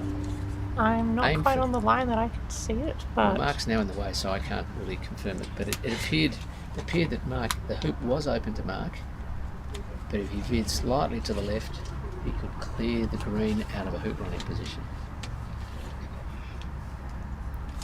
Definitely gives you a bigger target, but not by much. So this is a low risk, high reward shot if it comes off. If he misses, he just ends up on the boundary and doesn't give much away. Oh, yep. Now, did I predict that? I think you did. Thank you. That is exactly the outcome of the double. Gareth was obviously surprised, but it was a lovely shot from Mark. So we give him the benefit of the doubt that he was going for the hoop, not the ball, but it could have been either. Yes, Mark in that case was absolutely going for the hoop. Yep. No doubt about it. So the score now is 2-all, and Gareth is playing across to hoop 5 in quite a good position. When you're playing across the lawn, sometimes people say it's better to be long than short. Do you want to explain why that might be? Yes, so in this case, it doesn't really make much difference because you're going to a centre hoop. Oh. Mark has left his ball on the non-playing side of the hoop, which is usually not good. Yeah, so But in the case sometimes of... it can be used to your advantage. Sorry, I interrupted you. In the case of hoops 1, 3, 7, and 9 specifically, being longer is better than being short, because if you are longer, your returning clearance hits across the entire lawn Yes, rather than hitting to the close boundary. thank you. But in the centre ones, it doesn't matter so much. In the centre ones, it doesn't matter so much. Mostly, being longer is better because you're further away from the play. So it makes, for example, this clearance, Mark's clearance with the pink, is longer if he's going for the brown than if the brown were the other side of the centre line. Yeah. But Mark just opting for a Positional shot. potentially a block, but a bit too long. In this specific case, shorter would have been better than longer. Yep. So Gareth is addressing brown. He may be considering a jump shot. He's called the referee. Definitely considering it. I think he's just gonna play the stop shot on the pink and leave the. He's changed his mind. Yeah, we'll leave white to see what it does. Because this does leave a difficult choice for Mark. Yeah. Mark, Whether to stay in the jaws. what would be the advantage of staying in the jaws, Jamie? If you are in the jaws, it prevents a easy hoop run shot. Yes. The disadvantage is staying in the jaws usually means you're not through the hoop and you can't run it back. So it appears that Yeah, so Mark's just nudged it through a little bit, so it is and now. Gareth has put his green very close to the white. So Yeah. it would appear that Gareth's tactic is that he then will want to clear the white with his brown. Yeah, so Garrett's placement of the green is essentially assuming that the white is gone Yep. because the brown's going to clear the white. And if Mark does a good clearance on the brown, then that may make that situation quite different. So Mark, this is a critical clearance for Mark.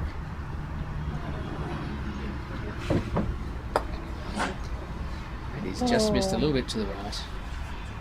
And his pink goes over the line on the northern boundary.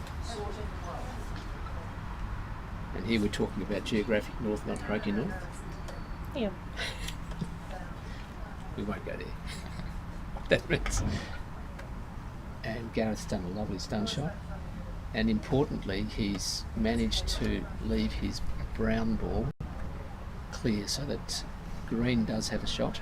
Only just. Only just, yeah, But it's definitely, it is clear.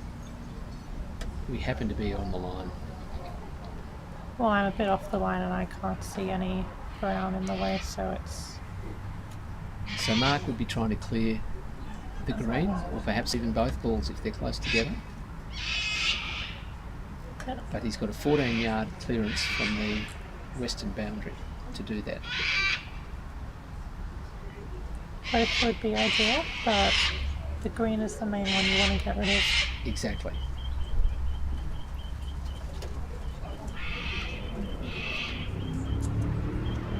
So Mark's taking his time with the shot.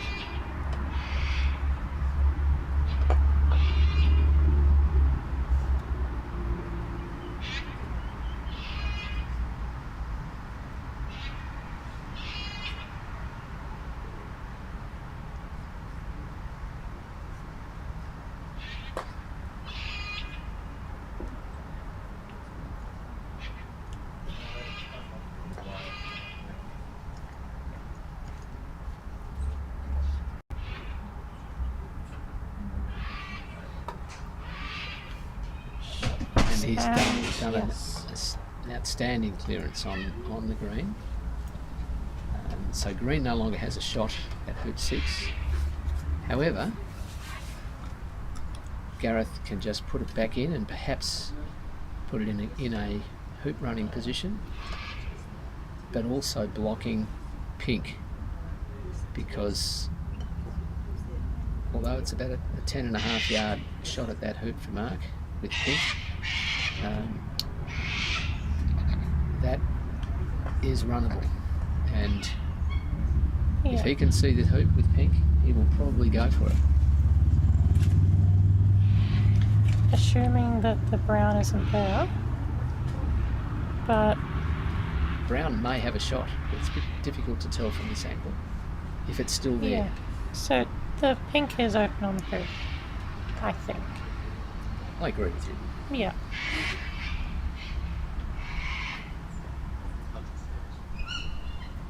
So Mark is shooting. He's scored hoop 4 from a very long shot, and he's hoping that he can do the same on hoop 5. And he's gone in off. So that's a beautiful shot. Brown was very close. That one was a deliberate hoop shot. Yes, I'm sure you're right. So Brown is first to hoop 5, but that was a critical series of shots from Mark then. First to do the clearance, and secondly to run the hoop from the northern boundary.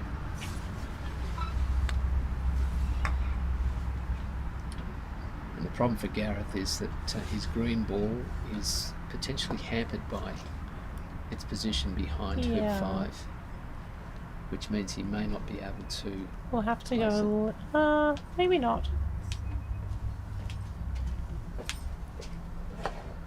Not too bad. Not too bad.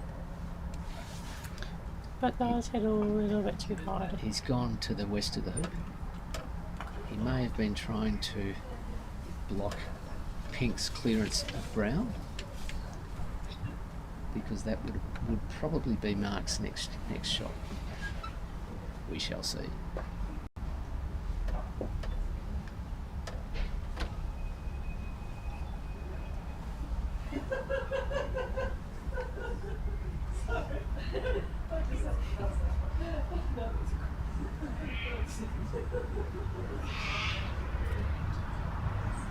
So,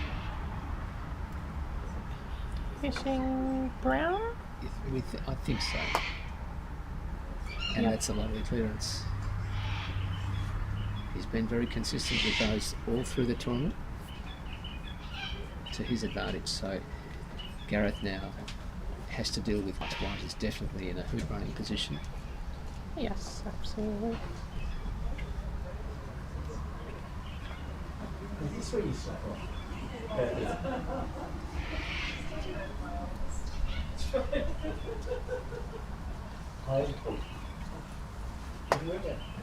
Oh, Gareth 14. must have had a shot at the hoop. missing. I think he was going for the white, but just missed it and bounced off the hoop. Possibly. That's what I think.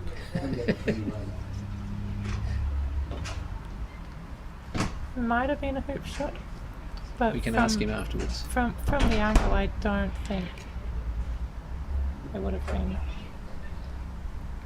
So Mark now in a position to go 4-2 up in this third game in the second semi-final. And lovely steady hoop. So Mark has won the last 4-2. 3 hoops, so he's now 4-2.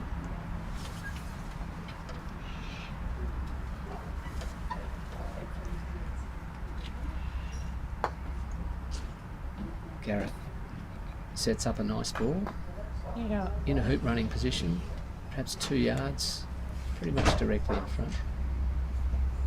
A nice place to be. Will Mark be just setting up, or do you think he might try and clear here? He'll be Jamie? setting up And why would you say that? because of where his other ball is. It is reasonably close. It's probably even closer. And the positioning of where the two balls is, the pink has a much better positioning angle. Now Gareth is looking at the possibility of using brown to clear or stymie white. No, he's not doing that. Yeah, I would be looking at getting the brown in the line, but still into a running ball position. Yes, because if he does that, even if Mark successfully clears the green will have a counter clearance on pink from the near side. Yeah. And for that reason, Mark may not decide to clear, but we shall see. Looks like he is clearing. So pink hitting green.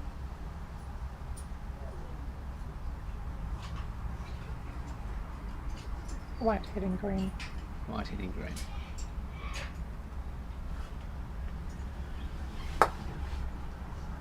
Ooh. Misses just to the right. Now this gives Gareth a decision. He Yes. can either go for it now straight away and run the hoop, or hit pink, leave the hoop shot to brown, but potentially leaving pink with a shot on the brown. Yep. Now So if you- ideally, what I'd be trying to do is hit the pink on the right side, exactly like that. But it is a bit too much. Yep. Because from our angle here, we can see that the brown is open to pink. Yeah.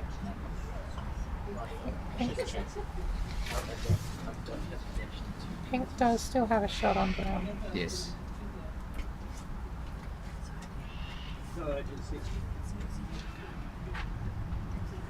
Which Mark is lining up, and again, it's one of those situations where it's a low risk shot. However, if he misses, there's a high risk that Brown will run the hoop. Yeah.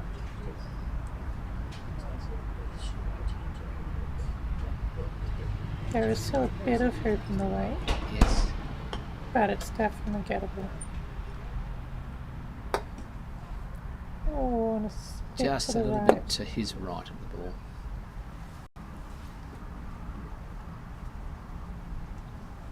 So that missed clearance gives Brown a chance to run this hoop.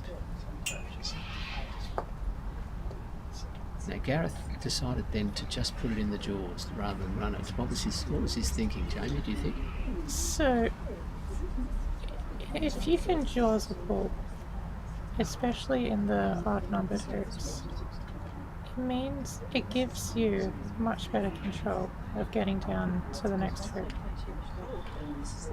By jawsing here, Mark does have a difficult shot from corner 2. Yes. I think that's 2. Yep. And also a jump shot. So Gareth's sort of taken on the risk of those 2 shots not being successful. Yes. So as you say, it's a bit of a gamble, and we'll Yeah. just see how Mark responds. And he has tried to clear the brown out, but unfortunately for Mark, he's hit it on the wrong side and has peeled it. That is, he's hit the brown through. So Brown scores the hoop. The score is now 3-4. Then the problem with that, Jamie, is that Brown now is first ball up to the next hoop. Or sorry, Green is first Green. ball. Green is first ball up to the next. So it's not exactly a negative outcome, but it's not an ideal outcome. Yeah. It's hitting a ball through an odd numbered hoop that was jaws is almost the equivalent of just missing a shot. Yes. So Gareth's placed his green in a good hoop running position, maybe 2 to 3 yards short.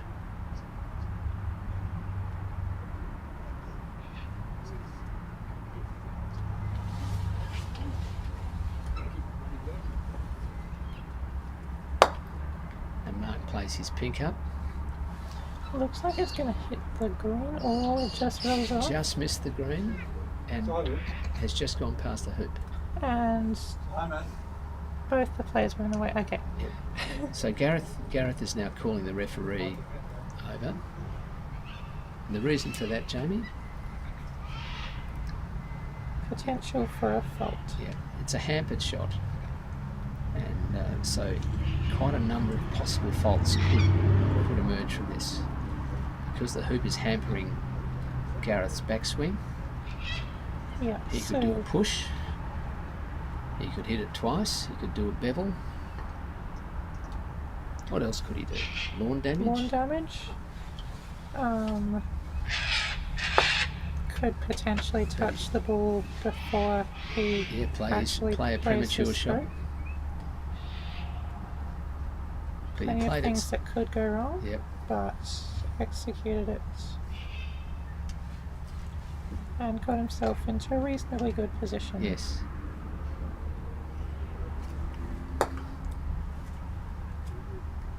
So green is in a hoop running position. Unfortunately for Mark, his white has gone off to the right of hoop 8, and Gareth has the opportunity to equalise here.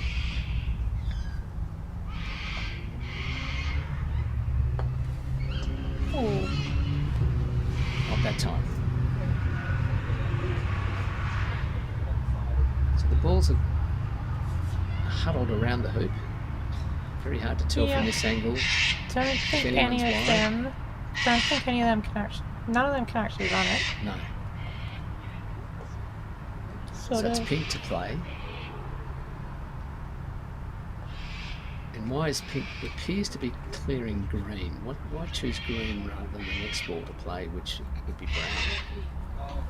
Green is a lot closer Yes. and gives a lot better control of where pink will end up after the clearance.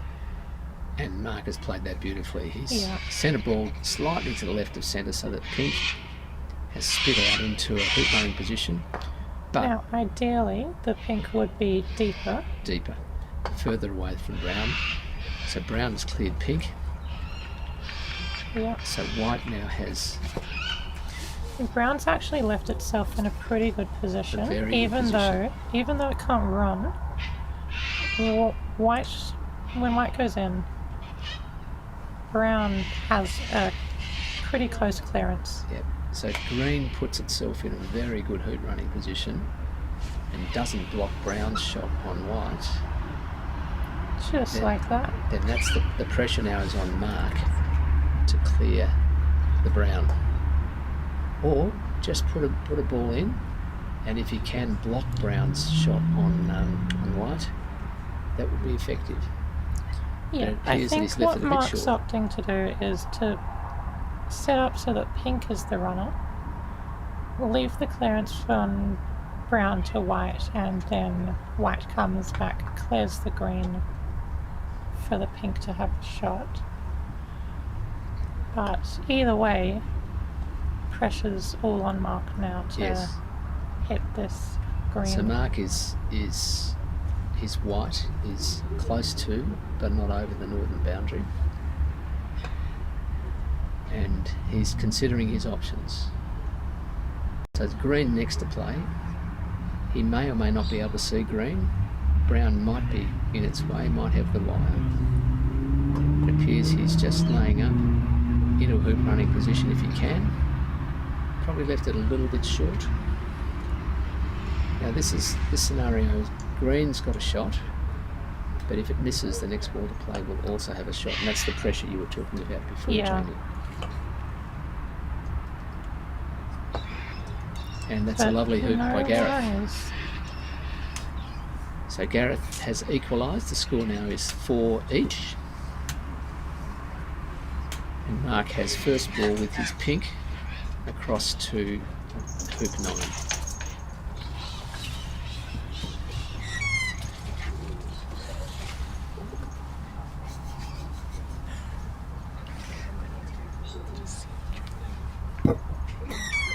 I think the Gumbrel dog wants to be on on the live stream. Oh, she'll get her chance.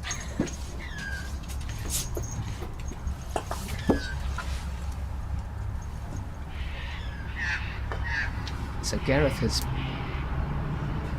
just gone and had a look at that. I can't exactly tell if it's runnable or not. I think from Gareth's reaction, he slapped his thigh, which to me might indicate that it's a runner. And he's left it a bit short. Don't think Brown is though. Definite that Brown cannot run from there. So Mark preparing to place his white in position at hoop 9.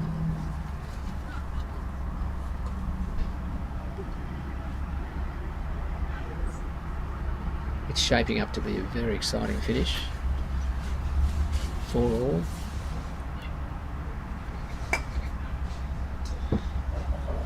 Yeah, if it's anything like the last game, or the other semi-final. Oh, the other semi-final was very exciting and very close. One game goes one way, the other goes the other, and then third game Yes. ties all the way up and finishes on the 13th. So Gareth doing a lovely clearance of pink there. Yep, just picking off that one ball.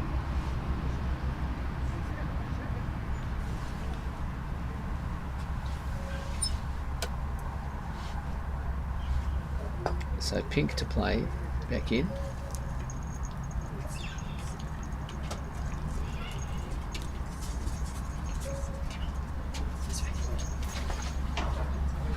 As we said before, we don't think that that Brown is in a hoop running position, but it is in a good position to clear the white, which may be in a hoop running position. So Mark may be electing. No, he's just playing in, putting another ball in the mix.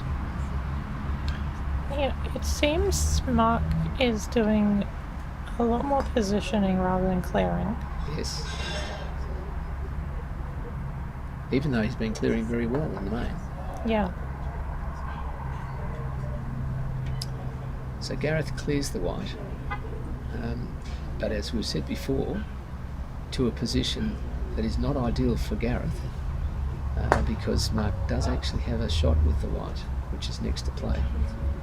He may elect to go for the hoop, or he may decide to just put a ball in a closer hoop running position. What would you do, Jamie, in this situation?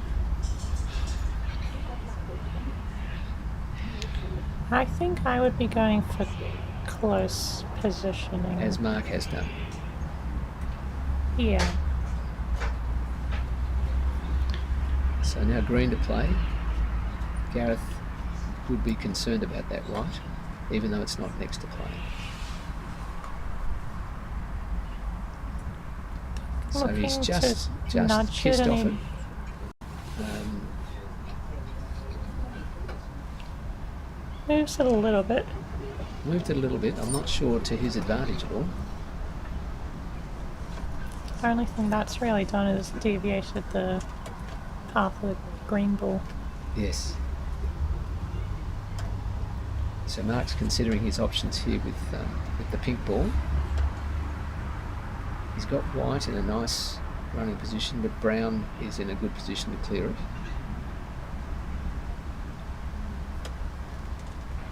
See what he does. Looks like he's putting another ball in. So Mark's now in the strong position of having 2 balls in a running position in front of the hoop. Yeah. So Gareth, What would you do? not sure if you can see the hoop. Oh, it's not too hard to talk if you were. I'll keep looking. So Gareth has cleared the white very strongly. Said, no, you cannot stay anywhere around here. Close it right down I to do not want you near this hoop. hoop 2.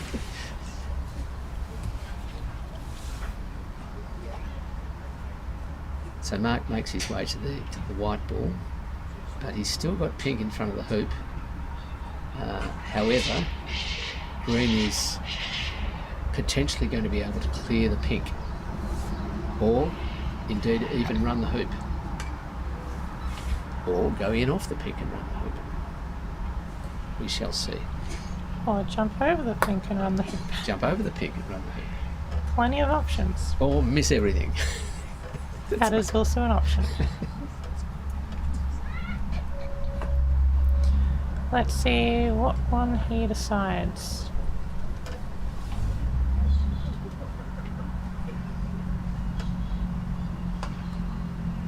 And he cleared the pink, and from his reaction, Yeah. I think he was hoping that the green would go at least against the hoop, or possibly through it. He did bounce off the near wire. Yeah, a bit too much angle on that, so Yes. it hit the leg rather than, or it hit That's the right. close leg rather than the far leg. Yes.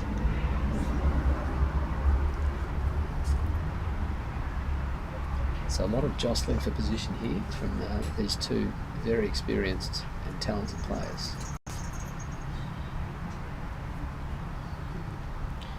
Oh, pink's a bit short. Yep. Judging from Mark's body language, he agrees with you. A nice centre ball clearance from, or slightly right of centre from Gareth. The advantage of that was that it sent White as far from the hoop as he possibly could send it, which is 7 yards, but put himself in front of the hoop, well, in a hoop running position but near the boundary. Yeah. So again, White a bit A short. little bit short, probably not runnable. Although the advantage this time is pink is there to push it in front. Now Gareth looks like he's aiming for the near side of pink. No, we'll wait to see what he does.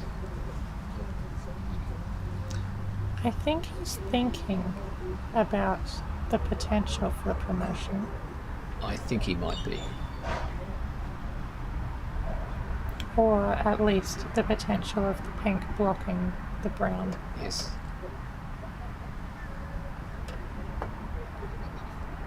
So he's nicked off the pink.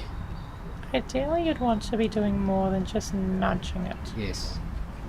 Because pink is still relatively close. And the promotion is on. The advantage of the promotion, Jamie, would be what?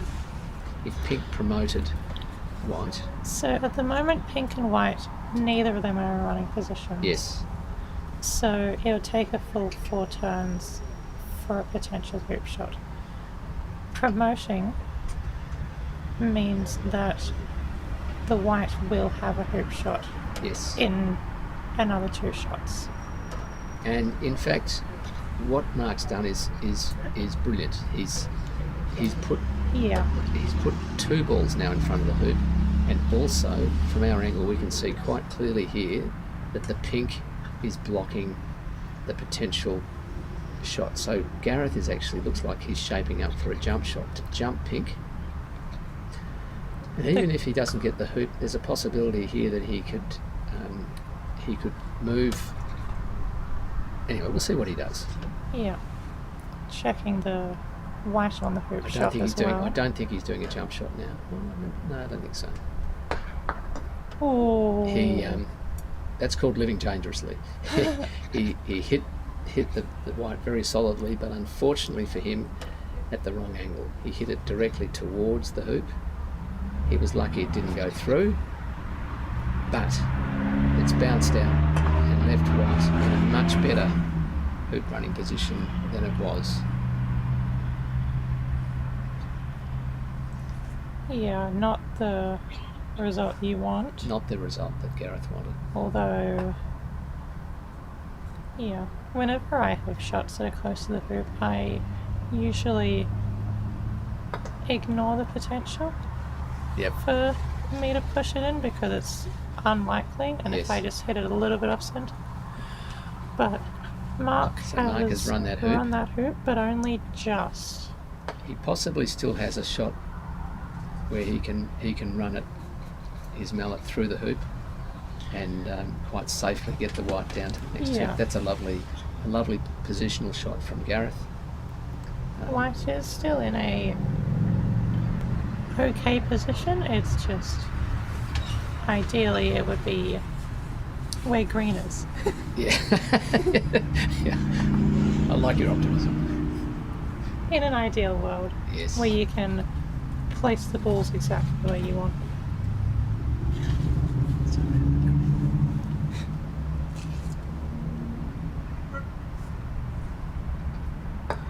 So Mark recognises that that's in a good shot, good position, and he's gone for the Yes. for the clearance and achieved that. Great shot. A fist pump indicates he's very happy with that shot.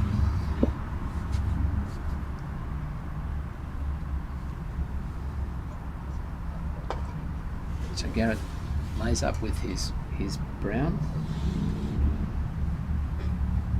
and at this stage of the tournament he's got the speed of the lawn pretty right, and that's a good position to run that hoop. Mark and the referee are looking closely at the white, deciding how he wants to hit it, and the referee making sure that he does it legally. As we said before, there are lots of potential faults when the ball is close to the hoop.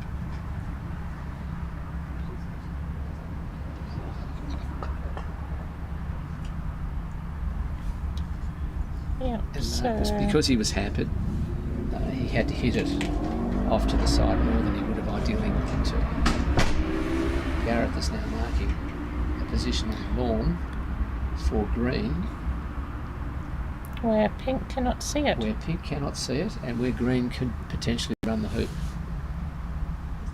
So precision placement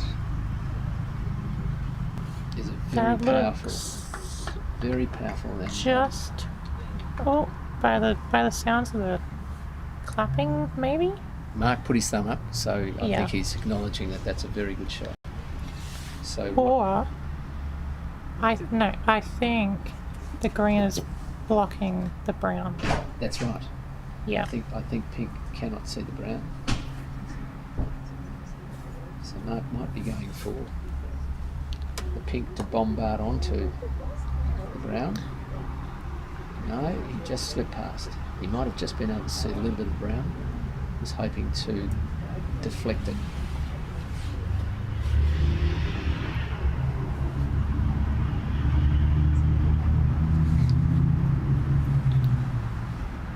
Garrett's looking across. Let's see. I think Gareth is going to try and jaws this. Yeah. Oh, Hang on. It's rolled back, is it? so Gareth's very happy with that outcome. It did roll through and then it Yeah, rolled back. Disappointed Gareth- by the outcome, Disappointed, then elated. and then So why is he elated, Jamie? Can you explain to people who may not understand why? so what Gareth is going to try and do is push the brown through with the green, so that green then ends up as the first ball to hoop 9. 9? No, I think hoop 11. Hoop 11. Yep. Which, He didn't achieve. no, is hit the leg. He's hit the leg. So this has now provided an opportunity for Mark. Pink. I think in this case, you just run the hoop now. You don't want to give White a chance to No. knock you out.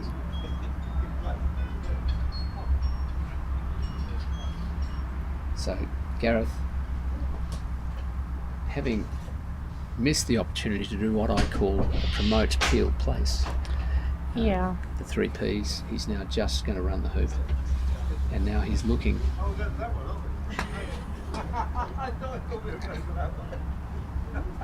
With the lawns oriented a different way to the way they normally are, it can be very confusing. So this is Yeah. hoop 10. So once this has been run, hoop 11 is the hoop in the middle of the court, not the far one as Gareth was thinking. So he's trying to place his brown in a position which will impede or distract or annoy white in its shot. So 5-all. 5-all, and I'm presuming that green being offside, Mark has elected to let him hit it from there. Yeah, I'm not sure if Mark actually directed. Yes, because the rule is that when it's offside, the opponent, in this case Mark, can give a direction to hit it from where it is or from one of the penalty areas.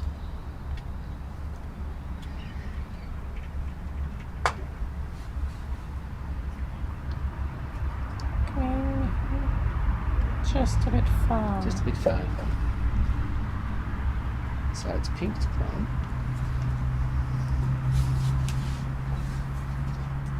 Yes, I did forget that. Gareth is just giving us the intel. Yeah. Did Mark give you a direction for offside? No. There we are. We have the intel from the man himself. Gareth is a very demonstrative player, so you know how he feels after he's played a shot. So Mark's pink has come in and sitting right behind his white. So white's not going to have a shot at the hoop. It could be a problem, but Gareth attempted to clear it anyway, but has missed and gone over halfway. So in this case, really I can see two options. There is jawsing and there's hitting the green. So the referee's looking very closely because Mark, if he touches pink with his mallet, that will be a fault whilst he's in his stance. But he's done a lovely jump shot and run through. So that's 6-5 to Mark.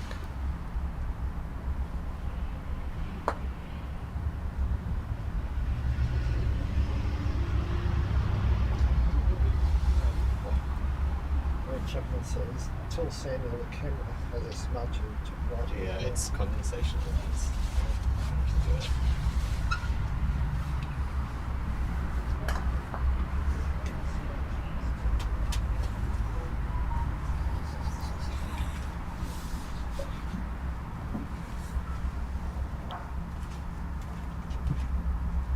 Okay, we've got 20 minutes. So we've just been indicating there's a 20 minutes on the clock still. So hopefully the clock will not be a factor in this game.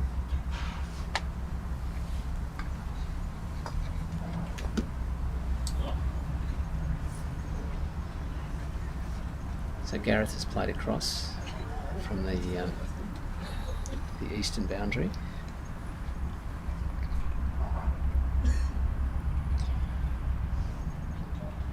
So white Looks like appears to be going for green. Appears to be attempting to clear the green.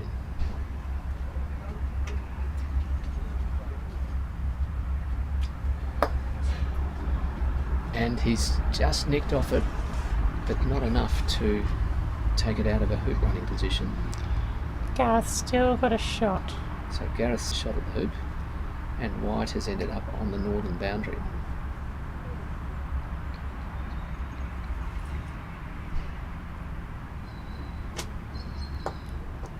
Oh, Gareth, a little bit with off his shot, centre. has just left it not very centrally in the jaws. Question is whether pink can see it. I suspect it can see enough of it to clear it. Certainly judging from Mark's stance, that's what he's preparing to do. Yeah, in this is a case where pink really is the only one who can clear.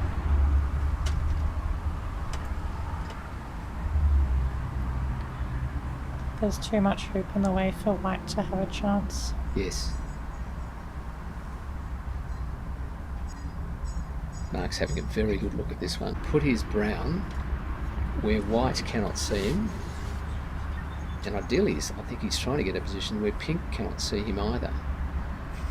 It's possible that that hoop 4, and Yes. do you think he's achieved the block, the white? He's got the white? one from white. Now this is where it's pretty critical that the players, where they're taking relief, as Mark is entitled to do, that they do it along the same line that they are intending to hit.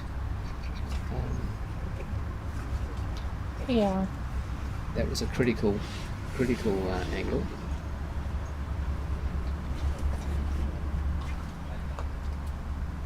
So Gareth plays in with his green into what appears to be another hoop running position. I think if Mark can see the brown, it is very difficult. Or it'll be only some. And Mark is I'm not 6'5" sure if up he here. is. At what point does he, well, he may have done it now, concede the hoop and take the advantage of being first ball to 13? If Gareth hoops this, now Gareth's looking at his other options here. What other option is he looking at? I think he's looking at the option. Gareth's checking with the ref where the next hoop is. Yeah, I think he was looking potentially at the option of clearing the white and deflecting and off deflecting it. Yep. up to hoop 13. And then leaving. So that makes it 6-all. 6-all, Again. and again we have a And a very semi-final exciting going finish. to game 3, hoop 13. People would pay big money to see this, wouldn't they? Yeah, Look at the crowds around us. massive crowds. Massive crowds. We're counting the dogs as well. Yep, that adds an extra 3 Yeah. or 4, I think. I've seen Do 4. we count the legs? So it's 2 per dog, is it? Yeah, two per dog, so that's an extra 8. So Mark now with first ball for 13 with the white. And as we said before, critical that he doesn't leave it short. And he's not done that, and he's put himself in a good hoop running position with that first ball. Yeah, nice shot. Gareth here Got has a runner. got potentially a challenge with a slightly hampered shot with the green and also with his brown. He's checking his backswing now. Yeah, Gareth not in a great position. Green, And green has hit the Oh. hoop and ended up on the non-playing side. So that's good weight. that's a but disaster. It was a very good weight, just slightly the wrong line, and the critical importance of having a shot that's not impacted by the hoop or any other furniture. So Mark comes in, a lovely hooping shot, but there's a possibility he may have blocked, I don't think the white is blocked. but he might elect to clear the green anyway and then leave the easier hoop shot for pink, depending on what Gareth is able to achieve with the brown.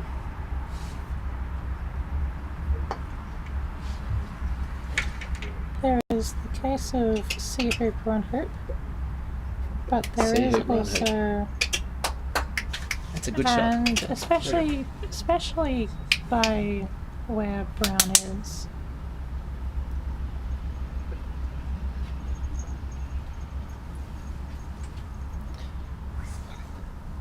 Yeah, specifically where brown is, white may be looking for a hoop shot. Yep. Because green cannot hoop, but it could clear pink. We'll wait and see what Mark chooses. But green, hoop, or brown even are all good options.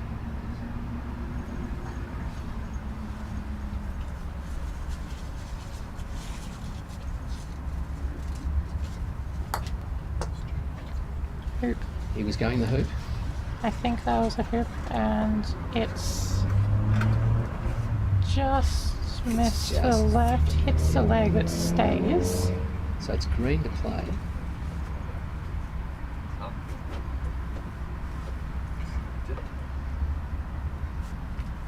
Followed by pink.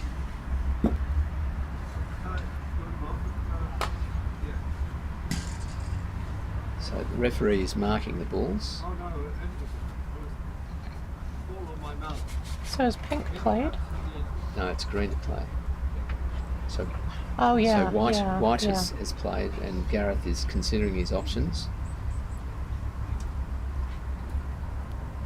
I just saw Gareth go up to the pink ball and thought he was playing that. He's looking at the possibility of clearing both balls, I think. He was trying to clear the white and block the pink, I think was what he was trying to do. Yeah.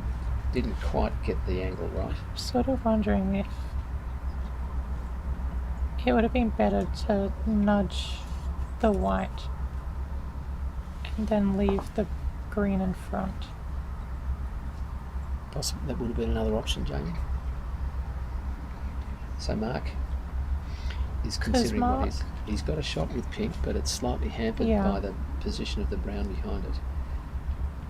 And it's also the pressure because it's potentially for the place in the final, but also pressure because if he fails to run it, he knows that the brown will have the next shot.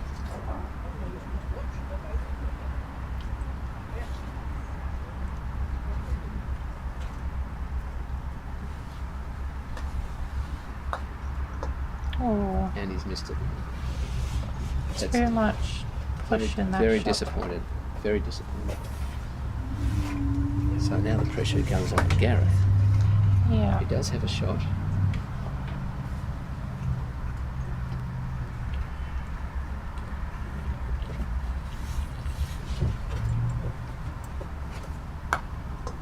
Oh, And he's missed his same shot too. thing. Right leg. So we now move to another rotation. So white to play. In good position to clear green out of a hoop running position.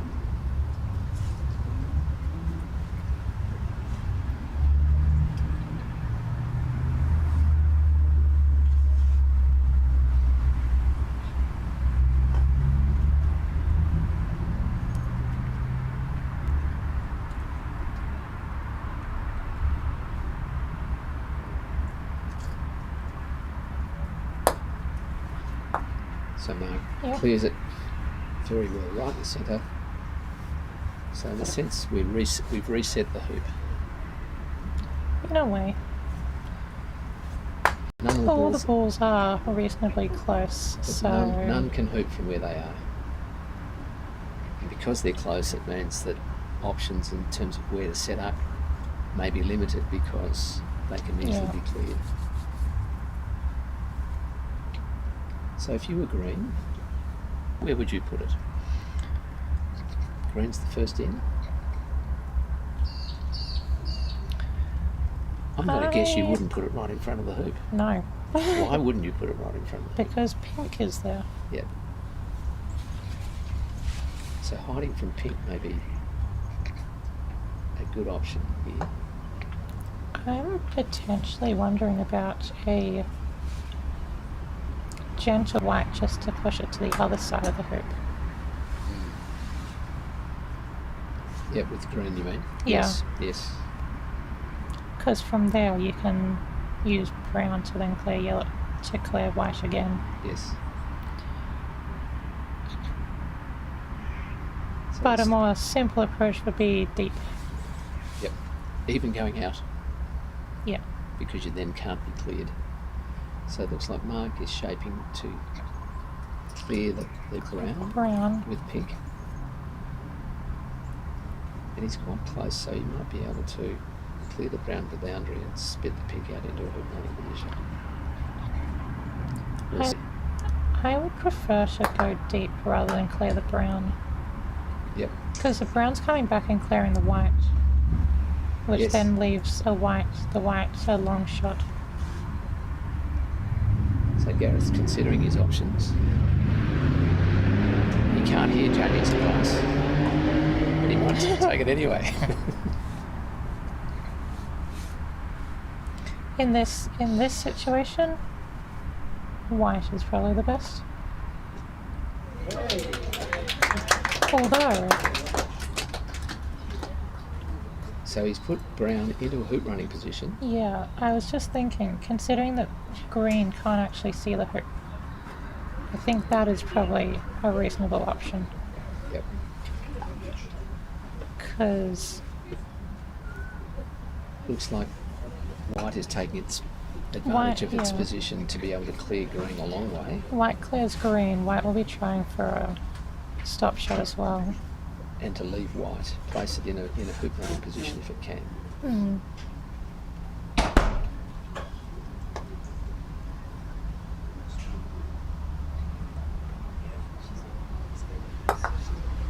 Lovely stop shot. Yeah, great shot. That's a great shot. So what Mark has achieved there is he's put green on the other side of the lawn.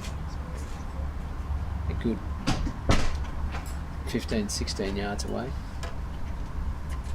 And left white in a perfect, not perfect, but a very good hoop running position.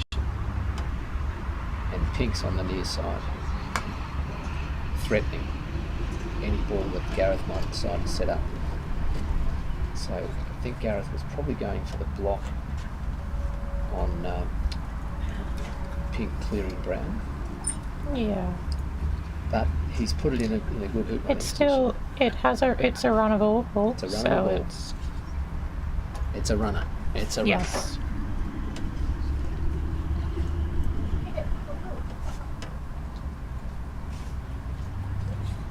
So Mark now playing pink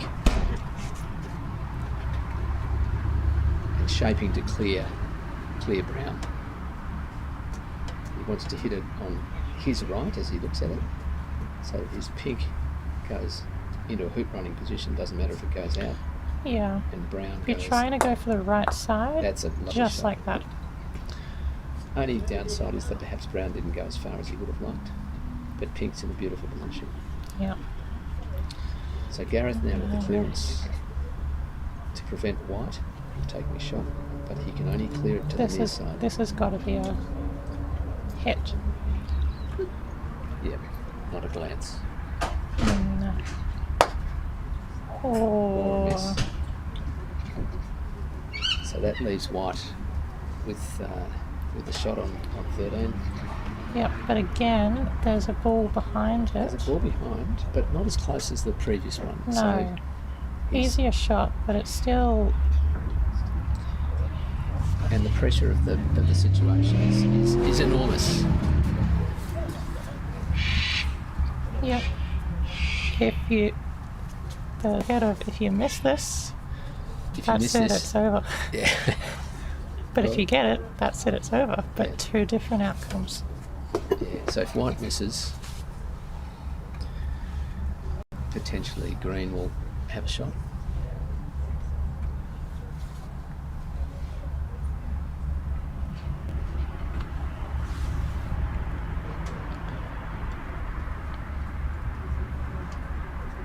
Just need to stay focused. Focus on But the be shot. careful about his feet, because if he touches green, that's a front.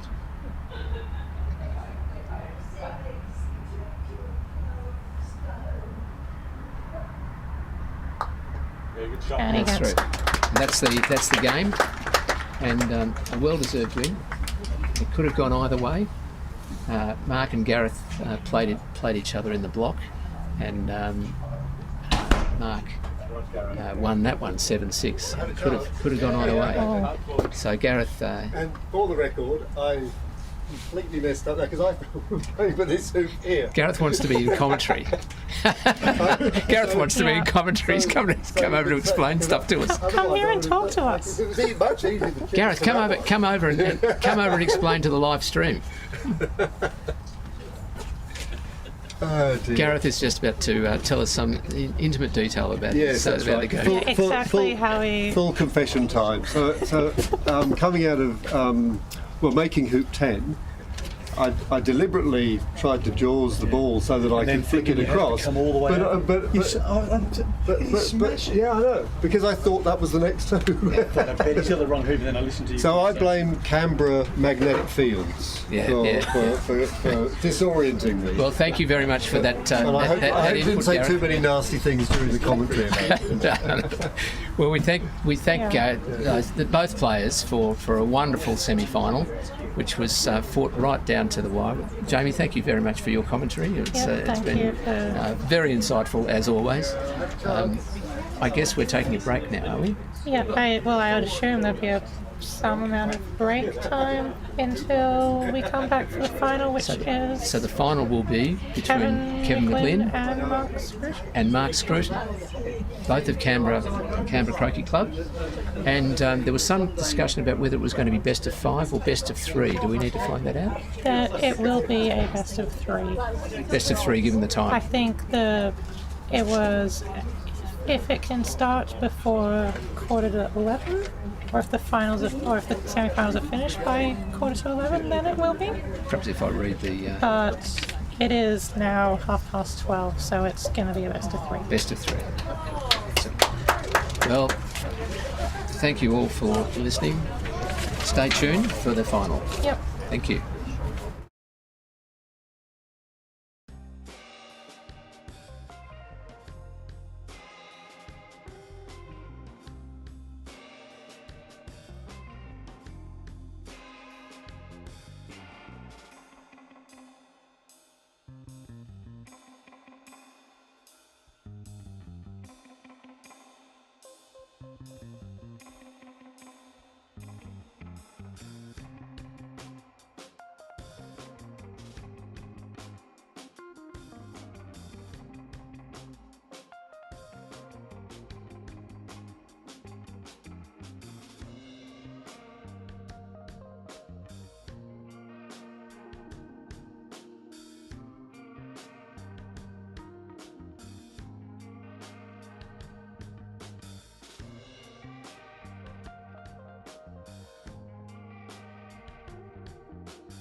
Welcome back to Canberra Croquet Club, or croquet as some people say.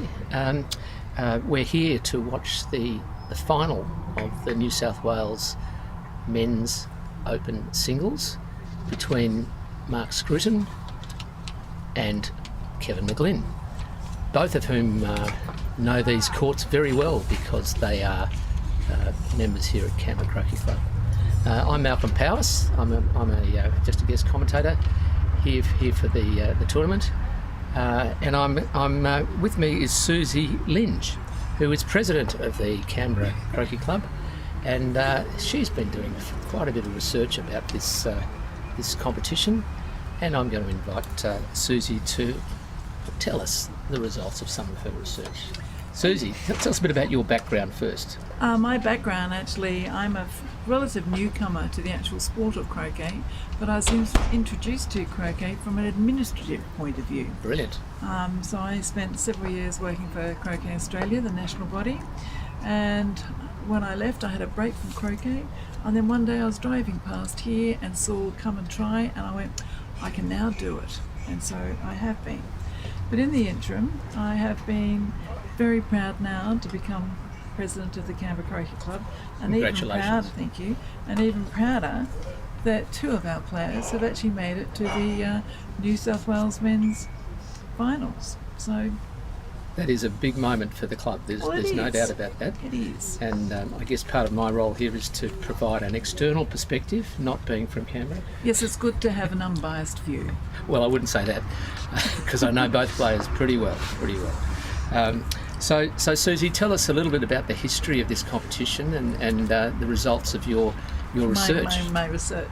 Well, looking back into it, one of the major roles, not only just to give the men, croquet playing men, the opportunity to pit their wits against each other, but it is actually one of the major tournaments where the GC selectors for Croquet New South Wales will see how players perform, and they will then be chosen, they'll be selected to become members of the GC. I'm stopping. Keep going, Susie. We're just pointing out that the game has just begun, and that Kevin is playing with the blue and the black balls, and he's just hit the blue across to hoop 1 from corner 4, and Mark is just about to address the red ball. So going back to the history, Susie, so that the selectors look at this tournament in particular. Absolutely, and there's two others, the Opens and the the GC Women's will also, which played last weekend, will also be one of the selectors in helping sort out the team. And yes.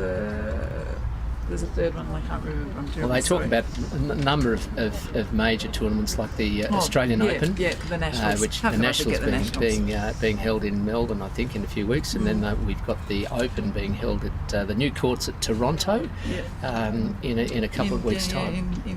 That's right. But interestingly, in the people who won, Robert Fletcher won last year's GC Men's. Yes, that was a great surprise to everyone. Not. Just need to say Robert Fletcher anyway.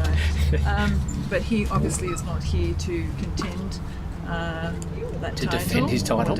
Yes. And I'm sure all the players are very glad that he's not. I think there was a satisfying sort of sigh of relief when they found he wasn't in the draw. But in 2023, Mark Scruton won this competition, so Mark's got a lot to play for, as does Kevin, who was, I think, if I recall, was the captain of the GC Interstate Shield team last year. He was, and he did a great job. I was also a member of that team, and we won the Shield for the third year in a row, which was a great achievement. And I pay particular credit to the women in our team who really carried the day for us. We blokes did our best, but it was the women who made the difference. Okay. Western Australia are still wanting to win one, because their men are very, very strong. Okay, Susie, what else can you tell us about this tournament? Well, the person who has held this title for quite some time is David Hambridge, who actually won the competition in 19. Of course, there wasn't one in 20, thank you, COVID. And then again in 22, but he also made the final in 21, but that was actually taken by Pete Landry. And I think if I remember, Rosie Landry won the GC Women's last week. She won the New South Wales Women's Open in Manly recently. She certainly did, and she played very well, and she was also a member of the team. So we should now focus a little bit on the game here, and we can intersperse some of the historical comment Absolutely, as we go. This is we're now down to the nitty-gritty of our weekend. So Mark now is seeking, it would appear, to clear the black from Kevin, and he does that, and he clears it on the right hand side, hits it on the right hand side, which gives the benefit of clearing the black to a position where it cannot run the hoop, and he's kept his yellow in front of the hoop, 7 yards away, but it's in front of the hoop, so therefore he's still maintaining the pressure. And the good thing is he's gone out with his yellow, so he cannot be cleared. So it's a good position to be in. Kevin, in response, has put his blue across in a hoop running position, but not a block on yellow.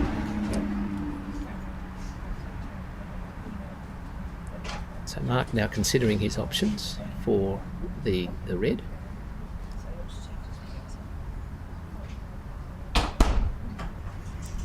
So Susie, as someone who hasn't played a lot of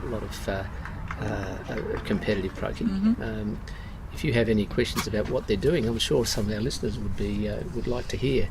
I will certainly ask you. So feel free to questions like, what would you do in this situation? Well, but I'll let this first hoop play out, because that was a beautiful clearance that Mark managed on the blue.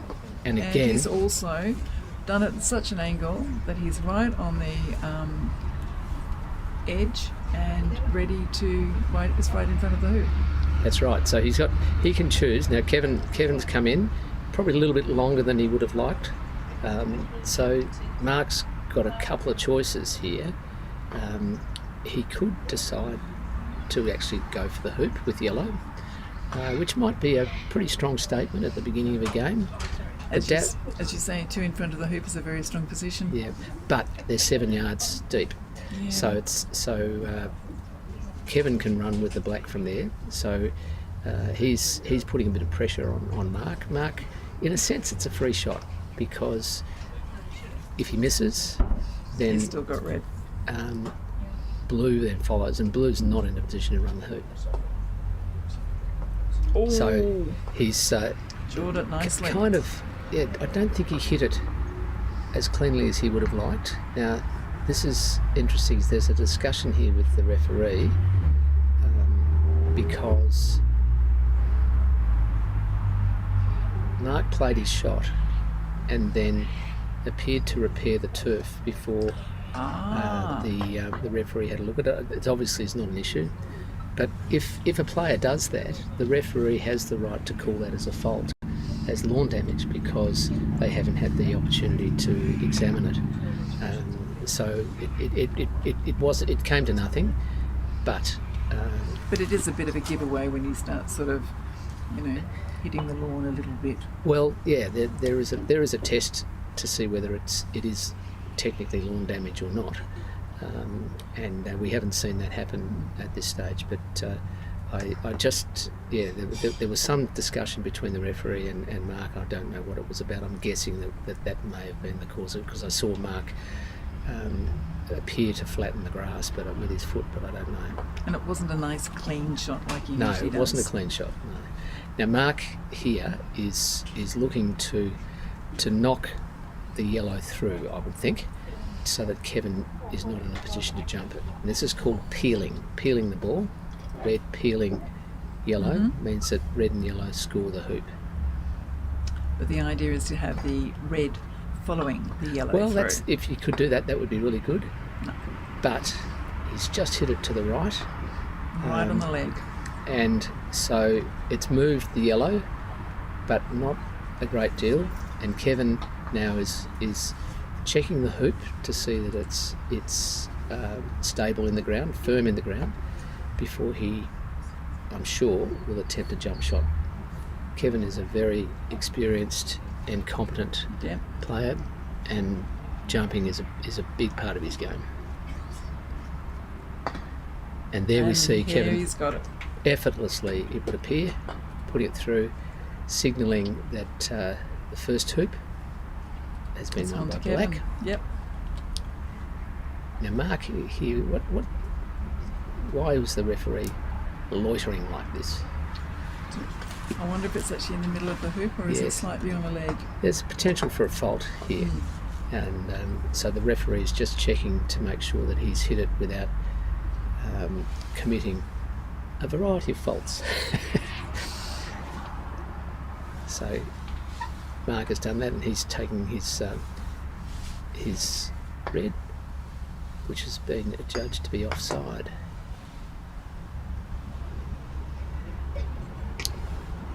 Kevin has placed his blue ball about 2 to 3 yards in front of hoop 2.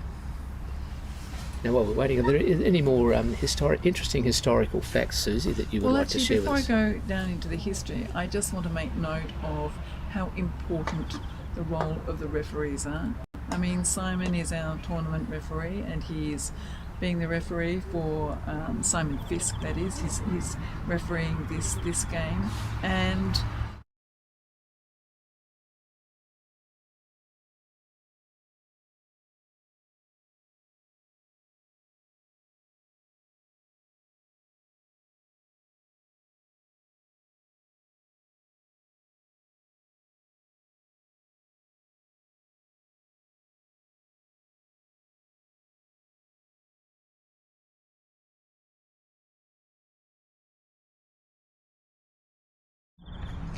I think, the referees and the roles they play are really important. And I think here in Canberra, we are very blessed with the referees that we've got. And I know that they have stood for a long time, as these games this morning have all been 3 hour or like three match game finals, semi-finals and finals. So yeah, they've done a great job. And it is in some ways a thankless task, because like in any sport, Mark's just missed that to the right. In any sport, the better the refereeing, the more unobtrusive it is. It really shouldn't be part of the game, and that's the important skill that referees can bring to this. And we've got experienced players, most of whom know the rules pretty well. At this level, you would hope so. However, it has been known for people to not know the rules, and the referees have an important role to explain that when required. Or to pick up things if somebody thinks, oh, I think that was a mistake, but I'll just pretend to hide it.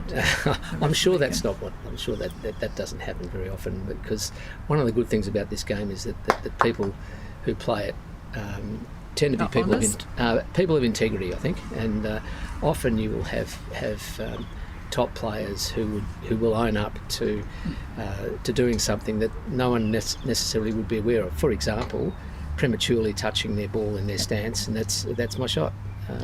That happens, occasionally, and but no one actually would necessarily know. The referees wouldn't see it. The other player wouldn't necessarily see it. So Mark's right in front of us. We're just going to be quiet while Mark plays his shot.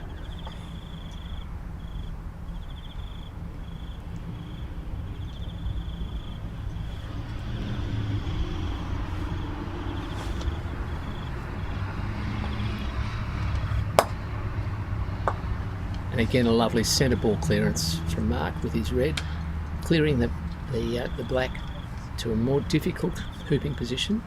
It's still runnable. It's still runnable.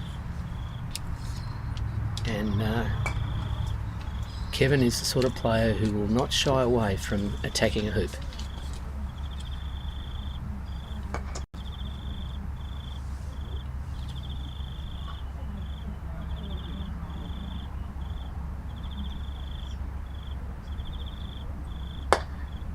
And there we see it. Perfect. Lovely clean hoop.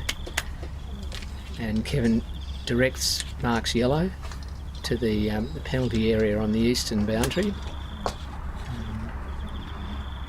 because he was over halfway without having come off an opponent ball, for example. There are a number of exceptions to the rule, but yeah, offside is one of the rules that can be very confusing for people who are new to the game. Absolutely.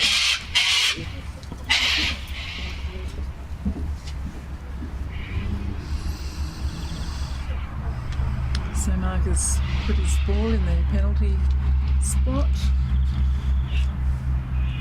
and is going to be the first ball across to hoop 3. It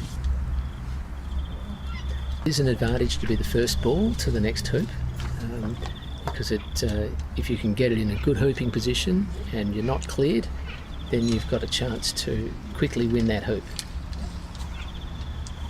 But Mark has put it a little bit long, I think, for what he would want to do. He certainly can't easily hoop from there, but it is a good clearing ball. So sometimes, so he's sort of taken ownership of that. yeah, he's actually in a sense controlling the area in front of the hoop, because he can clear, for example, where blue is, he can clear that to the longer boundary. So if he sets up well with red, Which he has done. which he has beautifully. done, and if yellow can It's only see, a yard in front, if yellow can see the blue, which I think can. That's Red hasn't blocked. so what do you think Yellow? Kevin would be wanting to do here, Susie? I think that he would want him to protect so that he's ready once the yellow hits the blue, he's then ready to, he wants to block red. Yeah, well, he's put a ball in, which is often a good thing to do.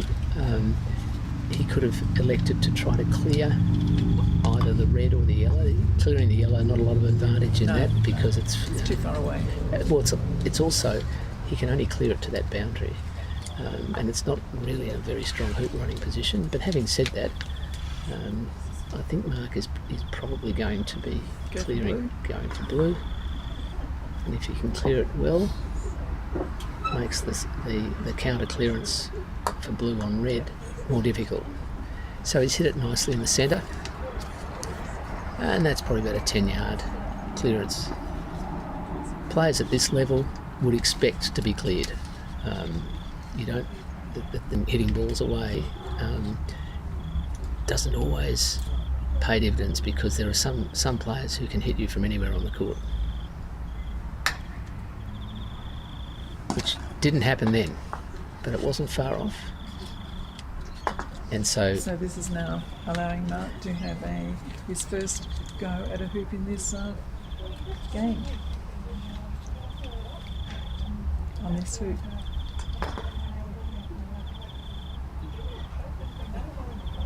So Mark takes his stance. He's very careful and thoughtful in his approach. Very considered.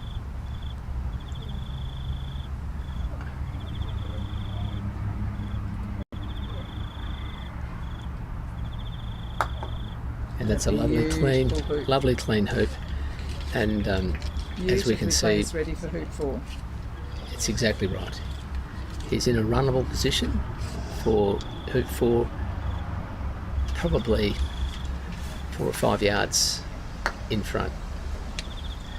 So Kevin is putting his black ball up there, and he's put it closer to the hoop but slightly more angled. And not impeding red. Not impeding red. So red could opt. Let's see what happens, but see where yellow and blue go before we get too carried away. But yellow's placing the ball in a better hoop running position. Might have blocked. No, like red can see black. Yes, and sometimes at club level, people will apologise if they block their partner ball, like there. No. Sometimes they do, but in fact, it's not a problem, because in this case, red has got another very effective option, which is to clear the black. So we'll see how Mark goes with that. Looks like that's what he's shaping up to do. Yeah. But when you're playing singles and you position your ball and you allegedly sort of might block yourself, it's probably for a tactical purpose. Possibly, yeah. Sometimes it's a mistake, it's nerves, but you would hope that it's a tactical purpose. Well, in this case, Two for one. and Mark has What's critical here is that the position of where the black has ended up, and it may well be that it's in a wide position. That means it can't see yellow directly, and the only option it might have is to go through the back, which of course doesn't score a point, and you run the risk of ending up behind the hoop and in a hampered position. We'll see what Kevin does. He's not necessarily hampered. He's come in from the non-playing side, so the black is not in a position to run the hoop. But with yellow to play, yellow plays. Yeah. Well, no, I'm just saying if yellow could jump, and then black would be hampered going to hoop 5. Yeah, it may be, and it's a bit hard to tell from this angle how far into the hoop it is. But jumping it could be a very good option, as you suggested. But I think he's just going to hit it along the ground, maybe in the middle, and follow it through if he can.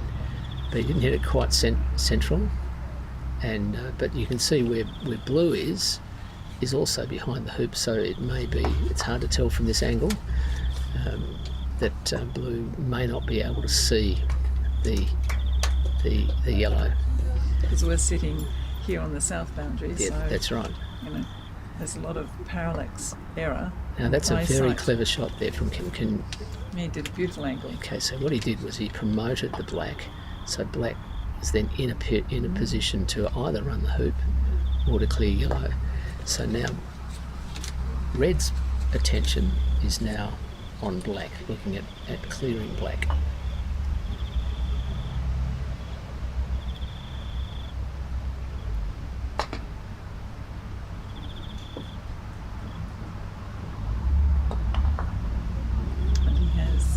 No, he's cleared his own ball, which is always a risk when you've got another ball nearby. So Mark was clearly not trying to do that. So it's left the hoop open for Kevin, and what he's done here is he's promoted his yellow. I think it's probably over halfway, yes. But it's not onside because he came off his own ball. Yep. If it had been off an opponent ball, that might have been an effective shot. So black scores the hoop. Mark's checking to see whether his ball is over halfway or not, and Kevin directs him over to that penalty area. So just because he came off another ball didn't mean that he was able to stay there or be onside. You can only be onside if you come off an opponent ball, or if you've run a hoop or caused a hoop to be run, or if you happen to have been previously sent to there be on that side. So Mark his first ball into hoop 5, and that's pretty good, I think. Yep. Gone maybe a little bit long, and what Kevin's doing here is really sensible. He's taking his time, having a good look at the situation. What he'll want to know is whether yellow can run that or not, and that will help him decide what's the best choice to do. So he's coming in with blue. I think he's just going to put blue in. And gone a bit long. Well, has he? Oh, that's a very good point. Is he protecting it so he can actually then set red away?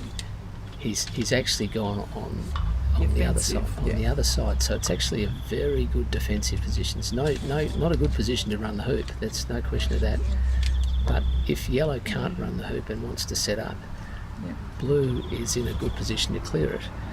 If yellow decides to clear blue, he can do that, but it's going to take yellow away from the hoop, and blue will be back first.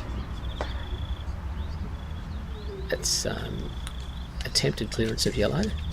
He's just nicked it on the left-hand side as he was looking at it, and it's pushed it closer to the hoop. It's made it into a better position to Well, it's hard to tell from this angle whether it's in a run. At least jaws it. He might be able to jaws it,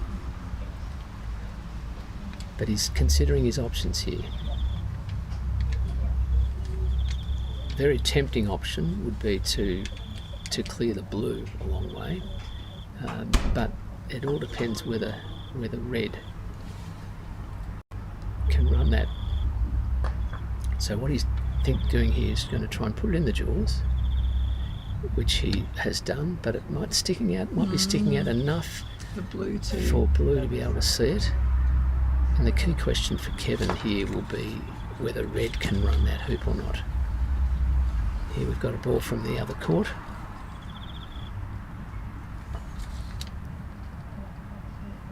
So, Balloon balls. so Kevin's looking closely at where he has to hit the yellow. He might even be trying to hit the yellow onto the red here, because if he just clears the red, then black's got a very difficult clearance of yellow. So he's cleared the yellow away, although it's not next ball to play. If Mark can run this or put it in the jaws, he is again in a dominant position to run hoop 5.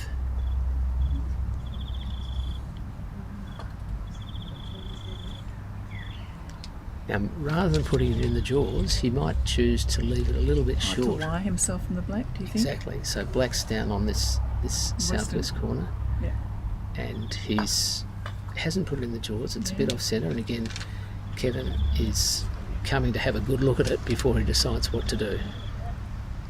And a key question in his mind is whether red can run that legally from where it is. It all depends how close it is to that upright. And it may be that he can just put it in the jaws. So Kevin's taking his time, as he should. While he's doing that, is there any other historical facts that we need to share? Well, I was actually going to move on to something that we continually refer to, and that is croquet schools. Yes. I mean, what would we do without croquet schools? What a wonderful, wonderful program that is. And I know a lot of our listeners, if not all of them, would be aware and are active users of croquet schools. So tell us, Susie, what's the history of croquet schools, and why is it so important? Well, the first thing is that I suppose our sport is incredibly lucky because we are the only sport that has live schools. Every time there is a tournament, they get slotted into croquet schools. Doesn't matter where you are in the world, you can see what is happening. It is, up to the tournament manager to put it in, but it's, within a appropriate time frame so we can see what's going on. Live schools. Now, some people may not know, obviously people at this level do know, that Tim Murphy was the architect behind croquet schools. And tell me who Tim Murphy is. Tim Murphy is an sorry, just to interrupt you there. please. Kevin was going for an attempted clearance of red, I think, at that stage, and just missed it slightly to the right. So back to Tim Murphy. Yeah. Tim Murphy is an association croquet player, and he was also an IT nerd. And he put his two loves together, and croquet schools finally sort of met its métier, if you like, when Australia hosted the AC Worlds way back in 2006. Okay, just to interrupt, sorry Susie, just there for a second. Yeah. Mark successfully ran hoop 5 there under the very close supervision of the referee because it was a hampered shot, and the referee's looking to see if that's been done legally. So 2012. So it finally had a series of developments over the previous 6 years, and it finally came to its absolute fruition and usefulness in 2012 when Australia hosted the AC World Championship. And now this is something that we use every day, and we can actually follow what's going on. So it's been going for 13 years. Yep. That's fantastic, isn't it? Yep. And this was something that he developed out of not only his love for IT, but his love of croquet. Mark just playing in with his yellow in front of hoop 6, nudging black just a tad. Both balls would appear to be in hoop running position. Kevin's just coming to check the line that red has, although it's blue to play from the eastern boundary, it would appear that Kevin was sent to the penalty area because his ball was offside. We might just watch this shot before I think before so. we continue with croquet. Very important subject of croquet scores.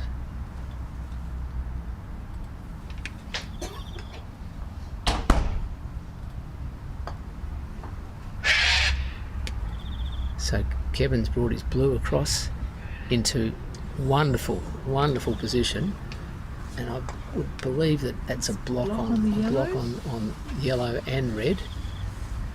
But the key, well, I don't know what Mark would be thinking here, but he's got a number of options. If he can see the hoop, he might actually try to run it, and we've seen him run some very long, beautiful hoops. So that's certainly within his armoury. He might also be thinking of black, but we'll see. No, I think he's running either going for blue or the hoop.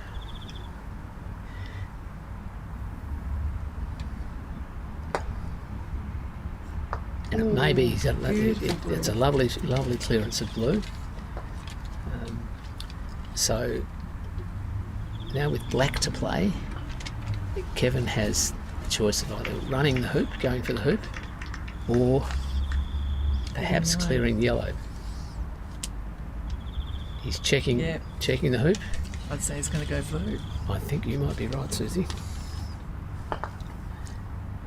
But the challenge here is He's got that intent.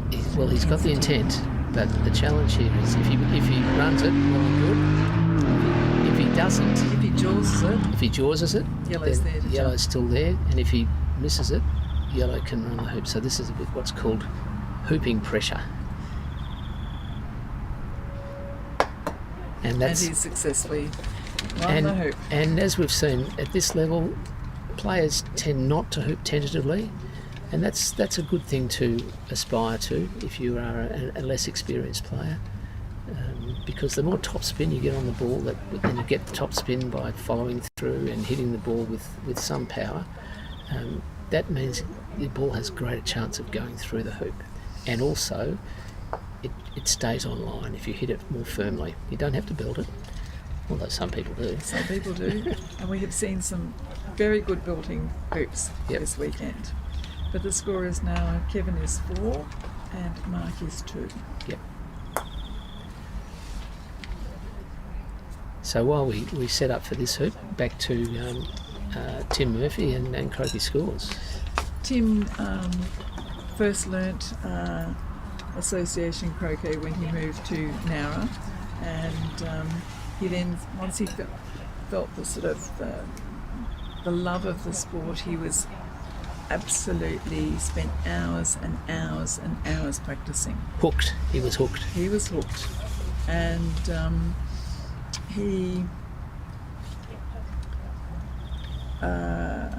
so he started to learn in 2003, and then he wanted to control his own destiny, if you like, and he then worked out how to rig the lawns, run the hoops. He spent hours, I can't tell you how many hours he spent practicing, but he set his goals and he built up his, as you say, armoury and his skill set. Yes. And he pushed and pushed himself, and his pinnacle was when he was selected for the New South Wales team to compete in the Air Cup in 2007. Brilliant.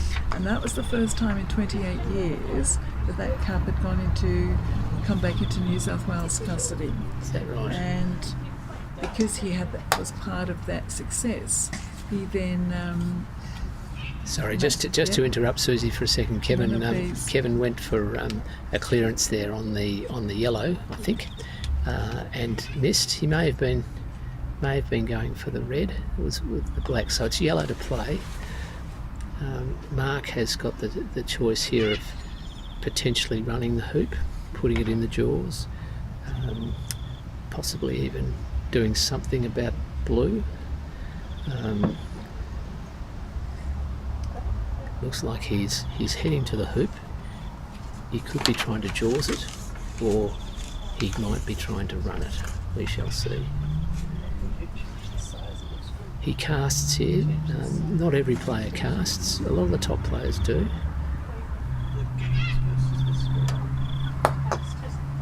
And so he's hit it pretty accurately, so that the ball didn't go through, but he's left it in a strong hooping position. Kevin checks the hoop, picks up the scoring clip, which is a sure sign he's going to jump. Jumping with the blue.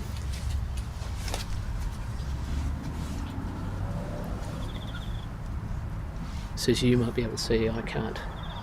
He's lining himself up. Casting.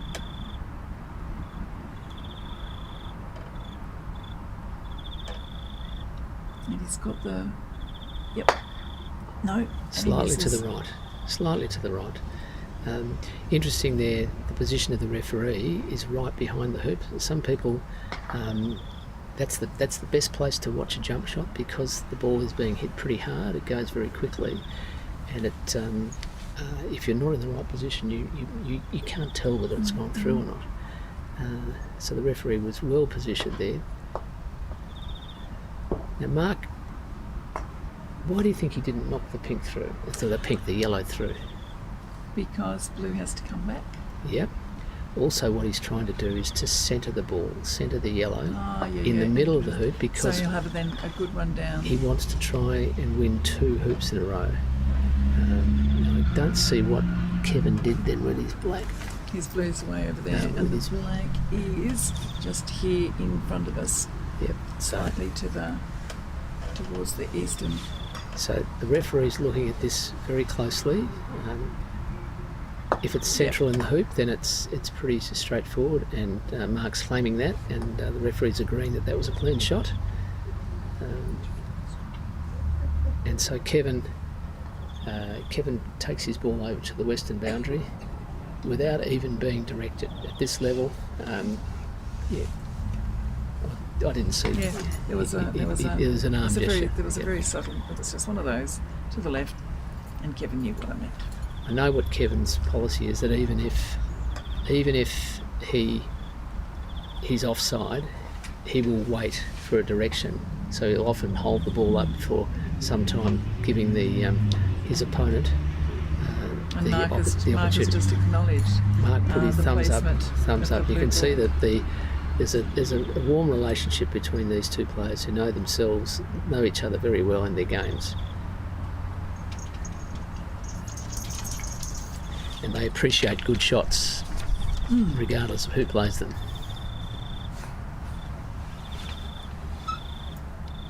So Mark now it's a bit hard to tell from this angle, but he's hitting the red hard, and he was probably going the hoop.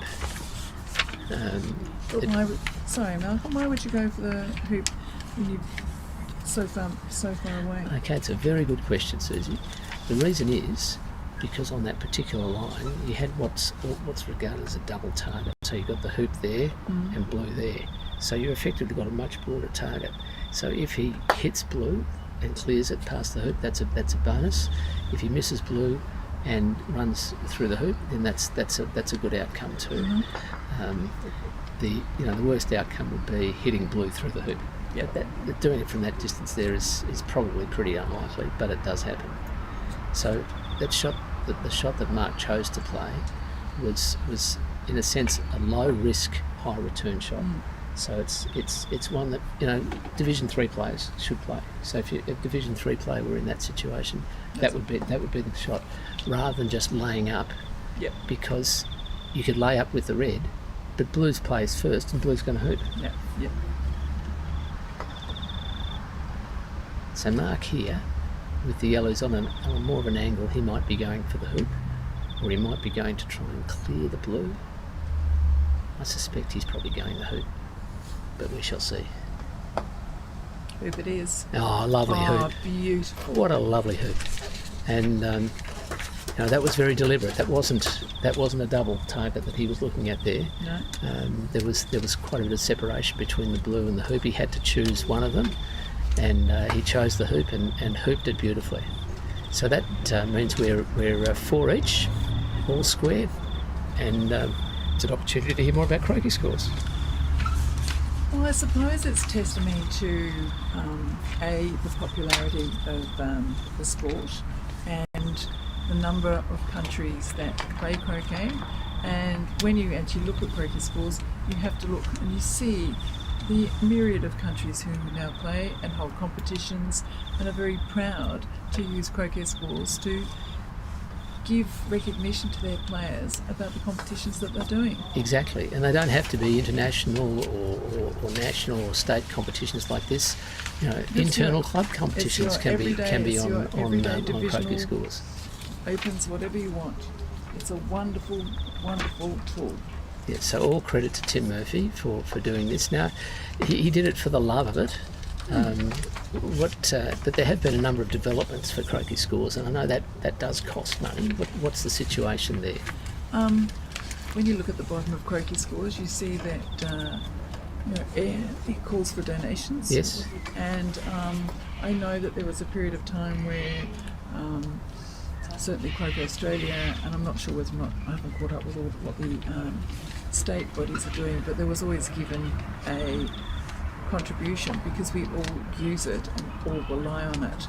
So I hope that the states and some of the clubs who hold high-level competitions do actually put in an annual contribution to croquet scores. Well, I know that they do. One of my home clubs, Marrickville, has been doing that because the players there are very, very keen to watch what's happening, and when one of their number is in a tournament, the word goes around, and people are up on croquet scores and making comments through the club WhatsApp and those sorts of things. So it's a great service and certainly one that's worth supporting. Well, I remember when the McRob was held in.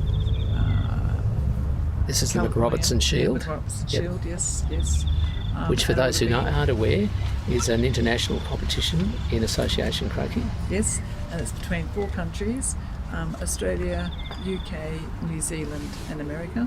Yep. And Australia won it in 2017. I beg your pardon, 17.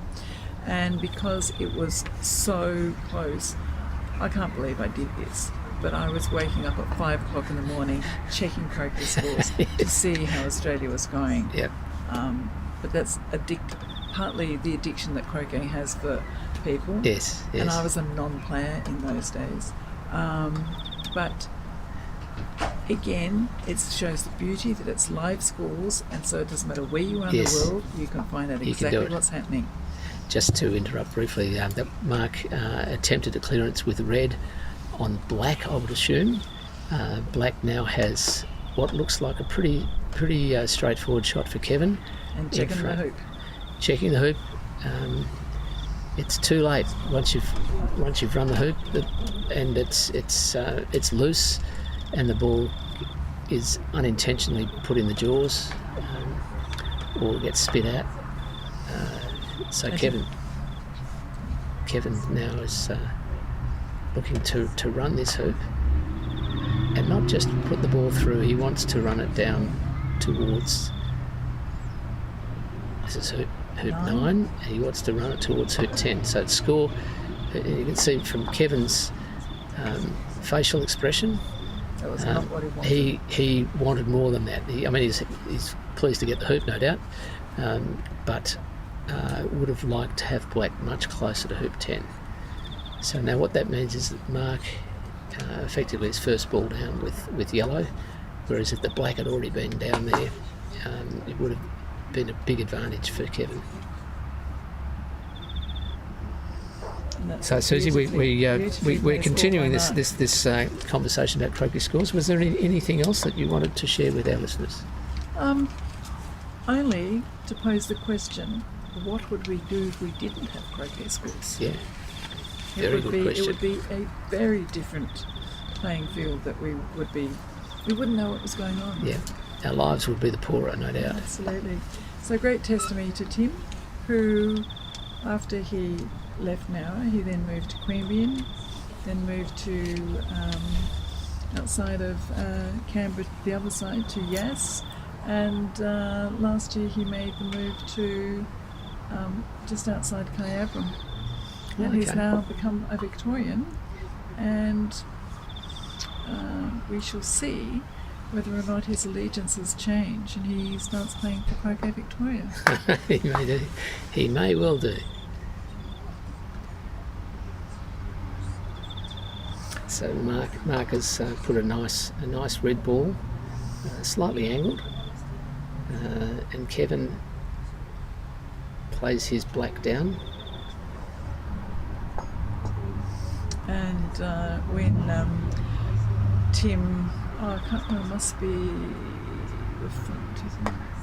probably about 5-6 years ago. Sorry, just that Kevin was attempting to run that hoop. It was open for him, and he probably couldn't see the yellow, so the option of clearing the yellow wasn't probably there for him, and so he saw the hoop and went for it, and was very close, as we can tell. Unfortunately, the ball has, with all the topspin that it's developed in its travels, it's actually spun around behind the hoop. It hit the right leg and then just curled. Tim stopped doing IT work probably maybe 6-7 years ago and took up woodworking. How interesting. And is using his wood to renovate his house, his new house in Victoria, country Victoria. Well, good luck to him. So that's a lovely stop shot or centre ball clearance that Mark has done, and the key features of this shot is that,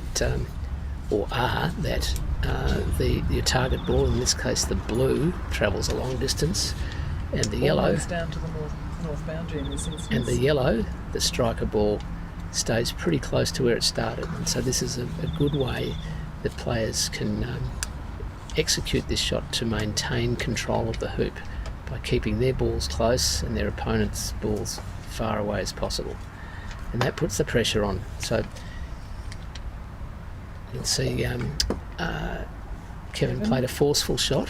Do you think he was going for the hoop? Well, both red and yellow are in a running position, and black is not.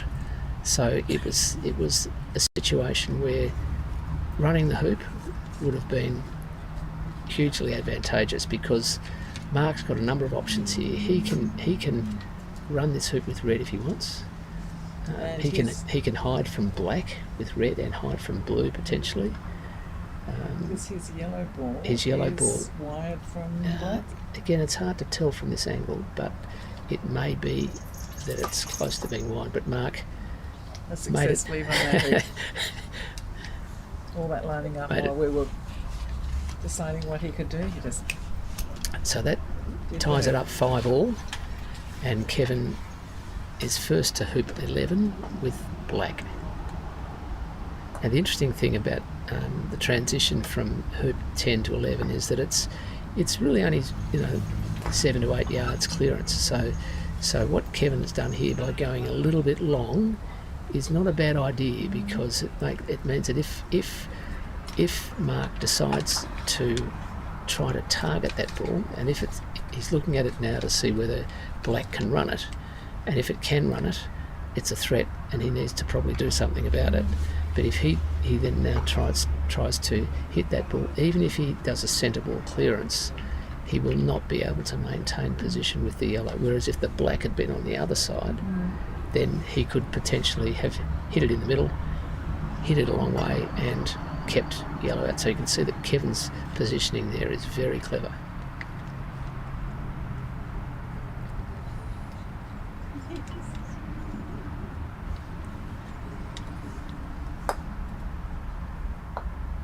And Mark makes contact, not quite in the centre, because you can see that the yellow ball travelled further than the black, and the black may still be in a hoop running position, but it's certainly in a good clearing position if red now decides to set up. So Mark's pretty angled there. He may want to try to clear the blue, even though blue's not next to play. It can be a good strategy because it doesn't come back immediately. If you play the next ball to play, clear the next ball to play, it will just come straight back.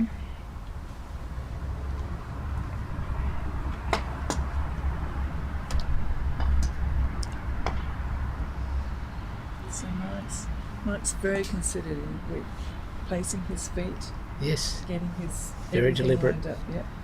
And he's got a very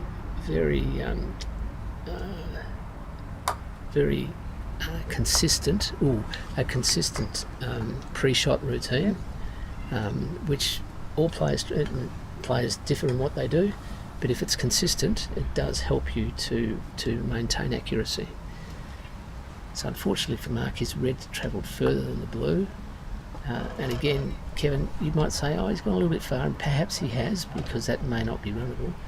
But again, if, because of where yellow and red are, if they decide to clear, on the opposite side, it's on the opposite side, and so it'll be harder for Mark to maintain position.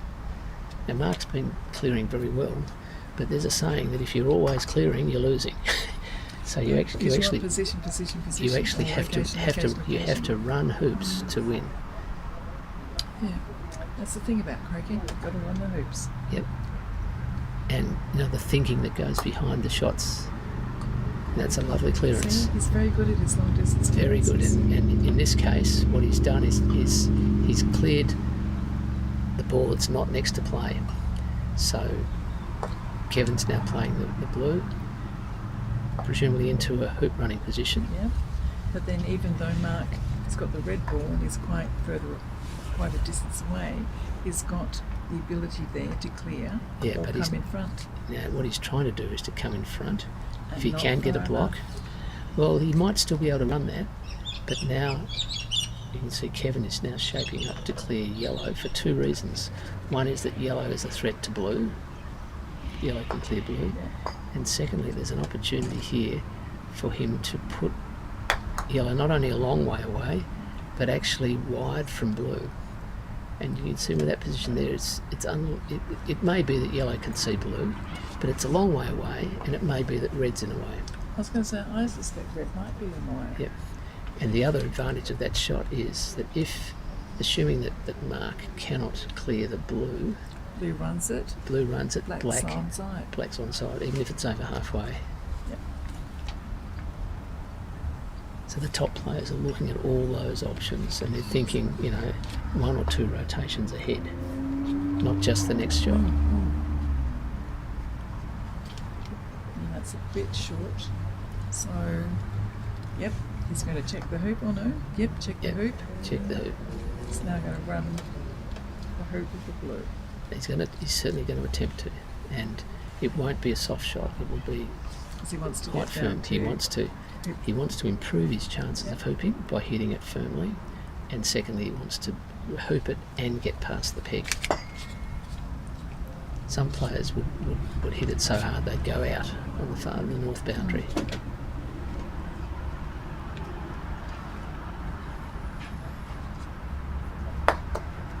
And that's through nicely.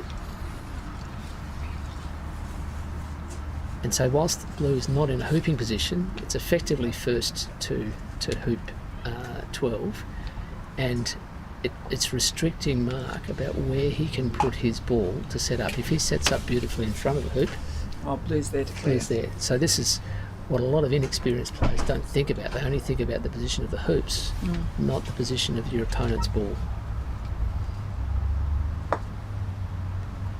And so Mark has deliberately gone to the other side, A, to miss yellow and to miss the peg, but also you can see if blue's going to clear him, it's going to be hard for blue to maintain position. Yep. So black's going to come down and not clear red. Well, I don't know. Different players have different things, but we're now in the end of game scenario, and Mark is 5-6 down, so he's got to win 12 and 13. Whereas Kevin can afford to lose 12 and win 13. So this is often there can be some very strategic manoeuvrings that can go on at this point. And just curled away a little bit at the end. Still a lovely, lovely hoop running position. So it's blue to play, then red. Now, Kevin's looking at that because he's thinking, okay, blue plays, then red. Can red run the hoop? Is red going to be looking at the complication of having those 3 balls in a row is something that Kevin's got to think about. How does he deal with this? The last thing he wants to do is to put one of Mark's balls through, because if he does that, Mark will be first to 13. So would Kevin try to hit yellow and bounce so Possibly. that blue comes up towards 13? Possibly, or he might go for red with the same sort of outcome. But then the question is, can black run that hoop, or can it clear? He's gone for red, and it's a nice centre ball clearance. So red's now on Red's got to come back. It's got to come back. It's on the western boundary. So Kevin is still very much in the box seat here, being 1 hoop up at 6-5. So Mark has to win 2 in a row, and you can't rely on your opponent making a mistake. So what he might be thinking of is any opportunity he has to get to win 12 and be first ball to 13. Yeah. And Kevin's got to be very, very conscious of that too. Because he's 6-5 up, his tactics will be quite different to Mark's. Okay, so Mark's lining up now. He's probably trying to clear black. That would be a very good outcome. Clear black to the eastern boundary if he could, or just a long way. Giving it a challenging clearance back on. He hates the wind. Did you notice how he looked to see where the wind was? And you can see the poplars bending. Yep, and we can see the buffers moving too. And that umbrella is about to take off. Yep. And this is a particular challenge to all players who cast.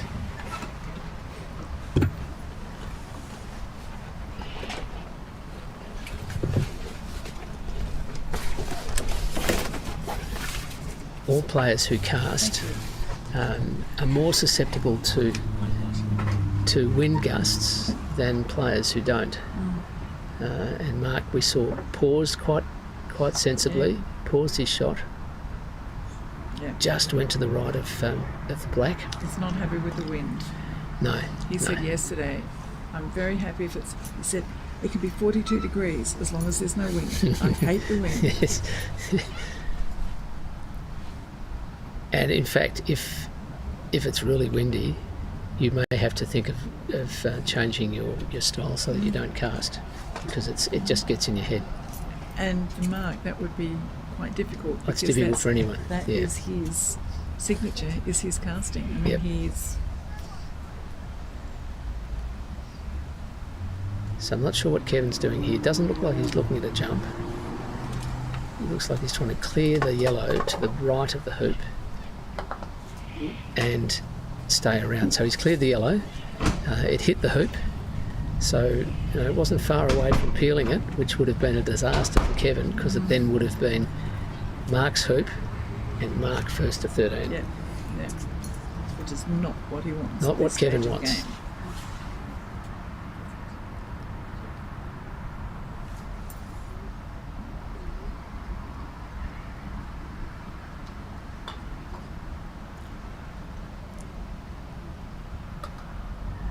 And that's a stunning shot, literally. Literally, yeah. a stunning stun shot, or stop shot. He's placed his yellow ball dead centre. Yeah. So what he's done a clearance, effective clearance, and placed his striker ball. However, blue is not that far away, so Kevin is in a position to clear it and set a ball clearance. So Kevin has kept his blue closer to the hoop. So again, he's just keeping the pressure on Mark. 3 of the 4 balls are very close to boundaries, and the and the blue is not in hooping position but closer to the hoop. So, It's the closest of them all, yep. So Mark comes in. and not far enough. Well, he's to the side of the hoop. Not sure that he was doing that deliberately. It's potentially effective, but I don't think it's what he wanted. Well, mind reading's not in the job description. So Mark comes in with his yellow. And again, it's in a beautiful spot. In a good hoop running position, but again, Kevin, the blue plays first. So Kevin doesn't have to get rid of the yellow with the blue, and this is, he may choose to, but he doesn't have to. Looks like he's lining up for the yellow. It does, doesn't it? Well pointed out, Susie. And another good solid clearance. So he's hit Mark as far as he could virtually, and the blue is 3 to 4 yards from the hoop. Not in hoop running position, but black is. So Mark's got a long 14-yard clearance. But he's also got red down there as well. So Kevin's just calling out the wrong ball. Yeah, it's red to play.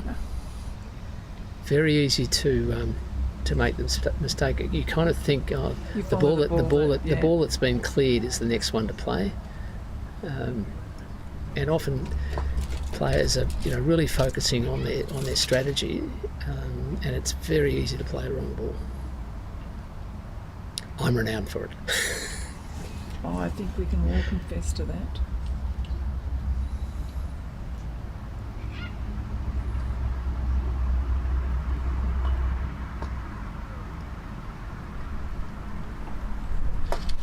That's a lovely centre ball clearance from Mark. And he's positioned his red. He's kept his red Yeah. in a good hoop running position. So again, this hoop is basically, it's fairly evenly poised at the moment, but probably slightly come back in Mark's favour. I think he was out of contention there for a while because he had his balls a long way from the hoop. That's a lovely placement. Wow. And clearly in a very good hoop running position. And it's also a partial block on red running that hoop. There's a little bit of that black, I think. There's a smidge of that black. Yeah. So over the leg. It may not. It may be that red does not have a clean shot. Mm. So for yellow, black's the threat, and looks so like if you were playing yellow, would you hit black? I'd try to, yeah. As I say, No, don't put the try in front. You would hit black. There's a reason I'm sitting here. I didn't hit the last clearances that I would have liked to.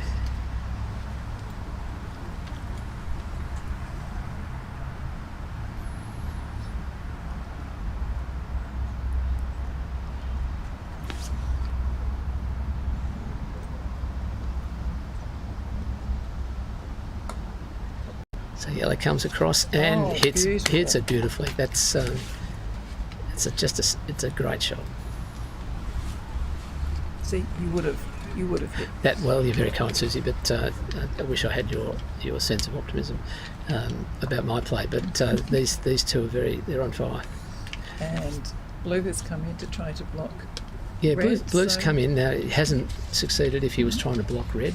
And I think you're right, he probably was trying to do that. Yeah, and I think red is just now going to come and try. Now this is where it becomes the end game. So Mark needs to win this hoop, but he doesn't have to run this hoop now. Just if you can get it in the jaws, then that puts him in a much more powerful position than if he just runs it. But a hoop is a hoop. At the end of the day, sometimes you just need that hoop when it looks like he's trying to run it. Even though you want to be tactical yep. at 12, And that's a lovely hoop. He went through? Yep, he's So run that. Mark- So that's Mark- now 6-all. Okay, Mark was blocking me, so Yep. I couldn't actually see if he ran the hoop. He ran it beautifully, lovely smooth action, and again that's something for people watching to note. Hooping is all about smooth action, following It's through, the follow through. keeping your head down. It's very important. Okay, so black is first of the 13th. Now the cardinal sin here is leaving a ball short on 13, and Kevin has not committed that cardinal sin. He's not in a great hooping position, but he's on the playing side, and that's again half the battle. Even if he can't run that hoop or chooses not to, he's in a good clearing position if Mark sets up in a very good position. So this is where being first to a hoop gives you that decided advantage. Okay, and he's run it well. And He's on the playing side. He's got a shot at it. Absolutely, he does. Because he's got a much longer shot now with his red. So blue's coming Yep. through. And now that Nice block, maybe. it may be a block. Not quite.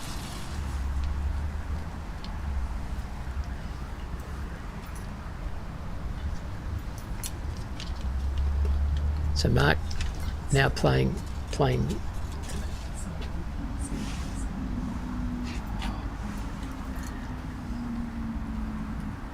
Mark with red, fourth ball in. With a strong shot. That's short. So he's ended up on the non-playing side, which is most unfortunate for him. So it's red, it's black to play, and Kevin is looking closely at his options here.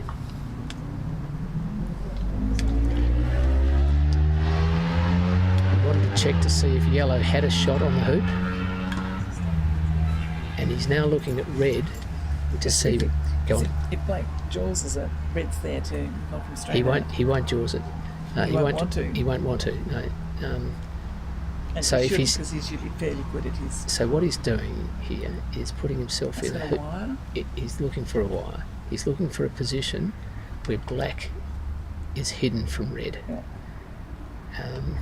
And this assumes that yellow hasn't got a shot at the hoop, because yellow's got a very straightforward stun shot on blue to put it right down the end of the court and hold position on 13. So that was why it's so important that black got into a wide position, and I think he has. We might just ask our roving reporter David Scott. David, is black wide from red? Yep.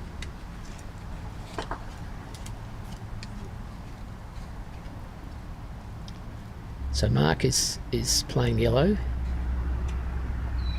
As predicted, he doesn't have a shot on the hoop. Full ball wire. You can see football both sides.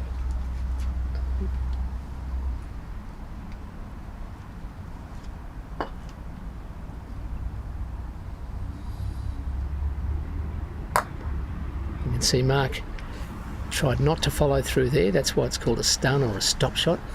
Stopping his mallet, and if he hits it in the centre, it means that his yellow ball travels a very short distance, And the blue goes. and the blue goes a long way. As far as possible.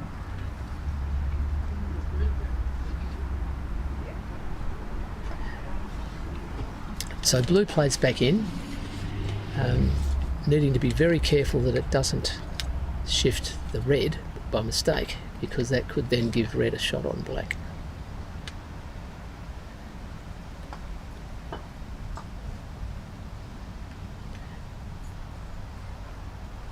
So if red cannot see black, which is, I think it cannot see black. You can see He can. football. He can. Oh, yeah. oh right, no, sorry. You can see football both Okay.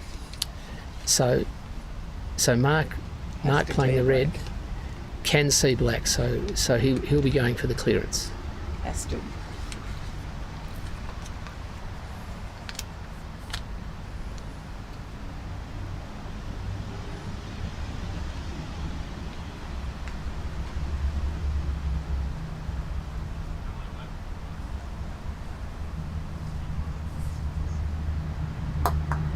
And that's a lovely centre ball clearance. So he's sent Black to the boundary. But Black is right in front of the hoop. Black So- is next to play. Knowing Kevin, He'll go for the hoop. I would think he would very seriously consider going for that hoop. But he's looking now at Yellow's shot. Yellow's next to play. Now Yellow may not, if Black goes for it and misses, Yellow may not go for the hoop. Yellow could easily do something with Blue. He's checking the hoop. Telltale sign. Susie's picked it up. We're getting to know Kevin's idiosyncrasies. No, it's actually very sensible what he's doing, checking how firm the hoop is.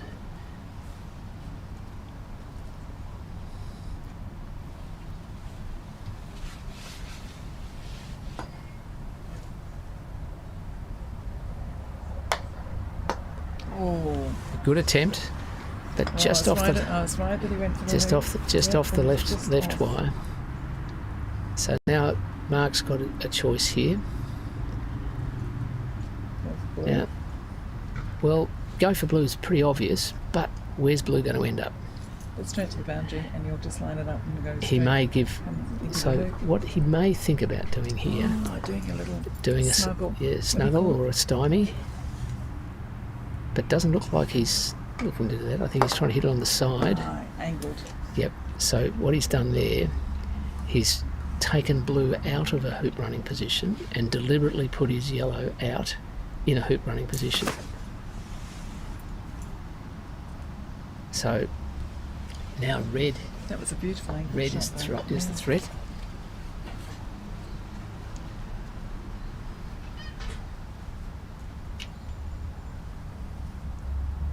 Kevin is shaping to clear the red.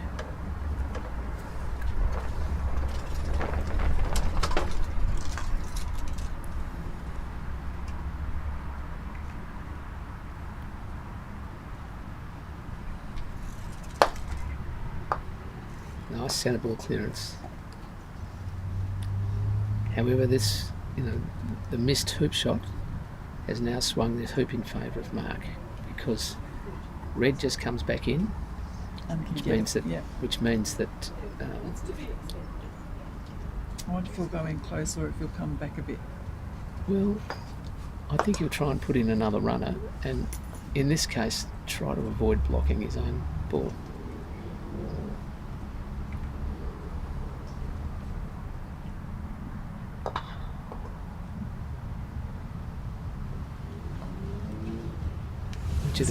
Which it appears he's done. He's very careful with that placement so that he's left his Yellow unimpeded. Yep. Now Kevin really only had the option there of putting in a block, because Yellow, because it went out, it's under the rules it's an outside agency, which means that it cannot be cleared. So that's often a good reason to deliberately go out, because it gives you that advantage.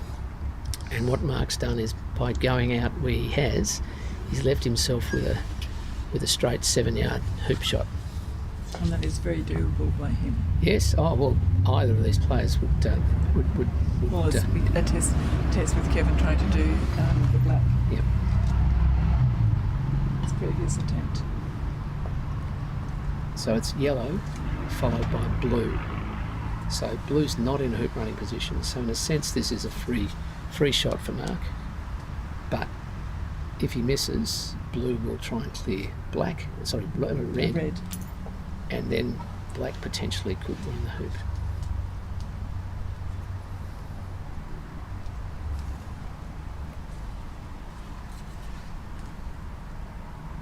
So tension mounts.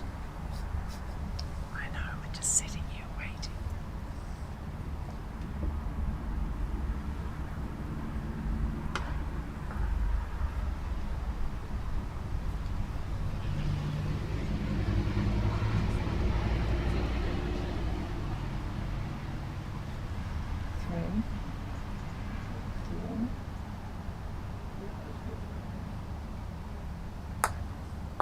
Oh, Not what he was trying to do.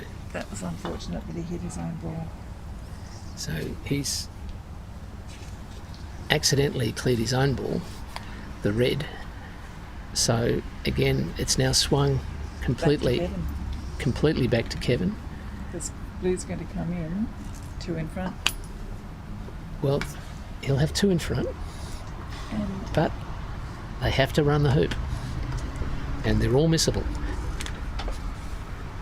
So Kevin plays the he's blue going in. to wire himself, which he hasn't quite done in the red. But because he's got 2 balls, it's going to be difficult for Mark to clear both, if not impossible.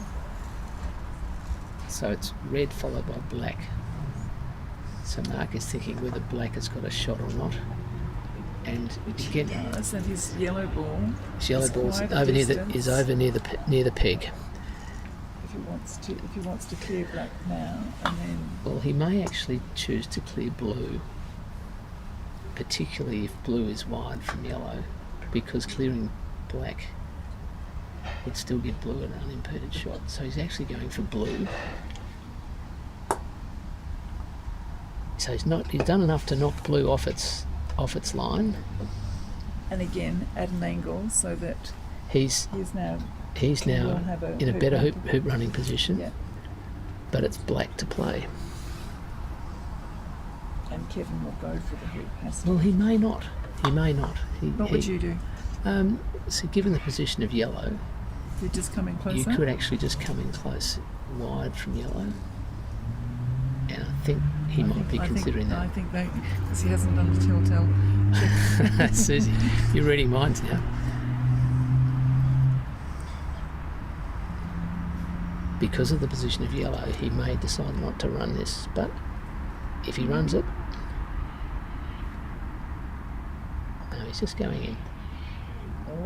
Unfortunately, it's hit the left wire and bounced the other way. So now he's looking at red's shot. Mark's coming back with yellow. Again, he needs to get onto the playing side of the hoop, which he has done. And He's on the other. He's on the other away side. from the blue and the black. Well, I mean, probably it's not still that far. clearable, but I mean, he's We'll trying see to what get himself out of what blue harm's does way. here. He's, I think, Blocking. attempted a block. Blocking the red. We'll check with our spy. Has he done the block? Yep. David tells us that he has achieved the block. So Mark is contemplating his options here. Now blue is close to the hoop, but not that close. There is always a Closer than chance. some of the other ones that Kevin has. There's always a chance that in trying to clear, red trying to clear blue, it could knock it through. It could peel it. So we'll see what Mark's doing here.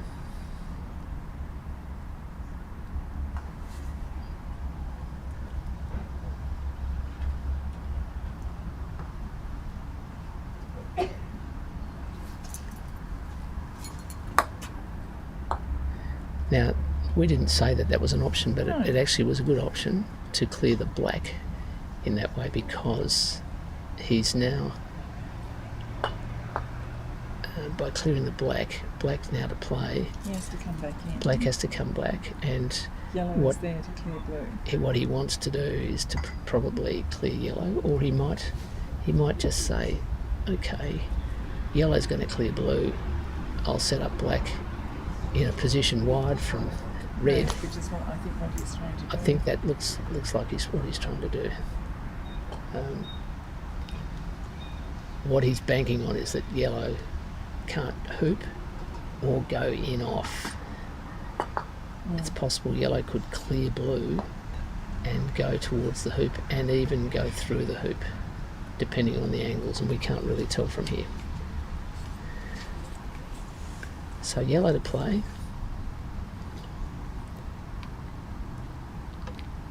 As I say, a number of options here. Clearing blue is one.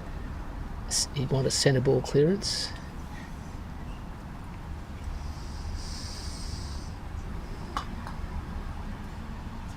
Blue is next to play after yellow, so he has to do something with blue. tactically either clear or block. Block probably not a very good option. So clearing is the most obvious one. As possible. Yep, to the eastern boundary, and ideally hitting it dead centre so that his yellow stays close. But it probably won't stay in a hooping position. He might. It'd be great if he could actually hit the blue, stop his yellow to block black. I'm not sure that that's physically possible. No, it's wishful thinking.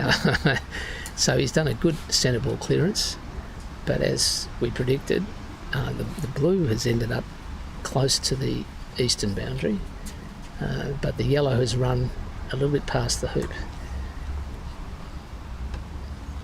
And if black is wide from red, then Kevin's in a strong position here.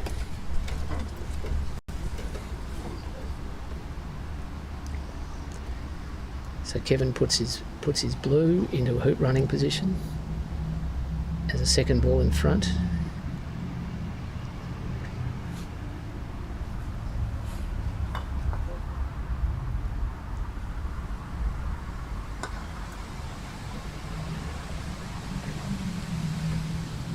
The wind again is quite gusty. You can see the flap of the Mark's shirt. Yep. And he doesn't, as I said, he doesn't like. Not many of us do. Not many of us do. So he's done the sensible thing and reset his thinking and his stance.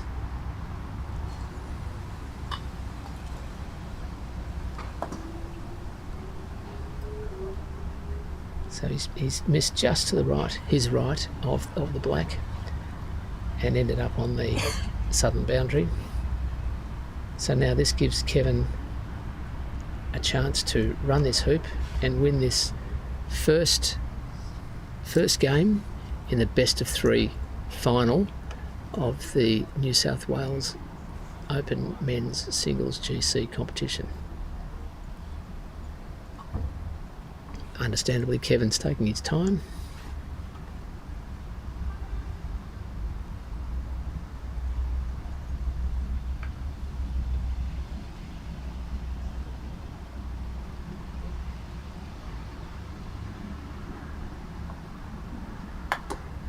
And there it is. He's done it. There it is. Well done. Both players. A very, very well fought first game. That was an epic Victory in the first game, 7-6 to Kevin. McGlynn. Kevin McGlynn. And that's an appropriate score for such an exciting game.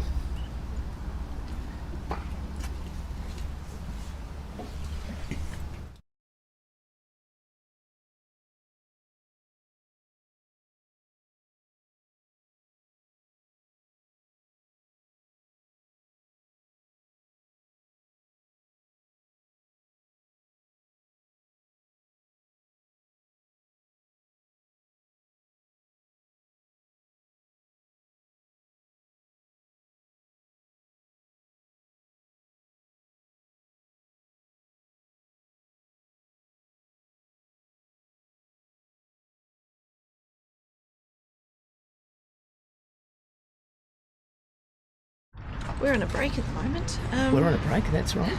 But we welcome back Karen Beasley to the microphone. Yep, I've just been watching, as well as the game with Mark and Kevin. I'm watching the game across here with Ethan and Gareth Daniel. Gareth, yeah.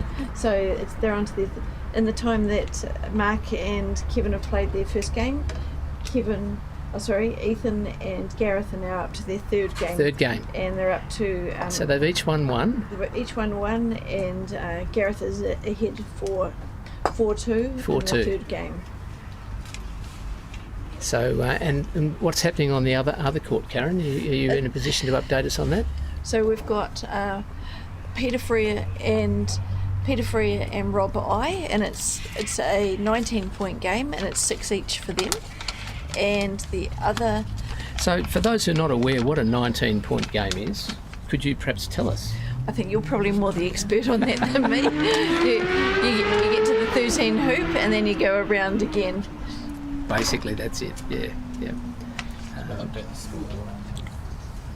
Sorry? And the score for... No. I did, didn't I? We're just updating the scoreboard. I did update it. So yes, a 19-point game is an extended version, and sometimes it is used instead of a best of 3 format. What tends to happen in this situation is that the players who are playing on the other courts are actually quite keen to come and watch the final, so if they're playing best of 3, it's possible they might finish after the final is finished, which is not what they would like. So a 19-point game is a good option to a best of 3, because typically it would take about half the time of 3 games, depending on how it goes. It's no guarantee. Yeah. It depends on how quickly they play too. That is exactly correct.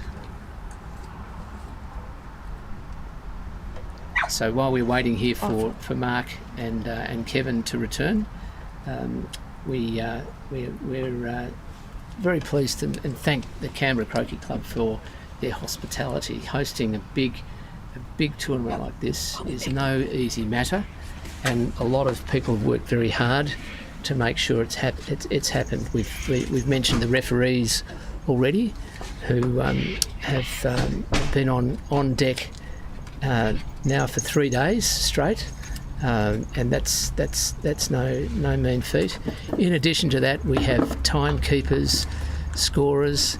The tournament manager has worked tirelessly, not only during the tournament, but also in keeping croquet scores up to date, and managing the whole experience. So the tournament managers tend to be the first to arrive and last to leave. The lawns are looking magnificent, and we pay tribute to the lawn staff here at Canberra Croquet Club for the work that they have done. This club has three lawns, and they get very heavy use. There are lots of very keen players here at Canberra, and so therefore having lawns in such good condition is a great thing, and it doesn't just happen. People make it happen.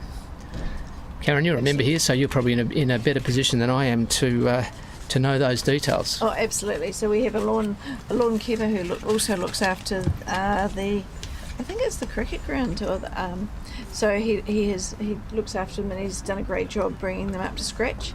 We've got a few little corners which are not quite right at the moment, consequently why we're playing from the far end rather than this end. But this is particularly confusing for people like me, who tend to rely a lot on the sun to work out the direction. So it's a great challenge to actually go for the right hoop, because the orientation is different from what you normally have. Yep. So that's all part of the game. Oh, absolutely, and we're sitting down this end. So you know what our west and east are is the opposite to everybody what the players is. So this is where we have geographical north and croquet north, right? Absolutely. So we're facing geographical north, but it's actually croquet south. Yes. Go figure. But when we're talking about the lawn from our perspective, it's the opposite way around to what the player's perspective. Yes, that's right. So Mark and Kevin are about to hit off in from corner 4, which is normally corner 2 for Canberra, but because of the need to rest corner 4, which gets a lot of wear and tear, that's why the decision was made to reorient the lawns. But all the hoops have been shifted, so they're all in wonderful condition, and no evidence of bunny runs that I've seen anyway. So Mark, as the loser of the first game, has the right to hit off with either ball, either red or yellow. He's elected to hit with his red, and has put in a very strong positional shot. So now Kevin has the choice of either setting up with the black ball and trying to hit away red with his blue ball, which looks like he's done. He's gone into a deep position, and he'll be using blue to try and clear red. And we'll see what Mark has to do, whether he'll try and block or whether he'll just get a second runner in.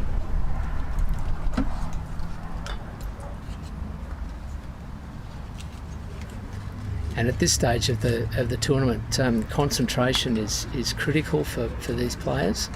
They're physically tired, mentally tired, and certainly from Mark's perspective, he is one down, so he's got to win both of these to win the trophy. Kevin needs to ensure that he maintains his concentration as best he can, so that he keeps the pressure on Mark.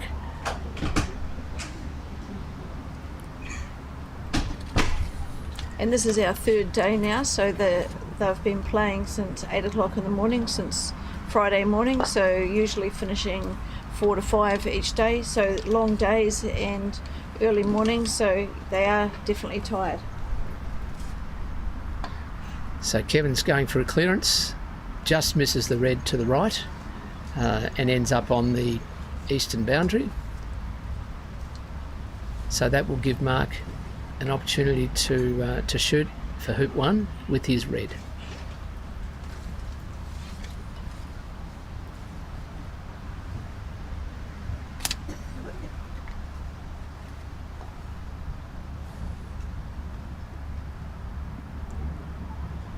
So he addresses the ball now. Takes his stance.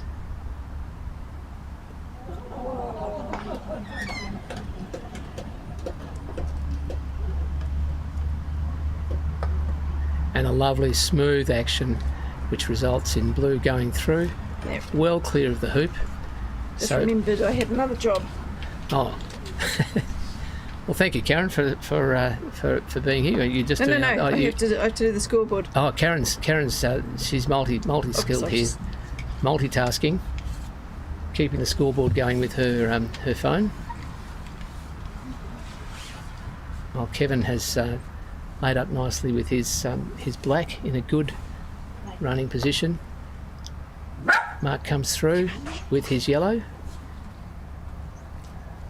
And that's an excellent shot. Karen's dog wants to be part of the commentary team. What's the dog's name? Kepa. Kepa. K-E-P-A. K-E-P-A. Kepa's part of the commentary team. Kepa the commentator. So Mark has put in a lovely block. Great hoop running position. So Kevin here actually has a shot at the hoop if he wants to take it, or a clearance on the yellow. I might just go and donate the dog. Go and donate the dog. Okay. Looking for recipients for the dog.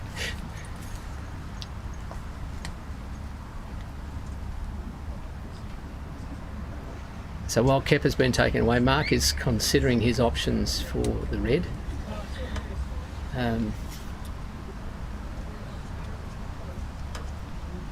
Black and yellow are pretty much in a straight line in front of the hoop. So with black to play next after the red, one would imagine that Mark is looking to clear the black. But what would I know? No, it looks like he might be just, oh no. He just nicked it a little bit. That may have been what he's intending to do. So black, it's still blocked by yellow on the hoop, and red has moved into a position that appears to be blocking blue's shot. What would you say, Karen? Yep, it's blocked. Yeah, so blue doesn't have a clear shot, neither does black, because yellow and red are blocking them. So what would you be doing here, Karen, if you were black? I think I would be trying to clear yellow if I can, just to nick it on the side. Okay. The danger, of course, just like that. Yeah, just like that. That was a nice shot. The danger, of course, is that you hit it too straight and put it through. But Kevin successfully avoided that. So Mark now will play back in with his yellow, or perhaps clear the blue. I can't see Can you see him? I No, can't see Mark's just tucked around the corner. He's right in the corner. him. Oh, okay. No, And Mark's he's- just playing in with his yellow. Two balls in front, so 2 balls in front, and he was, strong. had the confidence to do that because red was already blocking blue's shot. do you think Kevin will go? I think he's going to give it a jump shot. I think he will, yep.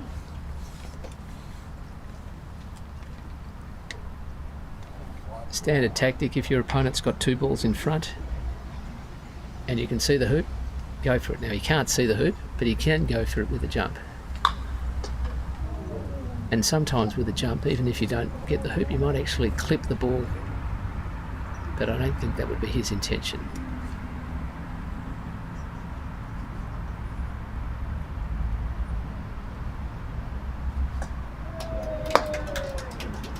So Kevin has an asymmetrical stance when he does his jump shot, which is very effective.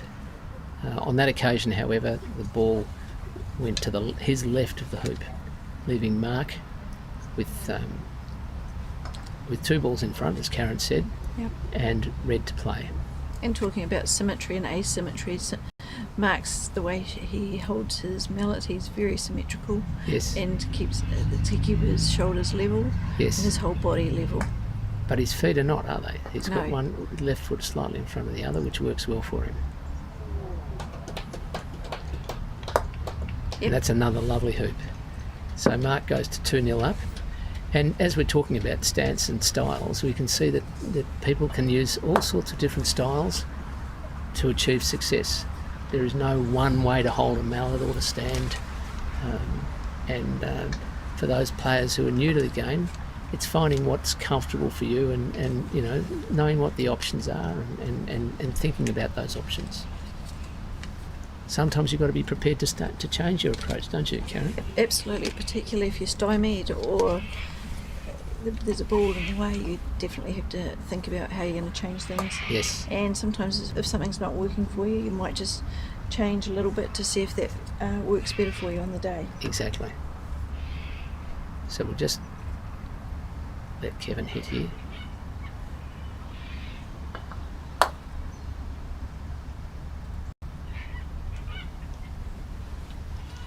That's a lovely positional shot.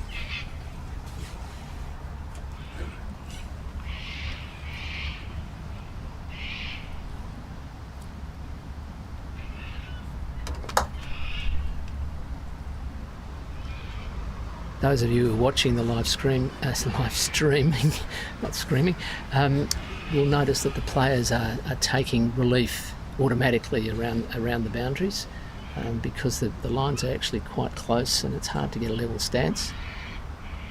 Kevin now playing the black, clearing yellow to the south boundary and hitting it nicely in the middle. So now Mark has to clear blue. Unless he's going for the hoop. He's got 2 options really, is to clear blue or run the hoop. Yep. Or go in off blue. That's a possibility too. Probably. It's an added bonus. Probably a bit of a hero shot. You can see there that Mark's marked his ball in so that he can get a level stance with his feet. He's just chosen to play in. Maybe he thinks that blue is sufficiently angled to be prepared to let Kevin take that shot. Okay, and just on the far side, Gareth has just beaten Ethan. 7-5. That's in the third. In the third. So effectively that means that Gareth has come third in the competition Yes. and Ethan has come fourth. So we congratulate both players for doing wonderfully well.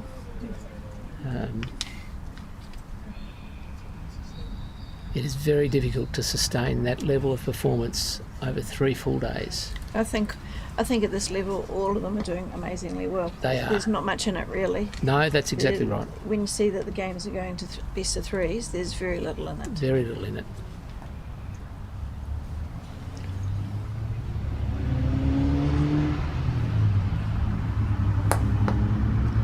Mark attempted to hoop there with the red, but unfortunately for him, he came off the left leg.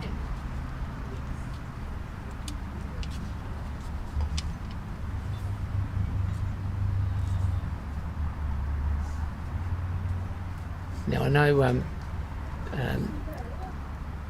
Ethan's got plenty of support here as a local in the Canberra competition, and we wish him all the best as he goes to Florida to compete in the World Under 21 singles competition.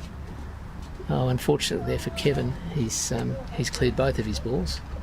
Sorry, no. Kevin's got one here. Blues in front. Fortunately for Kevin, he's cleared both of Mark's balls. But what I was going to say is that Gareth's support crew from Marrickville Croquet Club will be very excited at his third place in this competition.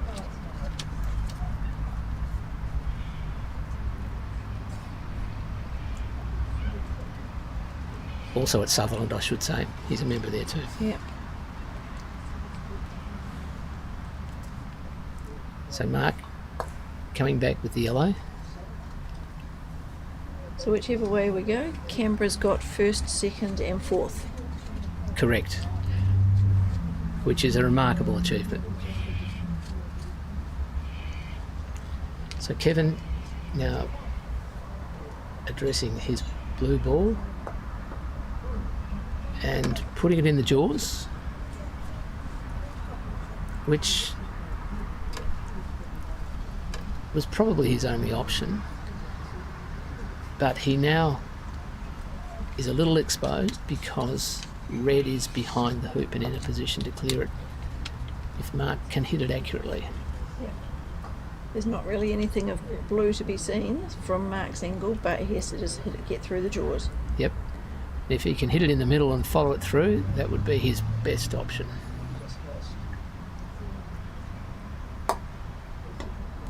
And he's hit it, but hasn't followed through and he's taken a lot of the upright, which has meant that blue has not moved very far. So blue is in a very, very close position, and Kevin has tried to come in and block the chance for yellow to clear the blue.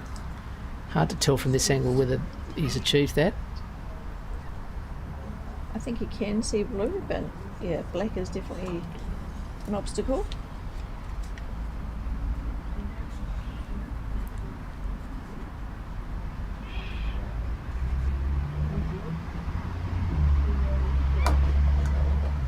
Oh, he got everything. He got them both. So that was a bombard, so he's cleared both balls. So blue's no longer in a hoop running position. So it's now yellow to play. And the wind is coming up again, so the conditions are not... Blue to play, sorry. Sorry, blue. Oh, sorry, that was yellow. My apologies. Yeah. And now we'll see what Mark chooses to do, whether he's going to clear blue or whether he's going to set up, or he's having a look to see what yellow, whether he can see blue with yellow. Which is always a very good thing to check what the shot your other ball has.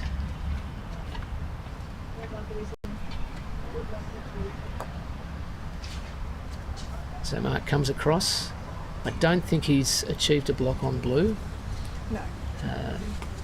It's a little to the side. Which is what he was presumably aiming to do, but it may still be in a hoop running position.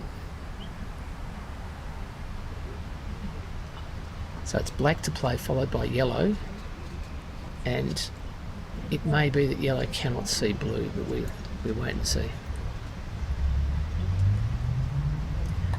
Yes, Karen, with these weather conditions and the fact that we're now on daylight saving time, if this goes to a third, we might be putting out the candles. Or the torches are all putting on our mobile phones and putting the lights on.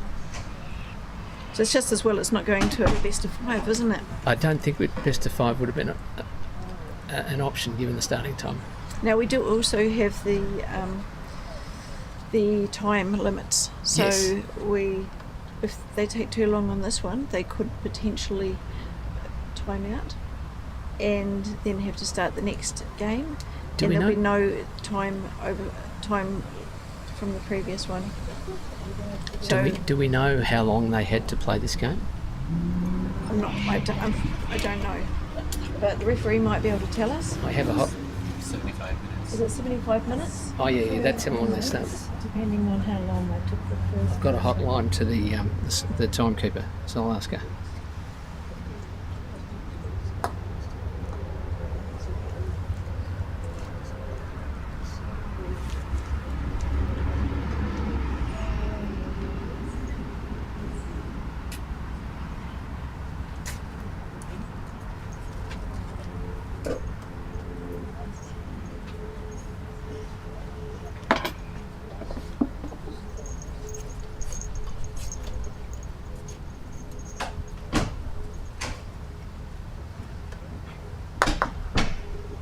We must be approaching the time limit for the first game, and I'm not sure. I'm just asking the timekeeper how much time left, and she will let me know. Oh, better send the text, hadn't I? so Kevin's in a nice position there, right in front of the hoop, whether Mark can actually see it is the question.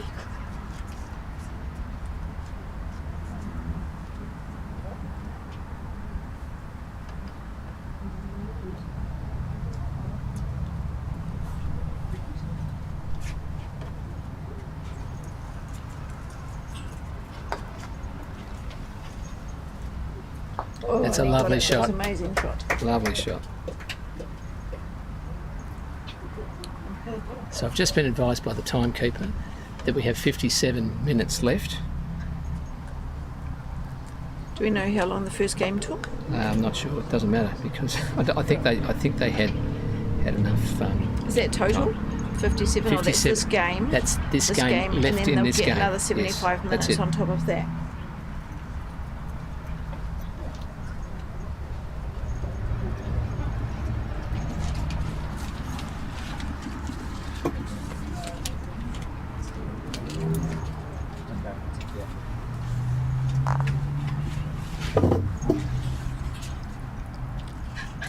So Mark's playing yellow.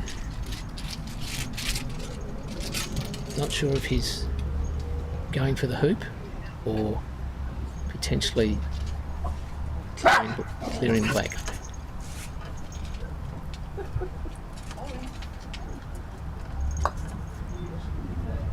I think he was trying the hoop, but it went wide.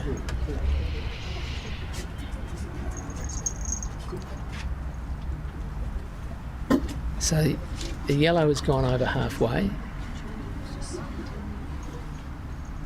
and it will be blue to play. Blue's currently on the non-playing side of the hoop, and the threat is red, located on the southern boundary, slightly angled. So I'm guessing Kevin is going for a block here. A block. No, I think he's just got two in front. I may have been.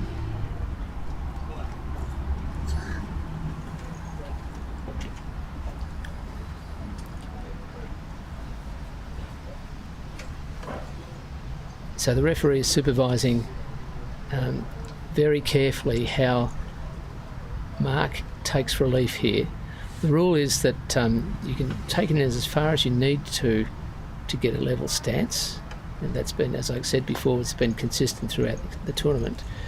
But Mark needs to declare what his target is, and then he needs to take relief along that line. He cannot alter the line, so the referee is checking very carefully. Mark's got his mallet down on the ground, and will move the ball to the other end of the mallet under referee supervision, checking that he hasn't altered that line, that angle, because this is a critical position.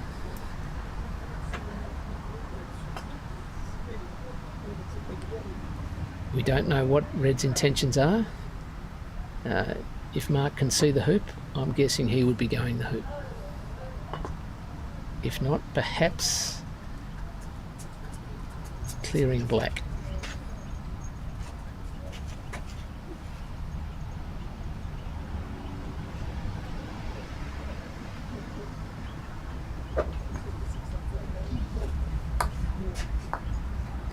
He's hit blue, but not the ball that I suspect he was aiming for, because black's next to play. This leaves Kevin with a relatively short but slightly angled hoop shot on hoop 3. For those of you who've just joined the live stream, Kevin won the first of these 3 best of 3 in a very close encounter. 7-6, could have gone either way. So he now scores that hoop and trails Mark 1-2. Mark's yellow has gone over halfway without hitting any opposition ball, and so Mark has been sent across to the eastern penalty area.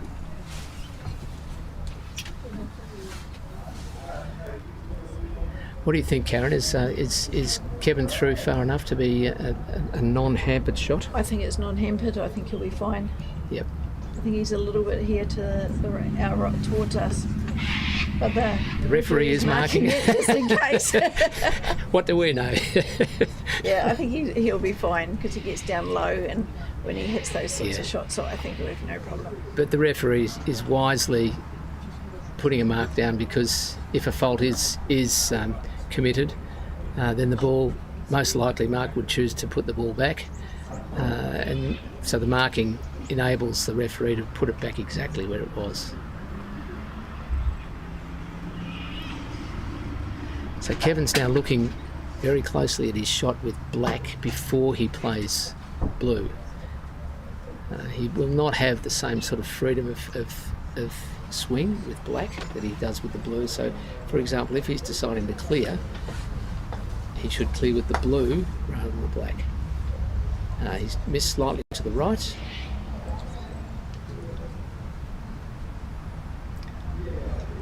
And Mark will just be setting up for position. Yep. And if he can, put in a block. Blocking the hoop. He's gone perhaps a little bit further than he would have liked. Now, if Kevin does have... He'll just get down a little bit. He probably will. He probably will. He'll be fine, I think. I think he'll be fine. But what I'm thinking is if he's got a shot on the hoop, he might go for it. If he can hit it hard enough. Possibly not. You can see he's hitting it with his jump shot stance. So the reason he's done that is twofold. Firstly, it shortens his backswing, so he's less likely to hit the hoop. And secondly, by hitting down on the ball, he imparts top spin on it, and it will go further. So if he's hampered and he can't hit it as hard as he would like, then that's the reason for that. But he's hit it hard enough to get it out across the line, so he had no problems there with power. Yep. So Mark is lining up, doing his stalk. Very important to stalk the ball. It's no guarantee that you'll be accurate, but there's no doubt that it improves your accuracy if you do it consistently. Yeah, well, Mark's support crew's just arrived back, so that's always helpful too. So he's got his dog Charlie over there. He's not paying attention to Mark at the moment, but not at all. But yeah, he's there on the sideline. He's more interested in the other game.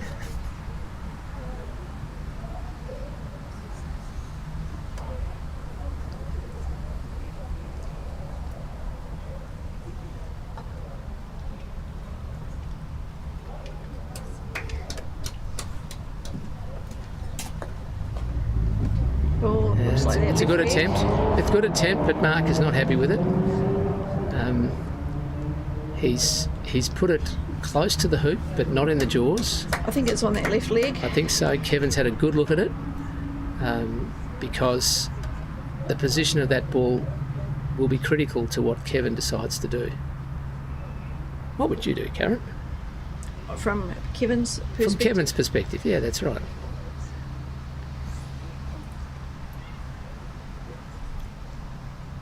Well, I don't think Kevin can see red, so I think it almost could be just setting up at the moment. That's what Kevin has done. So that you're not a target for red, and now Mark has to make a decision. He may be able to just tap yellow into the jaws. However, if he does that, black's behind, and Kevin's ready to hit him out if that happens. So he may just decide to set up, or is he going to clear blue? No, I think he's still thinking about it at the moment. Yeah, I think he hasn't decided.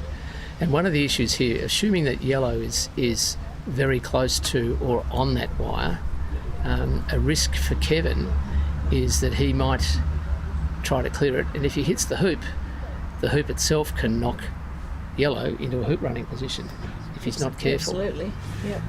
So I think he's deemed it. I think he's deemed it. He must be in a blocking position, maybe between blue and yellow. Do you think that's the case? Possibly. It's hard to know. He might. So Kevin here has got the choice of there's usually always 3 or 4 options. One option would be to play deliberately to the non-playing side, so that if yellow just pops into the jaws, then black is there to clear it.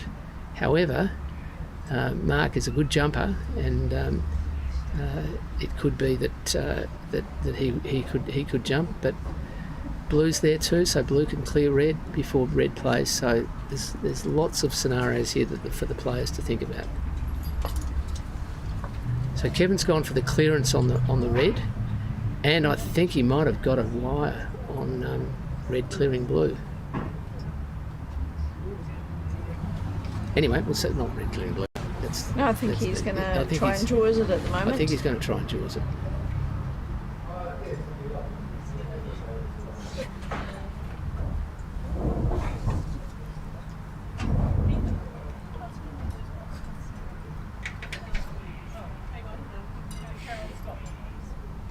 So the trap here, the referee's looking very closely. Potential fault here. Could be a crush, could be a push. The referee is looking very closely.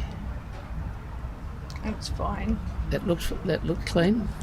Mark certainly thinks so, and the referee agrees. Yep, he's taken his marker. He's happy.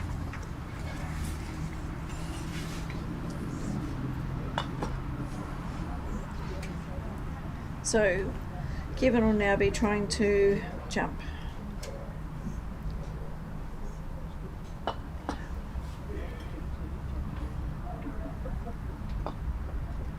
Or is he just going to knock it through and skim off for the next one? Well, that's an option. I mean, yellow's probably going to score the hoop anyway, so if he can get advantageous position, put it into a hoop running position.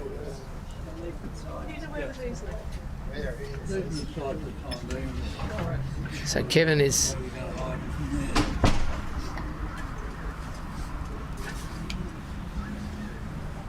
that's an interesting choice from Kevin. Yes, because he's advanced. Red on side. Red is nicely close to hoop 5, and as Karen just said, is on side because it came off black. I suspect he might have been trying to cut it the other way. So he might have been trying to do the deflection. Yeah, so that black ended up there and red off near the north boundary. Versus Peter versus Rob. Who won? Peter.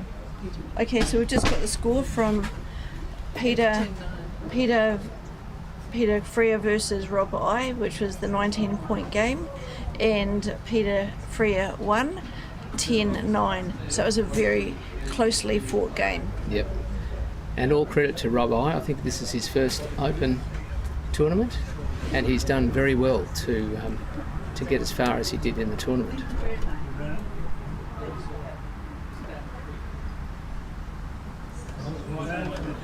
Peter Freer, of course, a very seasoned campaigner.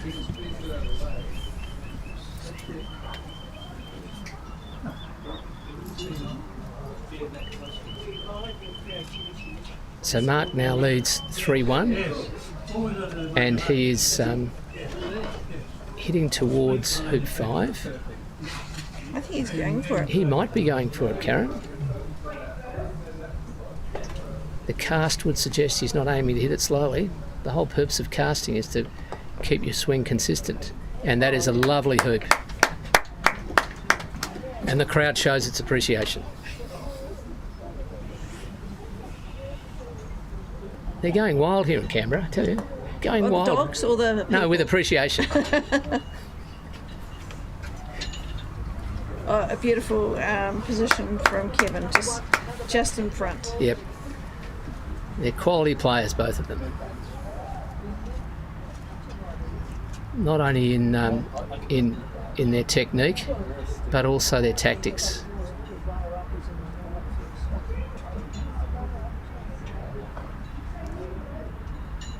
So Mark just checking what sort of shot red has before he plays the yellow, which is always good to do. You don't want to just focus on the ball, the next ball to play. Think about your partner ball. Even though they're playing singles, it's a team game. The 2 balls count. So I think Mark is trying to hit black from here. I think he's certainly aiming enough. that way. And Although knowing Mark, he could be going the hoop, you know. We could be. He might be for he might be for the double. He's clearing. He's scored at least 2 of those that I've seen today. Now that's a. Oh, it curled around, as Mark's indicated. We can confirm the lawn took it from Mark's left to right. It looked very straight to start with. It did. Yeah, the lawns have a little bit of character, not too much, but it definitely affects them. Yep. And now I think Mark's got a bit of a hampered shot here. I think we've got a bit of a peg in the way, maybe blue, so it will be a tricky shot for him. Yep. And Kevin has placed his blue ball, very well as a potential block on Mark doing anything about the black.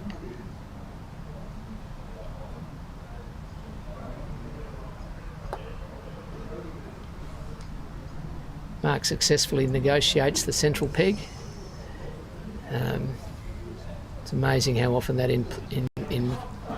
intrudes into the game. It's a shame that they have to have a peg, isn't it? But yeah, it definitely would be a bit easy otherwise.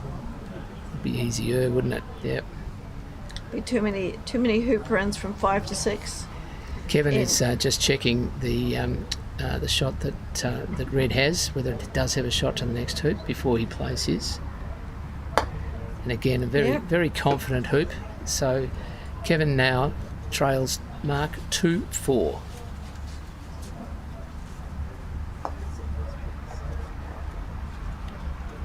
Mark will play yellow to hoop 7.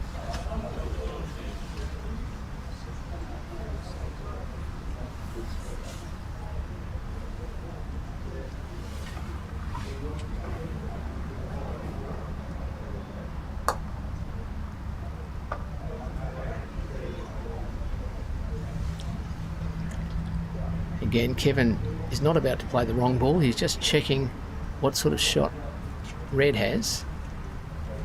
And I suspect he's trying to put himself along that line so that red is less likely to clear the blue. Probably left his blue a little bit short. Yeah, well, he's looking at where his black is. It's down here on the boundary line, so Kevin is going to have to hit from the boundary line to clear yellow at this stage.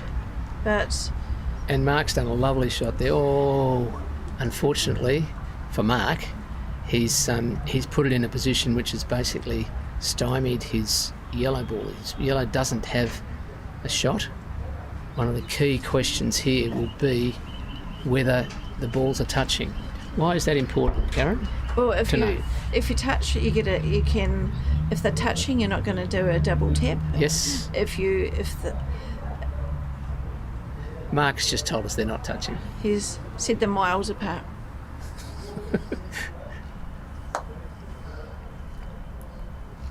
So the fact they're not touching means that yellow cannot really safely hit directly into red. Really has to probably hit at an angle. See what Mark's going to do here. The referee is loitering with great interest. Yeah, but he's...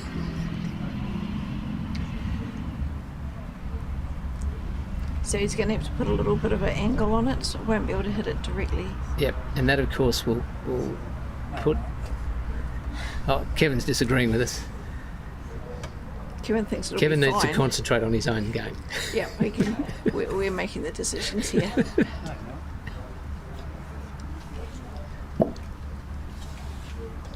So Mark's hitting across the red. He may actually be trying to. Yes, he's just hit it across. So he's separated his two balls, and it's blue to play. And he's placed his yellow in a position where blue, I think, may not be able to see it. But we'll just keep our commentary low at this point because the players are very close. And we do not want to distract them.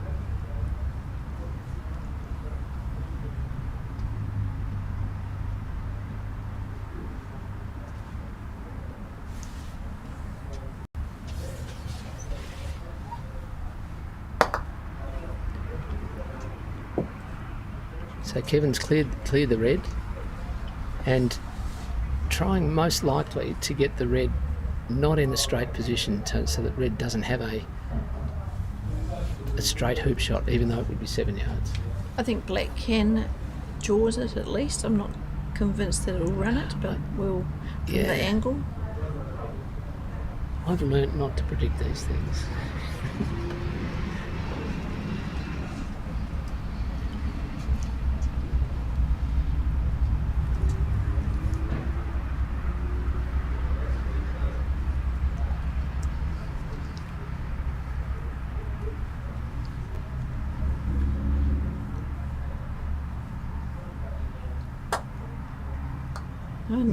Mark has been concerned about the black, and so he's done a lovely clearance. And I guess the other thing we need to be careful about is giving our expert commentary when the players are so close. Absolutely. We might actually be accused of coaching them. We might be helping them. Or hindering, as the case may be. Well, they don't have to take our advice. We're not giving advice. We're trying to anticipate what they're going to do. Now Kevin's played in nicely there with the in front of the yellow, so impeding yellow's progress to the hoop.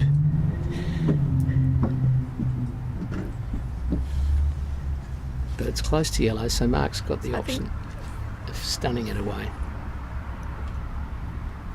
I think he'll try a stun shot.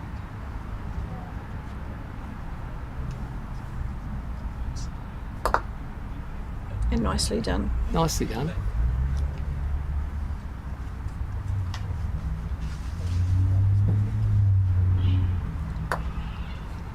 Kevin taking position, looking probably for the wire from red. It's a bit difficult to tell from this angle whether he's achieved that. I think he has. But I'm sure Karen will give us an opinion. I'm good at opinions. I think he'll just come in. You may be right. That's certainly one of his options. So he's put that in hoop running position. Kevin's black O is over near the peg.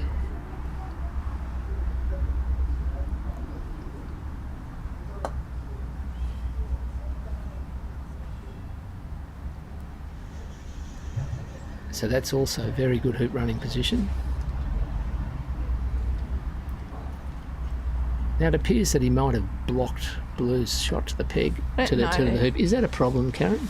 I don't think he's blocked it. I think that if the problem is he can clear Blue, but it's only a few yards to the boundary, and then Blue can hit red away. So he has to make a decision at this point. Is he going to go for black or is he going to go for blue? Or is he just going to put a ball in front? Or is he going to put a ball in front? Yeah, but if he does that, I'll be quiet for a minute while he concentrates.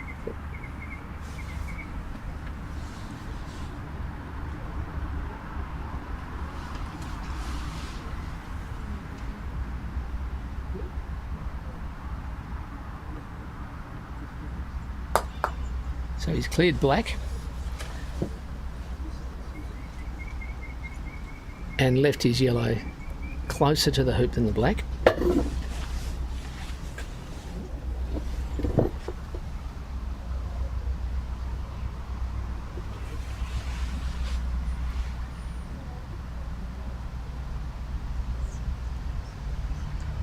He's taking on the hoop. Yep.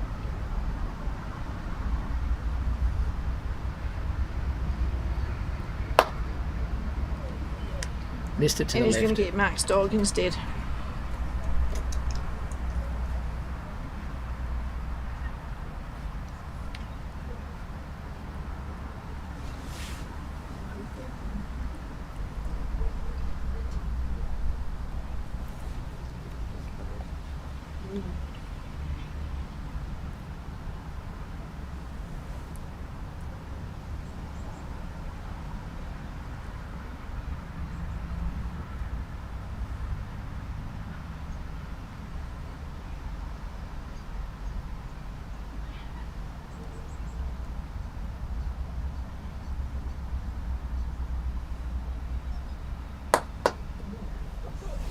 Mark's missed that shot, which is a little unusual. He's been nailing those all tournament.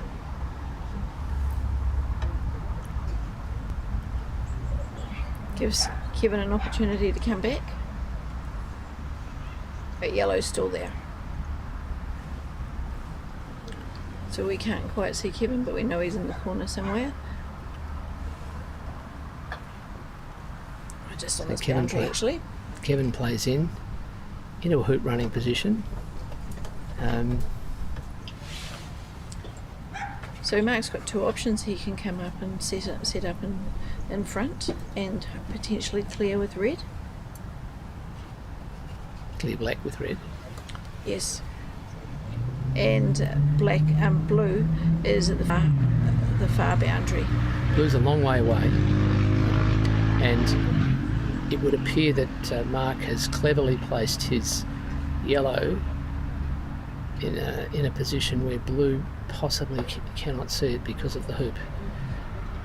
So Kevin has played in beautifully. That's a beautiful shot. However, he's blocked any opportunity for black to clear yellow. So it's good hoop running position, but can't even consider. Unfortunate that for Kevin that he's blocked.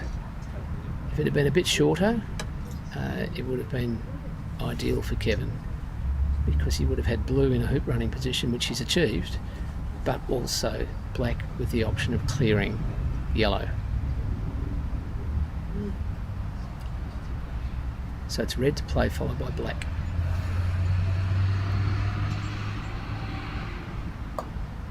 Mark plays in gently and just kisses the yellow. Kevin's looking very closely to see whether the position of yellow now offers him an opportunity to clear it. It would appear not.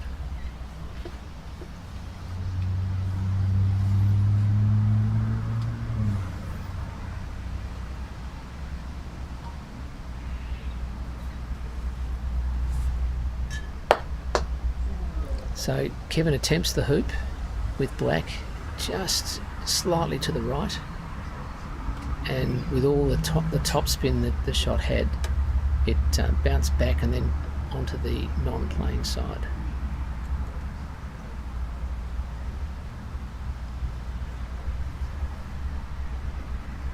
So Mark's looking at blue's shot. It's one of these ones where he knows that if he goes for it with yellow and misses, blue will have a shot. But Mark would be confident of hooping this.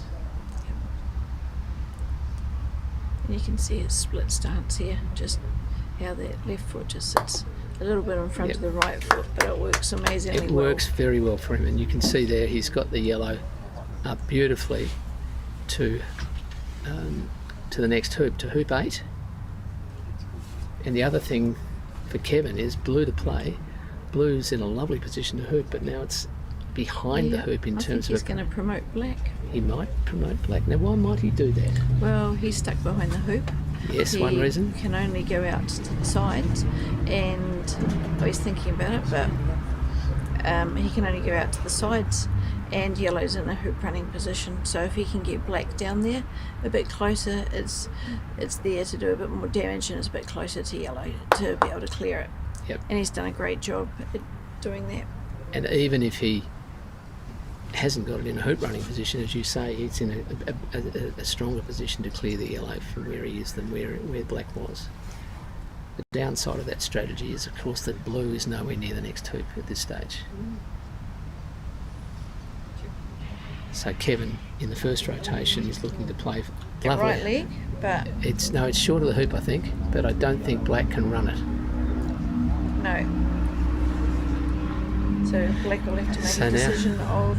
So now to do, clear. Kevin's looking at blue's shot, which is, again, a very sensible thing to do before you decide what you're going to do with black. Blue's a long way away, but If we've got the right angle, potentially there's an off in that Yeah. position. or a clearance of red. So if he can clear the yellow as was originally planned. So he's done part of that. However, it's all right where it is. And yeah, we'll see where I mean, yellow if- comes back. if- He'll probably come back in that line between blue and red, or red and hoop. So Mark is looking at the same shot that Kevin looked at, which is blue's shot on red. So you can see that the players here are not just looking at the ball immediately to play, they're looking at balls ahead of that. And sometimes it's more than one rotation they're considering before they take their shot. So Mark puts his ball in so that he can have a level stance.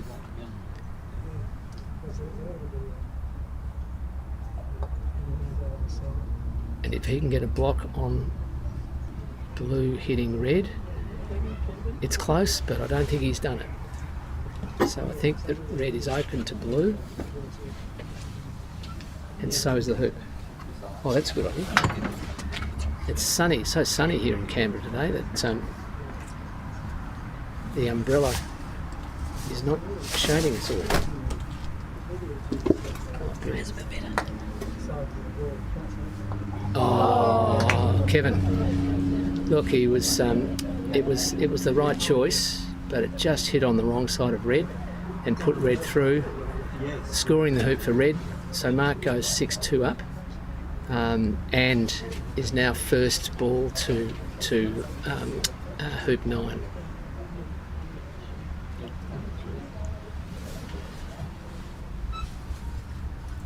So it's one of those shots that Kevin could try to do that 100 times and probably might do it once. But he had to do it. He had to give it a go. It was the right strategic choice, just slightly on the wrong side. And over that distance, And Mark's done a beautiful shot. it's a lovely lag.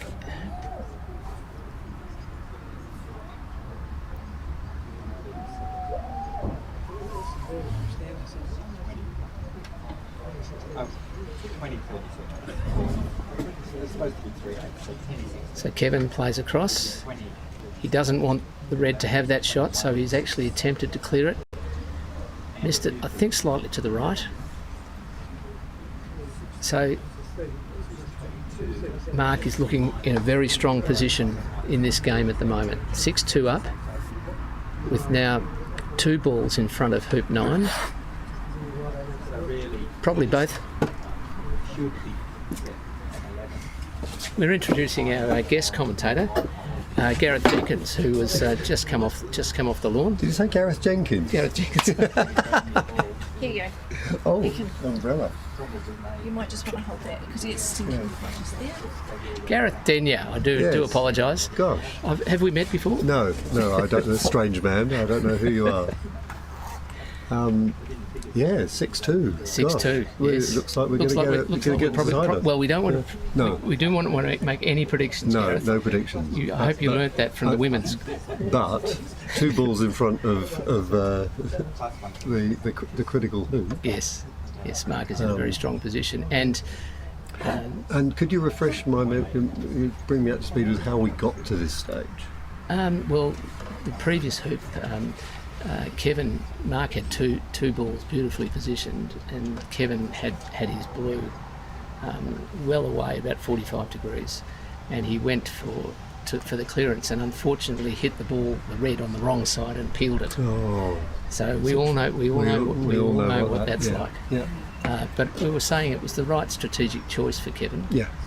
It just didn't hit the right side, and you can't. And that's all you can do. You can if you make the right decisions, and you. I mean, it was a 15-yard clearance. God. So you can't. You can't. You're talking about 0.1 of a degree. Yeah. Well, now you're getting very technical here, and that's the game to mark. So we're going to a third in the final. So that's all very exciting here at Canberra. Fantastic. The crowd tension is mounting as we speak. And there is a crowd. There is a crowd. And I have to say, the Canberra Croquet Club is just fantastic. But no, it's just wonderful, and the venue is just so fantastic. I just love the fact that there's all this parkland, but also you've got the cars going by. The activity. Everyone going by must think, wow, what important thing is happening there? Yeah, the activity on, is it Commonwealth Avenue? I think it is.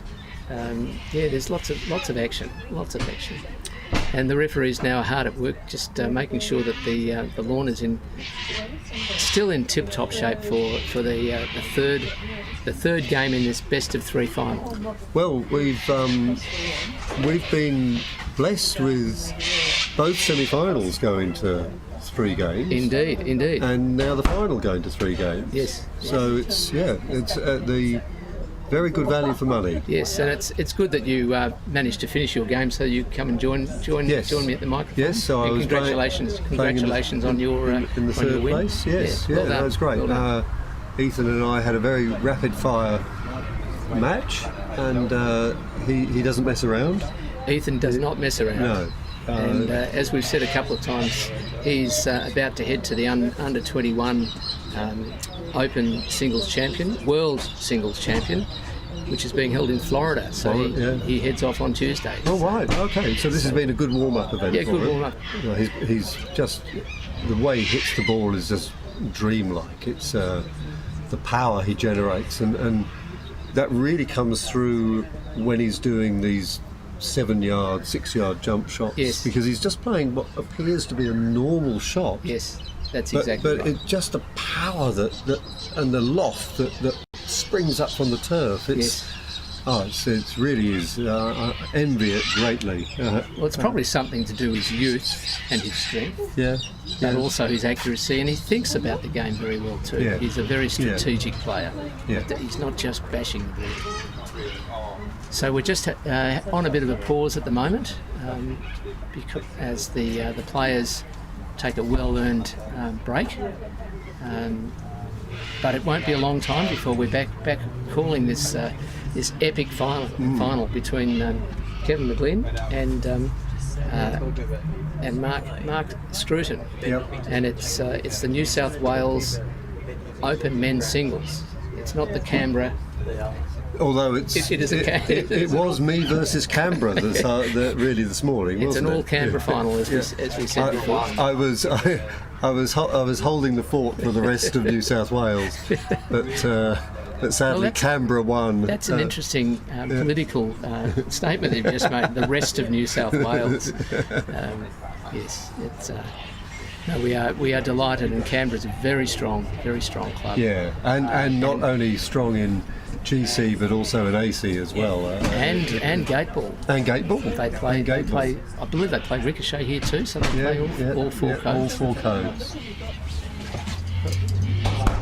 Well, Kevin, we can see Kevin on the lawn, and Mark is making his way as we speak. I mean, it's just so exciting. I don't know how we can contain ourselves. Well. It is. I mean, it really is. I was being serious. No, I know you were. No, I know. No, I know. But it's such an intriguing battle as well. And they do have slightly different styles. But they know each other's games very, very well. They must have played each other for, I don't know, a decade or so. I would think. I would imagine. I don't know. Yeah. Have either of the men won it before? Mark has. We had Susie Linge here before, who's done quite a bit of research, like you did before the women's. Okay. And so Mark is a previous winner. So we're now about to start the game. So we have 75 minutes. Okay. Oh, right. Okay. So they didn't time. Did they didn't time They had out? 34 minutes to go, so they've got they've got about 100 minutes. So this time will not be a factor. No, and there shouldn't be any hold-ups. It's not like they've got to wait for another game to play.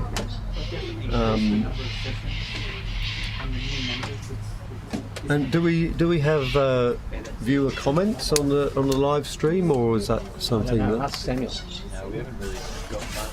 No, we haven't got viewer comments, but feel free to text them in. So Gareth, what's your what's your mobile number? They can text in their comments and questions. And would you like my bank account number as well, with the name of my pet and the first address that I had? Okay, Kevin. We're watching now. Kevin playing in with his blue, and that is a lovely. Oh, that's lovely right in front, isn't it? Right now, Malcolm, it's an interesting thing. Obviously, the black. Well, we'll see what the red does. See what red does first. It's always a good idea to see where the balls end anything up. could happen. Where the balls end up. But on the other hand, when you're playing, you are thinking, okay, if this does this does that, then what would I do? Yeah. And I must admit, if I was Kevin now, I'd be thinking, wow, my blue is so good, but there's nowhere I can clear the yellow too. Yes. But I couldn't stymie it. Because wherever I clear that yellow to, Mark will have a shot at the blue. Yes. Whereas if I stymie the yellow, then Mark. So Mark's shooting with the. And he hits the black. He hits the black. Well, that means the black can clear now, doesn't it? Yeah. So unfortunately for Mark, black now is in a very strong clearing position that it was not in before. Yeah. So this is a good lesson in waiting to see where the balls end up. Yes, that's true. But it was unfortunate for Mark, wasn't it? It was, because he actually he's done a good clearance normally, but in fact he's disadvantaged himself. Yeah. Although having said that, I think the stymie would have been absolutely devastating. Oh yes. Whereas as it is, Kevin will knock this to the boundary. Well, let's wait and see. Let's not make any predictions. No predictions. Although, to be fair, Malcolm, that is going to the boundary. That is going to the boundary, yes. But it's actually better for us to describe what happens rather than what we think will happen. You don't like my crystal ball. Yeah. All right. It's sometimes quite amusing, actually. Let's do some crystal ball stuff. Some crystal ball. Okay. Not go overboard with the crystal ball. So with this shot, does Mark have any option other than to try and hit the blue away? I don't think so. No. I think that's his best option, but it's a tough one. How far is that? Oh gosh, look at the. They're cockatoos, not galahs. Yeah. They sounded like galahs. Yes. So Mark's casting, and it would confirm that he's attempting to clear. Yeah, because they're big sort of casts. And he doesn't have to. Here comes the ball. Oh, great shot! What a great shot! Brilliant shot. And the crowd erupts. It does. In appreciation. It does. And poor Kevin just thinks, I put him 21 yards away. Yeah, what are you got to do? And not only that, the yellow has stayed. It stayed in front of the hoop. I mean, honestly, that is such a good shot, isn't it? Shot. So Kevin has decided to. Because I think for me, I would have been happy just to clear that and spray the balls everywhere. Yeah. But Mark has just done it so precisely. Great precision. Such a good shot. So Mark now plays red in from the eastern boundary. Stayed on the short side. I don't know whether that is deliberate. Maybe it is. Maybe it is a deliberate ploy. Well, I think Mark would be pretty confident of clearing that blue, even if yellow. If Kevin clears yellow. And it's meant that by staying on the short side, there's not really anywhere Kevin can go, is there, with this black? Now explain what you mean by the short side, Gareth. Because people may or may not be familiar with that term. So on these, that's a nice clearance. On these hoops that run the longest towards the side of the. So hoops 1 and 2, for example. 1 and 2, for example. Yep.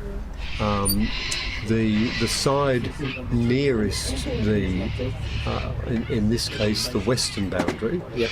And you're talking about Croquet West. Croquet West. As you know, I was geographically challenged earlier on in this competition. So this is the boundary where Mark has his yellow at the moment. So it's the shorter boundary. It's only 7 yards from the boundary to the hoop. And a shot of 7 yards is one which players of this standard would expect to make about 70 or 80% of the time. Yes. So Mark is expecting to clear this blue. Yep. But if on the other hand he was 21 yards away on the other side, it would be a much more difficult shot. That's exactly right. So the wind is being a bit of a problem for Mark. It is, because of his big casting sort of style.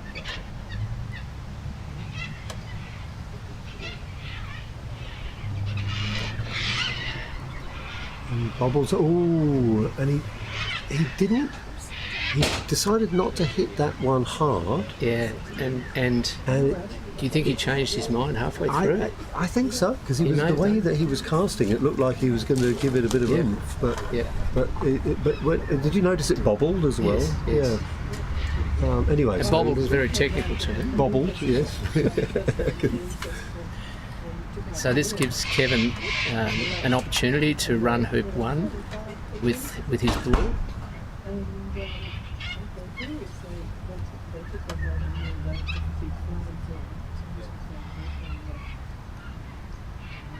And through it goes, and down the lawn it comes. Yes. Beautiful shot. Look at this. Look at this. Lovely shot. It's going to only be about 5 yards, well maybe over 4 yards short of the hoop. And actually in a hoop running position. Hoop running position, and a really powerful ball. So great shot by Kevin there. So particularly on odd numbered hoops, that was hoop number 1. That's a very powerful strategy to hoop well when you're in a position to do so. Lovely response by Mark, though, putting the pressure on the hoop running shot. That's exactly. Now, can you explain what that pressure is that you're referring to? Well, it means that although blue is in front of the hoop and about 5 yards away, it wouldn't be a shot that you'd expect to make, a high percentage of the time. Yep. So therefore, the fact that the red ball is there would discourage you from shooting. So and that keeps the rotations alive, doesn't it? So what's Kevin trying to do here? Well, he's trying to put in a good runner of his own, so that instead of shooting the hoop with the blue, he can clear with the blue. So it's where that teamwork comes in between the two balls. Yeah.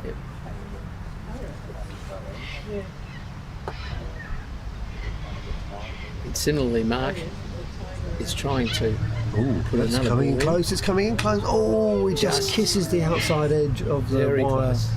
And that's not a great place for Mark to be. No. And I think we will see Kevin. I'm not going to predict. One of his options is to clear. One of his options is to clear the red. And the way he's standing, it would appear that that's what he's choosing. And ideally, clear it to a position where the red cannot see the black. So hidden behind, and I think he might have done that. Good. No, I think the red will be able to. Oh, it's very hard to tell. This is a critical position. Yeah, so we've got to keep a good eye on where that went out. Yeah, it's right in front of our position here, and Mark is looking at it closely, as is the referee, and that's exactly where it went out. So in this case here, Mark taking relief, has to take it along the line that he's choosing to play. So it would appear that he's choosing to clear the black, and the referee's just checking that he did keep it on that line. So we better be quiet when he does it.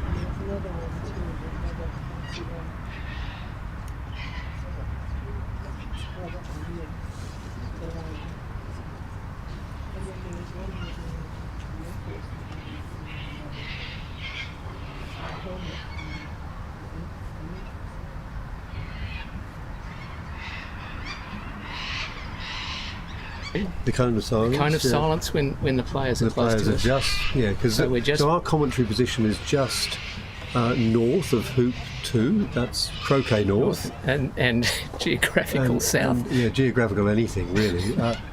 So I must admit, I did get caught out in my game today because of the orientation of the lawn. Yes. And I did get a little bit confused. But this often happens wherever you go, doesn't it? Because every club has a different... Now here Kevin has a free shot in some ways, doesn't he? Because... It's for 2-0.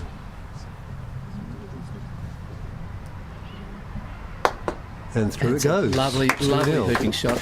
Very nice. And, so Kevin goes... And a very classical build-up there, Malcolm, wasn't it? With the blue ball coming down with a long hoop. Yep. And then the black ball supporting it. Now Mark has a hampered shot here with his yellow. The referee's looking at it very closely. As is Kevin. You look good. And he will be reasonably pleased. That's a with good that. result from there. That was a tough position. So the ball has gone what would seem to be a long way away from the hoop, but actually being on that side is a good clearing position. The near side, as you were describing before. Yep. Near side or the short side. So why were Kevin and the referee so interested in Mark's shot there, do you think? Because they're good students of croquet. No. It was because there was a possibility of a fault being committed. Okay, what sort of fault might it have been? I guess, the proximity of the wire to the ball. That's a lovely shot. Sorry to interrupt. Yeah. Mark's come across from the eastern, from the far boundary. Yeah, it was a very, very. And he's placed it in a beautiful clipping position. Sorry, but we'll come back to your explanation. Cone of silence is now lifted. We can now talk about what were the faults, the potential faults that Mark committed? Well, to be honest, I mean, apart from clunking into the wire of the hoop and then making a sort of beveled sort of edge, I couldn't really. There wasn't going to be a crush or a double tap, so I think that was the only thing really. The difficult, the sort of ungainly nature of the shot. Exactly. Really. Yeah. And a lot of inexperienced players wouldn't be aware that that's a potential crush, or a potential fault. Sorry. So Malcolm, a big shot here because yellow has to clear blue, and it has to clear it well to the side. Yes. It has to come out towards the camera, so it means hitting the ball on the right hand side as Mark looks at it. Yes. And that's the problem when you're not trying to send a ball. Yeah. It's so easy to miss your target. It is. That very often happens when you're not aiming at the middle of the ball. Yes. You start to aim at one side or another. Any inaccuracy is likely to cause an actual overt miss. Because Mark wouldn't normally miss that clearance. No. But he was trying, as you say, he was trying to be very precise in where he hit the blue. So chance for 3-0 now. Yeah, Kevin's shooting for... No. No, that is a stunning shot. That's a brilliant shot. That is such a good shot. Okay, what he's done is to not only clear the red, he's put blue in an even closer hooping position with red. Now it's not blue to play, red plays back. Yeah, but even though yellow is only 8 yards away on the boundary, yellow actually has could easily knock the blue through. That's true. If it tried to clear it. So do you think Mark will be looking to just set up here, or do you think he'll be taking this shot at the blue because it's a better angle? I think if he can see the blue, Mark will probably try and do it. I think he has to because he's got 2 chances to dislodge this blue. Yep. And even though it's further, the red ball is further away, as you say, it's a less risky option. If he misses, he's still on the boundary. And that was a good attempt. Oh dear. Has that blocked the yellow? So what's happened there is that the red has hit the back of the hoop, and because Mark hit it forcefully, it developed a lot of top spin and then bounced back around the other side which normally would be an advantage because it's on the playing side. Yeah. However, what it's done is potentially block any opportunity that yellow has to do much with blue, although he could hit it on the right. Well, the thing is that I think that Kevin could really turn the screw here by putting his black up against the red. Yes. And then that would completely negate any chance yellow had of hitting the blue. Possibly, yeah. So a stymie or indeed just a block. Yeah. And I think he's done it. He's done it, yeah. You want to just check that? That's very much blocked. Gareth is renowned for predicting angles. Ignoring parallax error. Yeah. No parallax error on this one. I can confirm that Gareth got out of his seat. He did. And looked at it. Mind you, I did that last week. I got out of my seat and looked, and I still got it wrong. So I think Mark will probably have to jump this now. I think. Yep. And I mean, it's a long way. It's a long way. It's probably closer to 8, maybe. Yeah, maybe it'd be 8 yards. 8 yards, yeah, because it's angled. But the thing is that if he does succeed with the jump, he may actually dislodge the blue. Well, absolutely. And then leave red. And this is the thing with the jumps, isn't it? That often the jump dislodges a ball. I don't think he's going for a jump. I think I think he can see a little bit of blue. Okay. Well. Okay, now we might have noticed Kevin before looking very closely at Blue's shot, and people might have thought, oh, he's about to play the wrong ball. No, he was just seeing whether he had a shot before he decided what to do with the black.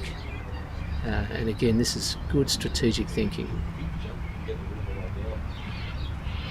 So Kevin... I know this looks easy. You're only 6 inches out from the hoop, but because the red's there, it does make it quite difficult. It's not a natural stroke, is it? It's a hampered shot, and this is where the jump shot is so useful. Even though he's not trying to jump anything, the jump shot action shortens his... See, he's taken his stance. The referee's watching very carefully where he puts his feet.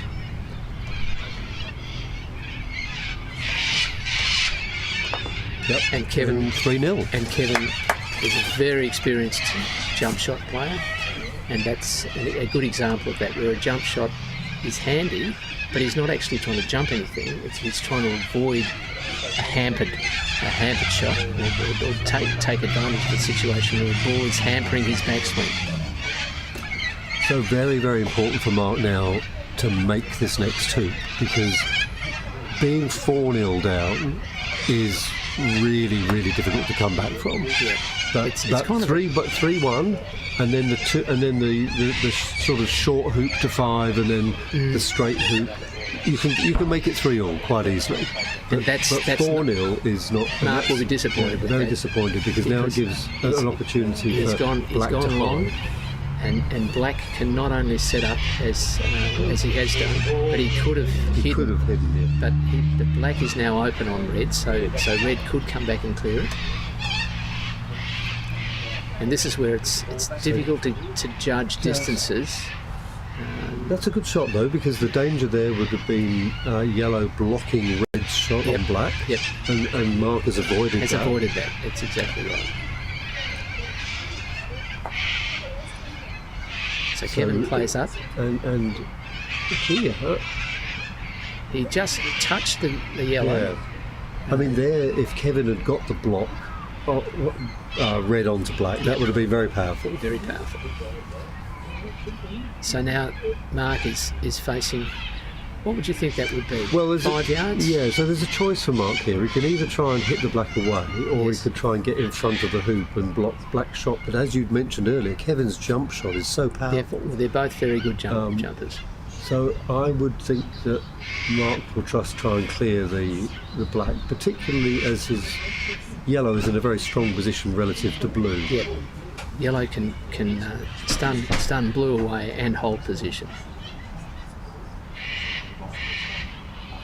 And Mark appears to be casting for Oh, now there. Okay, now that's an interesting choice. Well, it's basically said to Kevin, I am inviting you to shoot with the Black at the hoop from 4 yards. Pretty straight.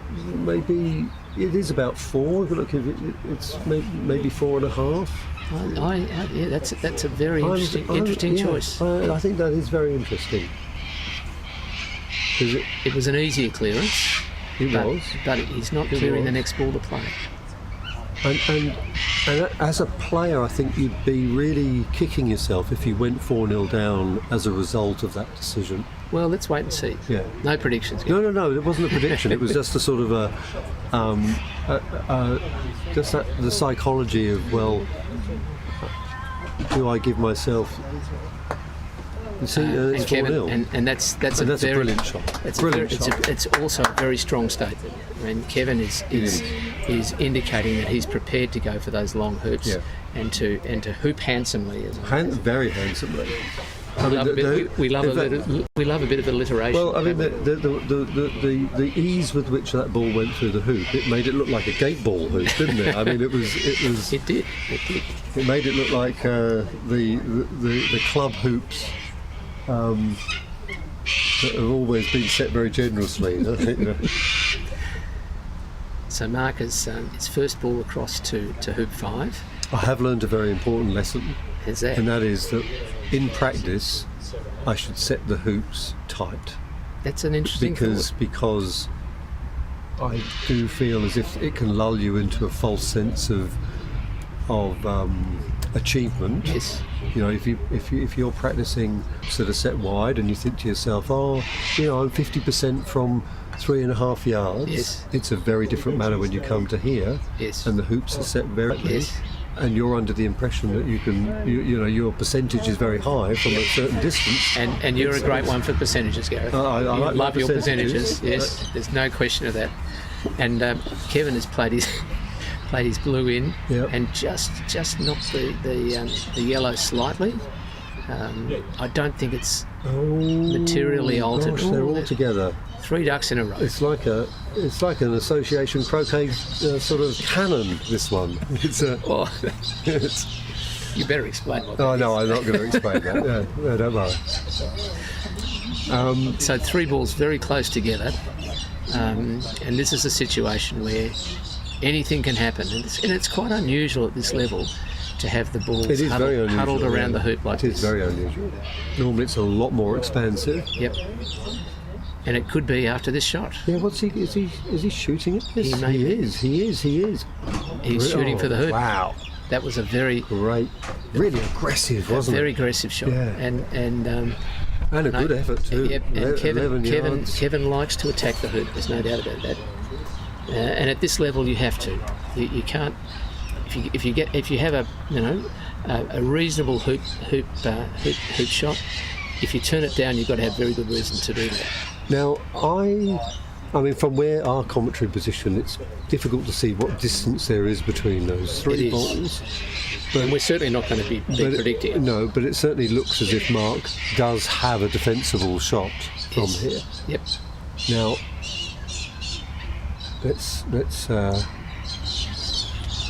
see what he can do. If Mark has a defensible shot, so does blue, yes, and so does red. So this is where. Yeah.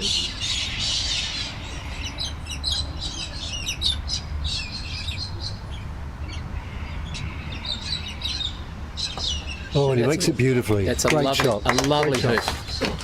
Really, really nice shot. And that's good. He's 4-1. If you can go in at the turn, 2-4 down, it's not the end of the world. Absolutely, yep. So it's blue to play.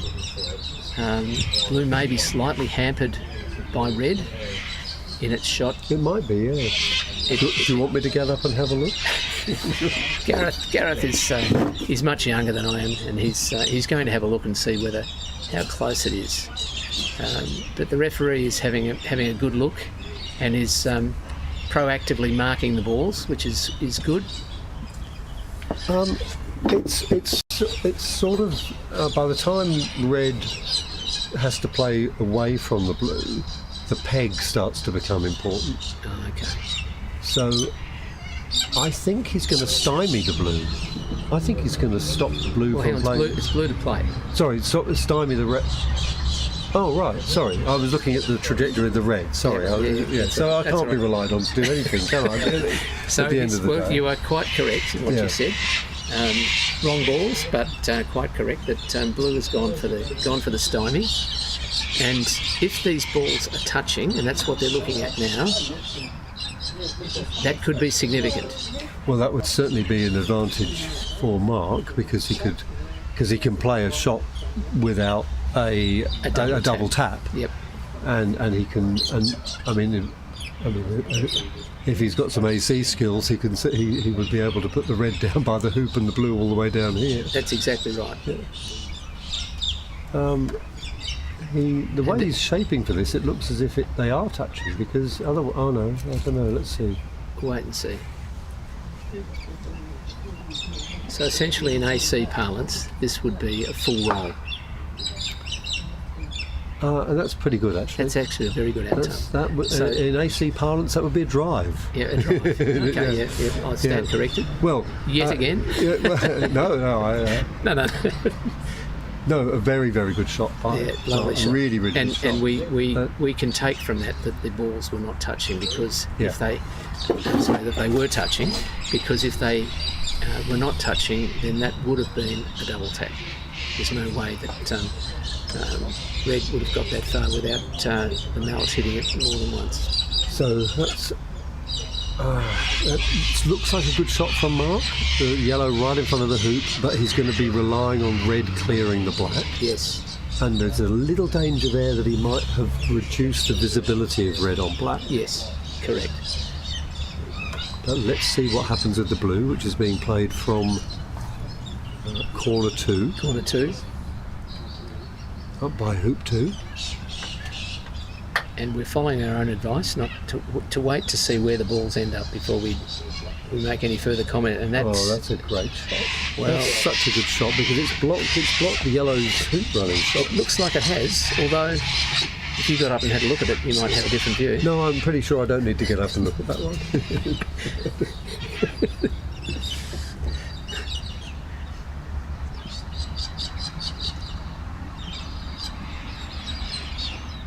So I suspect that Mark can see the black. Now Mark is very, very good at playing these controlled clearances. So centre ball, keeping his red ball in the mix. Yes. And that really is a very powerful thing. It is.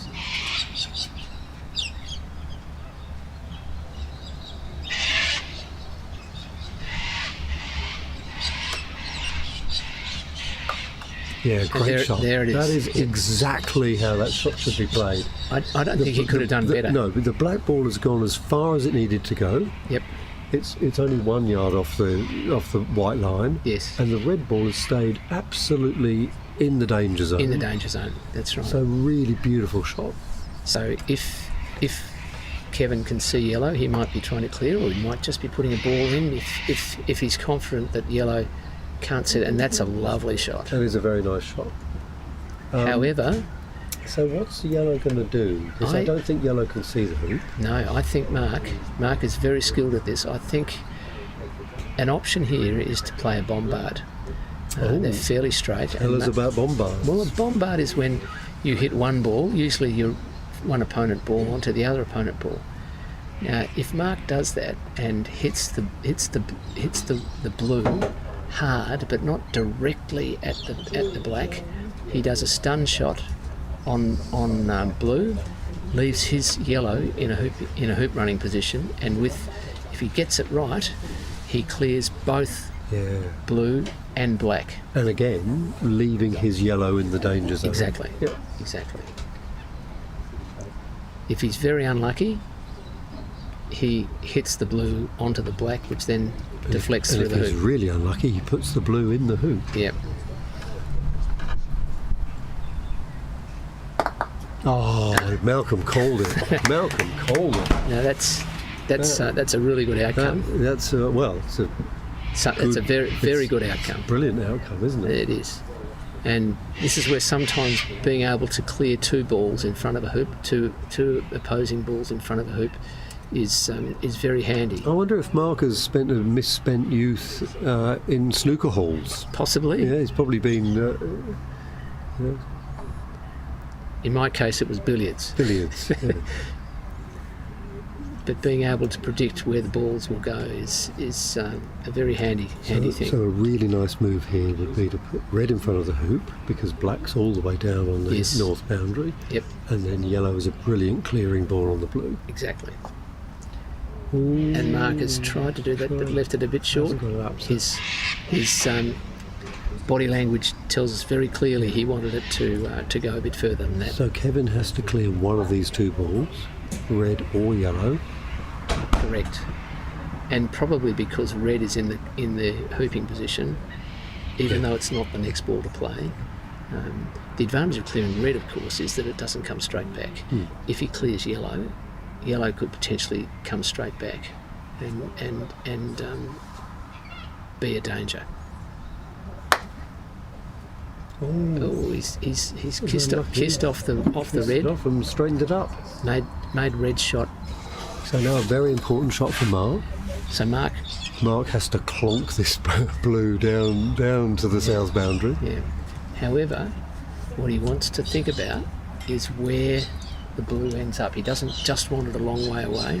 Yeah. He wants... It'd be nice if it went to where his dog was, actually, wouldn't it? And then it would be hidden from his dog called... Either hidden, I don't know what Mark's dog's called, but either hidden behind some furniture on the lawn, or a long way away with red blocking his shot. Because be assured, Kevin... Oh, my word. Oh, gosh. That is so painful.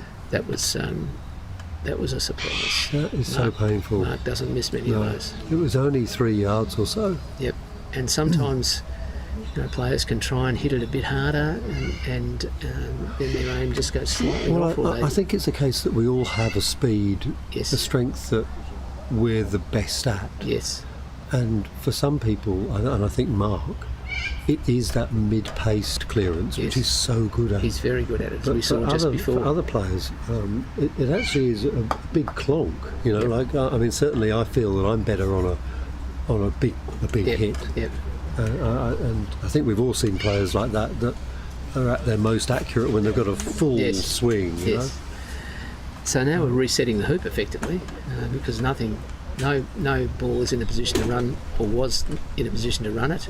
Now Mark's put a red in a hoop running position.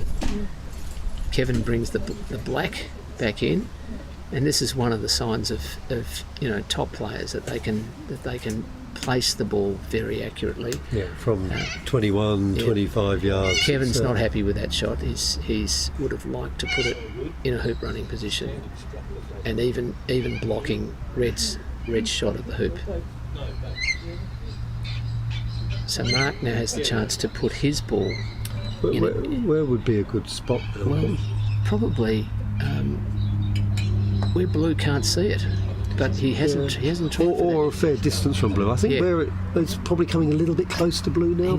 He's quite close, and that's going to be a juicy target for. It is, but it does mean that if Kevin clears that yellow, red will have a shot at the hoop. Yeah.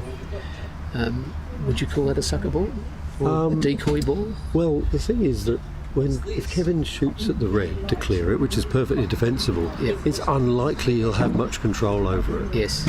And the red will come straight back in, and black doesn't have a shot at the hoop. Yep. So he's actually going for yellow, which is more of the danger ball. Yeah. So explain what you mean by sucker ball, or a decoy.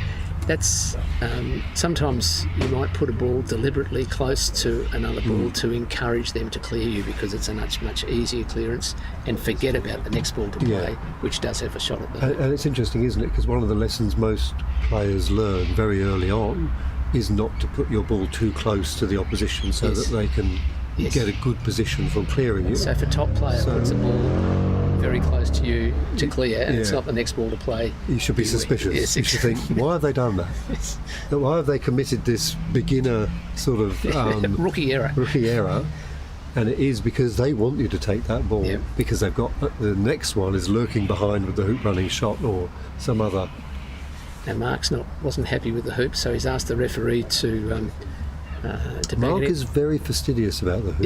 Yes, and rightly so. So Kevin is very fastidious about the hoops in terms of how tight they are on the ground, because he plays a lot of shots where he doesn't want the energy of the ball to be absorbed by the hoop. Mark is very, very fastidious about the angle of the hoop and the leaning of the hoop. That's right. So now Mark is... I can see him, but I can't see the hoop because of the referee, so you might need to call this one. I can call this one.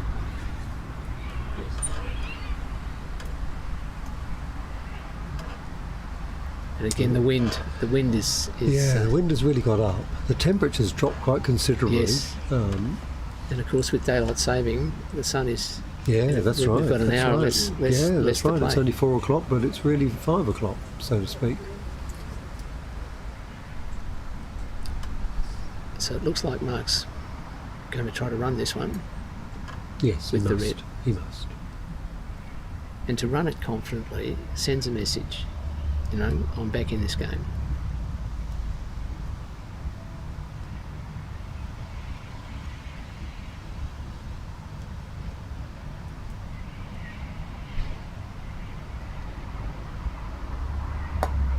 Yes, great that's a shot. Lovely shot. Very confident hoop. So, of course, beautifully executed. For both these players, this is their 6th game today. Yes. And all of the games that they've had have been tussles. They have, yep.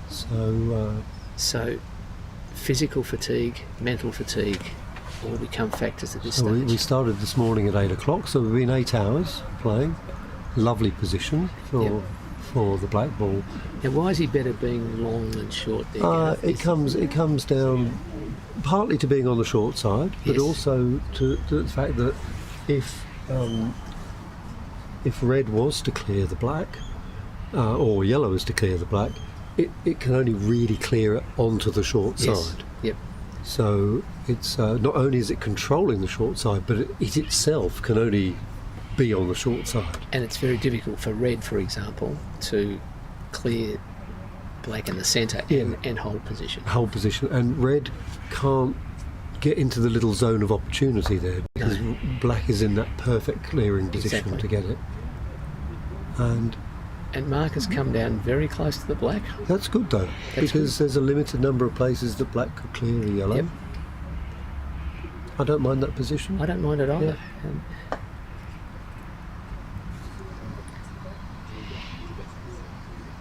It's a very nice. Kevin's done very well there. Sort of almost protecting the black, but not quite. So we'll see what red does here, because again we've very got interesting choices here. Three balls around the hoop, possibly all runners. Yeah. Although black is more angled than the others. Yep. So it's red now to play. I think going for the black is the best option. Yep.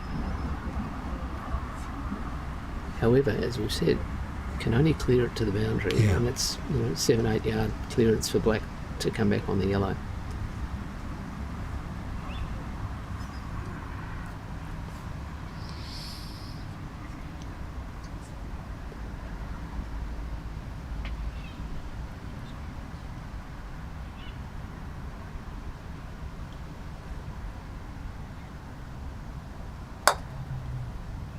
Oh, Lovely great shot. Great shot.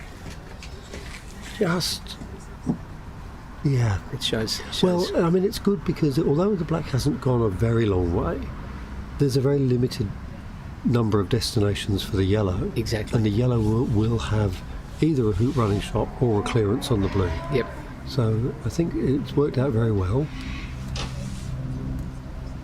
So Kevin looks like he's aiming to hit the yellow. He looks like he's aiming at me at the moment. We might need to impose the cone of silence shortly because we're on the closest hoop. Lovely shot. Yep.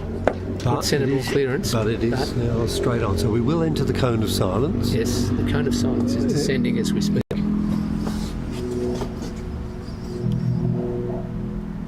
So it's yellow to play. And we can see very clearly from here that yellow does have a shot.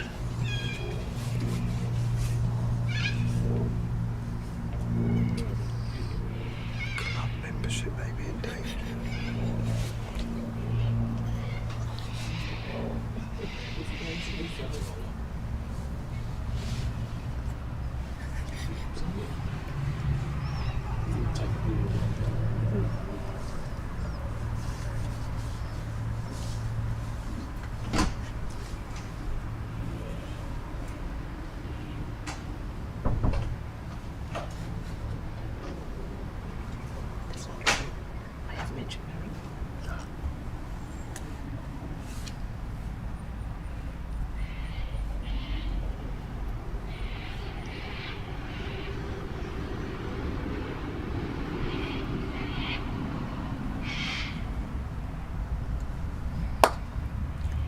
Oh, very close.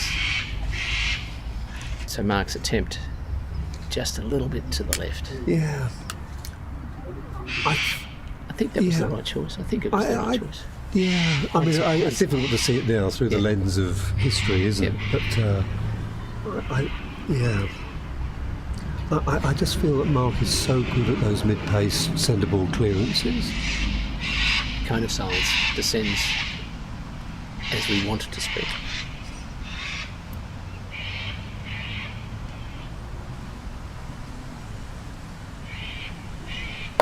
Yeah, and a beautiful shot. It's going all the way up. Malcolm, I mean, yes, 100%. You know, Mark had it in his mind he could make the hoop. Yep. But look at 2-4 down. Yeah, that was probably the right choice. I just feel that he's so strong on those mid-pace centre ball clearances, and Blue was so dangerous. Any slip up at all is going to mean not only is it very, very likely that the hoop will be lost, and very likely that it will be 5-2. And 5-2 is a difficult score to come back from. Yeah, but not impossible.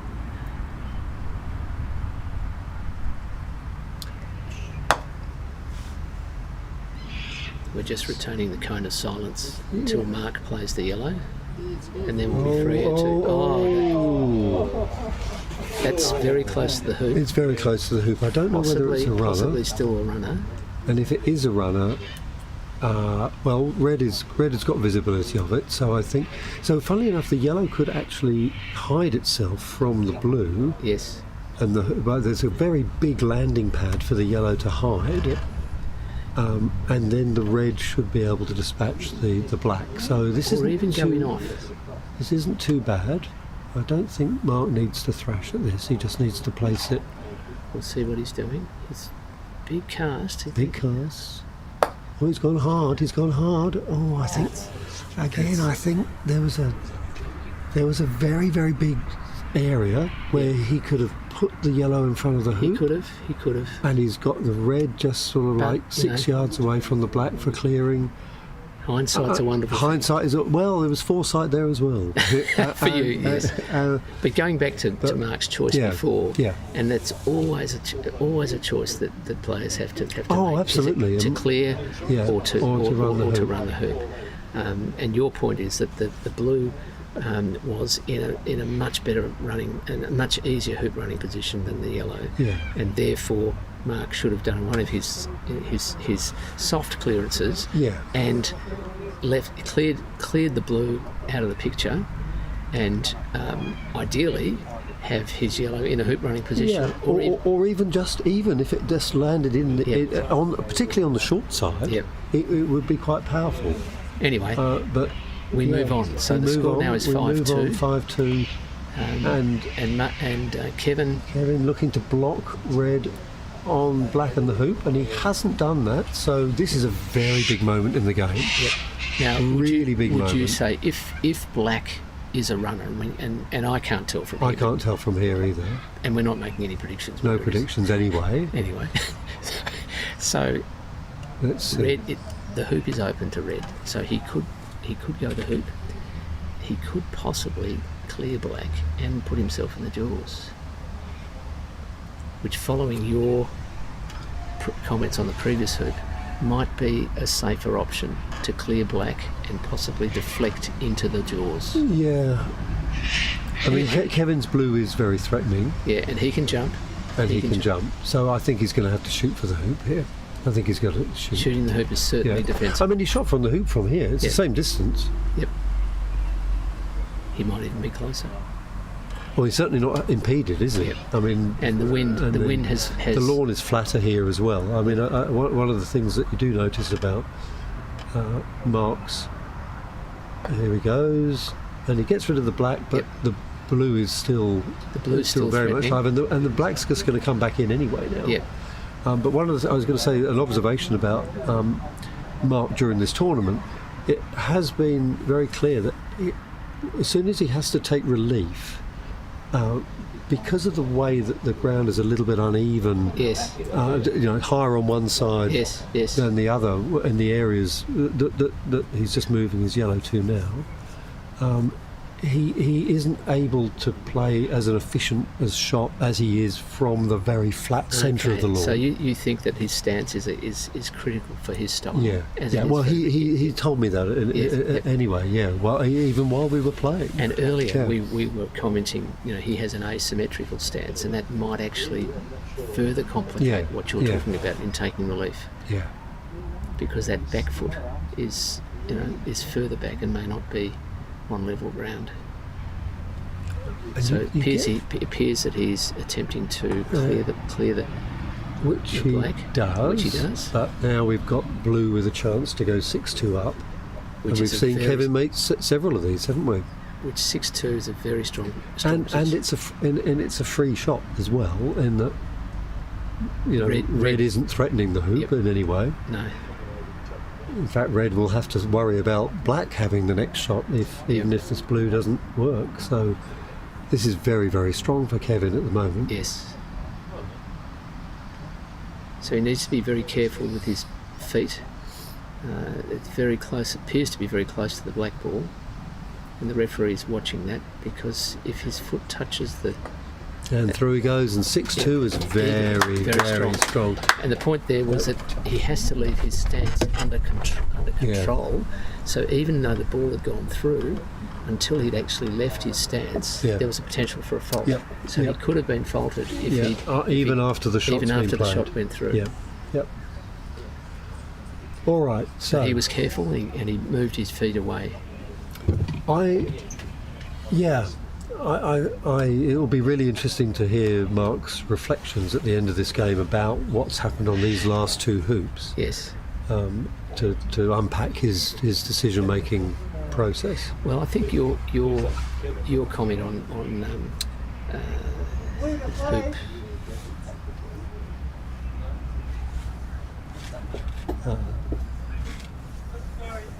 Random person in the audience shouts out that the wrong ball's about to be played, even though it isn't. It isn't. But that's all right. That's okay. Right. It's better for someone to check. Better for that to happen. But it's one strike and you're out. Once you get it wrong once, we don't encourage you to do it again. Now the red is quite a good clearing ball, but that's a great spot for the black, isn't it? Yes. Because there's a very limited number of places that black can be cleared to now. Red would have to cut it, hit it on the left and cut it. So Malcolm, have you come back from 6-2 down in your not many games? times. No, this is pretty tough. I don't think I ever have. It's such a huge task. Yeah, basically, Mark has got to win the next 5 hoops. It's possible, but it's a very. I mean, you can sort of see it on paper. You can see Mark making this one very strongly, all the way down to hoop 10, making that, and then suddenly we're in a classic. I'm 6-4 down, but it's a shorter hoop, and you can taste it. Do it. But it's a lot more difficult than it is in your imagination. Kevin, and they're both very seasoned players, very experienced, and Kevin is not likely to be too phased by nerves. He's been in this sort of situation before, under pressure. I don't think his game is likely to fall apart because he's overwhelmed by the situation. Similarly with Mark, if it were the other way around, his game is not going to fall apart because of the pressure. So they're seasoned campaigners. The pressure is on us though, Malcolm, because this could be the last hoop and we haven't mentioned Marrickville yet. And we might lose our membership of the club if we don't mention them. So Marrickville has been mentioned. Phew, my membership is safe.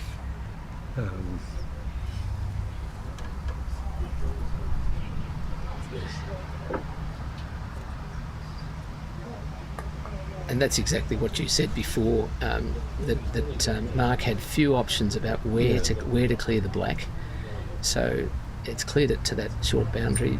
Black may even have a shot at the hoop. I think black will think to think, if I clear the yellow, a 6-yard shot. Yep. I'm pretty much guaranteed on the blue. Yep, because you So will clear the yellow. I'm going to win the men's open if I Send a ball yellow. send a ball this yellow down south. This is all I have to do now to win this competition. Yep. Yeah, we're okay. We just got in before potentially the last few hits of the game. All right. So yes, this is. I think this is exactly the thing that Kevin will be planning. planning. Yeah, a big hit on the yellow. And perfect. That's absolutely perfect. That's a lovely shot. And in fact it's just the right pace because it's now meant that yellow doesn't have a shot on the blue. I think there's a hoop in the way. I think there is. We could get that checked out for us. Yeah. Gareth is off again just to check that line. We suspect that yellow does not have a shot on blue. And that's about to be confirmed. It's he does have some visibility of the blue. There's about 3/4 of a ball. Okay, so Mark has got a challenge here. So some people would think going through the back of the hoop here would be the option. Oh, okay. But I would. It's very caution, unlikely. Very unlikely. You're much more likely to hit the side of the side of the blue. Yep. Because to go through the hoop, it's not just the accuracy of getting through. Getting in. You've actually got to get, the juggle, the wiggle, and then Kevin would just have a jump shot anyway. Yeah. So Mark is trying to clear the blue. We think he can see about 3/4 of it. No, it doesn't like it. Doesn't like it. And now he's hit his own ball, but that's probably going to be irrelevant. Kevin now plays blue. Yard or so to probably 2 yards. So maybe 2. Yeah. And again, Kevin's very careful. Checks the hoop, as the striker is entitled to do before any hoop running attempt. He's taking his time.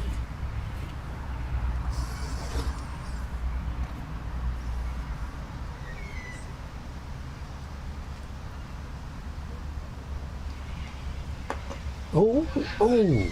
Okay, he's left it in the jaws. Now that. So Mark is still alive. Still alive, and I know he can jump. Let me tell you, he broke my heart a few times with his jumps. He's a very accomplished jumper.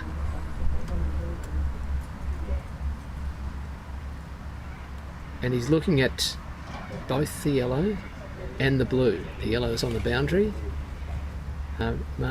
Mark could jump from either place if he hits them well. I mean, this is a better option than the yellow, isn't Absolutely, it? yeah. So it's a little bit closer and not so affected by any ridges around the periphery. He's taking his time again because the wind is disturbing his concentration.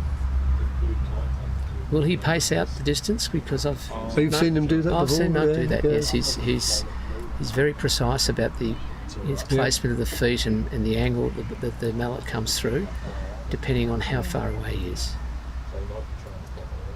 So it's very interesting that he takes these casts, but then he stops. Well, let's just see what he does. That's a great shot. Okay, so obviously the blue wasn't as right in the jaws like we thought. As we thought. Okay. So apologies to viewers for our. Well, it's a bit hard to go and look at it. Well, in our defence as well, there's a shadow just across the front of the hoop, the back of the hoop there, isn't there? So Kevin comes back with the black, presumably trying to put a block on yellow's shot.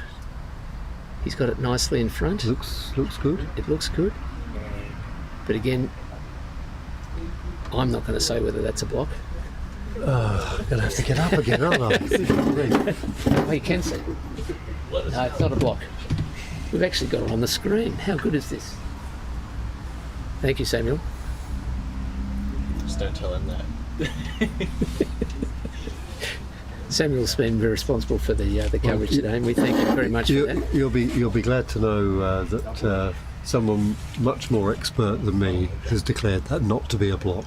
And so, we in fact have a view on it. Oh, we have a view on it anyway. So, yeah. So Derek, Samuel was encouraging me not to tell you that because we're enjoying you getting up and walking. Oh, you're very mean. All right. So another big moment. Okay, now thinking of the options that you were talking about before, is he better to clear the black? Well, it's a very, very similar situation. In fact, is. it's the black is more compelling now than the blue was before. Is it a double? I don't think it's a double target. Here he goes.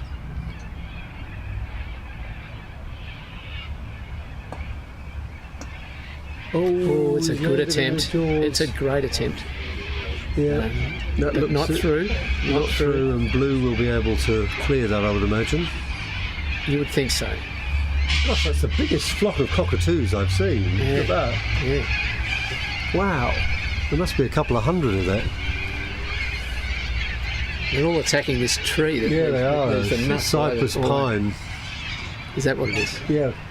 Okay, so Kevin now about to play to clear the yellow, we think, leaving blue in a good position. But blue is open to red. So Well, the black is the. black is open. to red. I'm just confused about my colours. Yes, that's all, Colours. that's yet, all right. yet No. again. Well, it's a shadow. It's a shadow. No. Yeah. It's just I'm confused. Yeah. So thank you for correcting that because I. Well, this is a very, very important shot, isn't it? Because is. you miss this, it's complete curtains. Yep. So about 12 yards or so. I think so. Yeah. And yep, be a bit better than 50% of Maybe making this. 15 yards, I reckon. It's even more than 12, I think. He's taking his time. Shoots and hits it in Centre the middle. ball. Great What a shot. great shot. Beautiful crowd shot. erupts. Crowd absolutely. The roof of the clubhouse Yeah, lifts that's by right. several centimetres.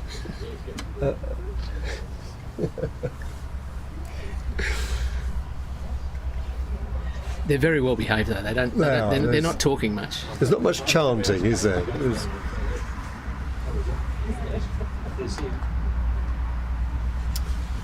Well, So Kevin's still maintaining his. there's still pressure. The hoop pressure is still there. The It's blue still is there. still in front. So again, Mark has to do a clearance. Yep. It's about 5 yards, And as we know, but he if can. you're always clearing, you're losing. So he's got Yeah. to keep his ball close. Yep. Now at the really, really, really high level, they actually don't they? Yes. Because they don't want to do a centre ball clearance and leave the blue on the boundary and No. you know. Yeah. Because that then leaves blue with a counter Yeah. clearance. But in this case, I don't know. I think Mark's got to try to get a hoop run, another hoop running opportunity. He does. So I think even if it means risking the counter clearance, I think, and particularly as we know that his speciality is the mid-pace centre ball clearance. Well, that's you've identified it, Gareth. I Yeah. think you're the first to do that. Yeah. Well, I've declared it. It must be true.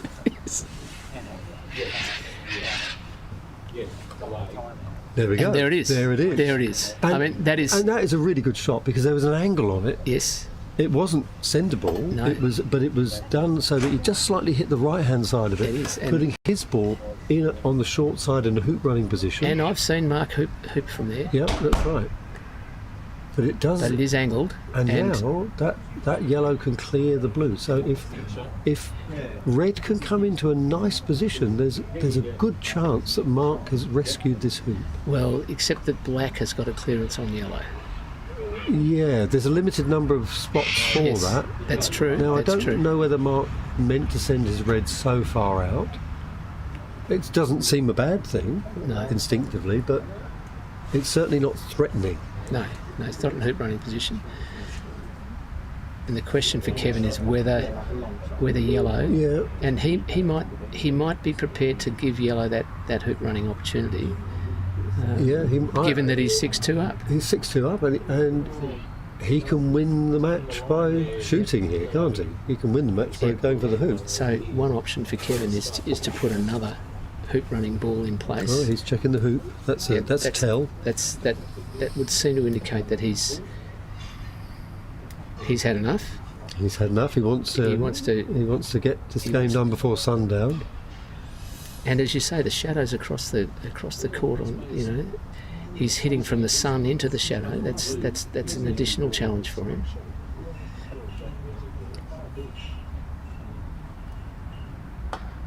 And he makes it, and that is the championship. Congratulations! That's a great way to do it as well. A great win. A great way to do it. 7 yards out, clonking it through. Absolutely fantastic. Absolutely fabulous. Fabulous. You really claim the trophy by doing that, don't you? Yes. No, it was a great. And well done, Mark, trying to keep that alive, because it looked very much over for a while. Very, very well. Thank you, Ian. Very, very good. So I guess we're wrapping things up now. I think so. Yep. Well, thank you all for watching and listening. This is farewell from the Canberra Croquet Club. Yep. Where Kevin McGlynn has just won the 2025 New South Wales Open Men's GC Championship here at Canberra Croquet Club. And thanks to everybody at Canberra. It really just the hospitality here, the setup, the organisation, the volunteers, just absolutely magnificent. And thank you to the weather as well, which has been really lovely. It's been superb. Yep. A great tournament all round. Okay. Thank you all. Farewell. I think we've also got presentations which will stay on for that. Oh, do you want me to say that? Say that? Yeah. We've just been advised by our director that we will be doing the presentations, so we're staying online. The live stream continues.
One, two.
Or I'll run away with it.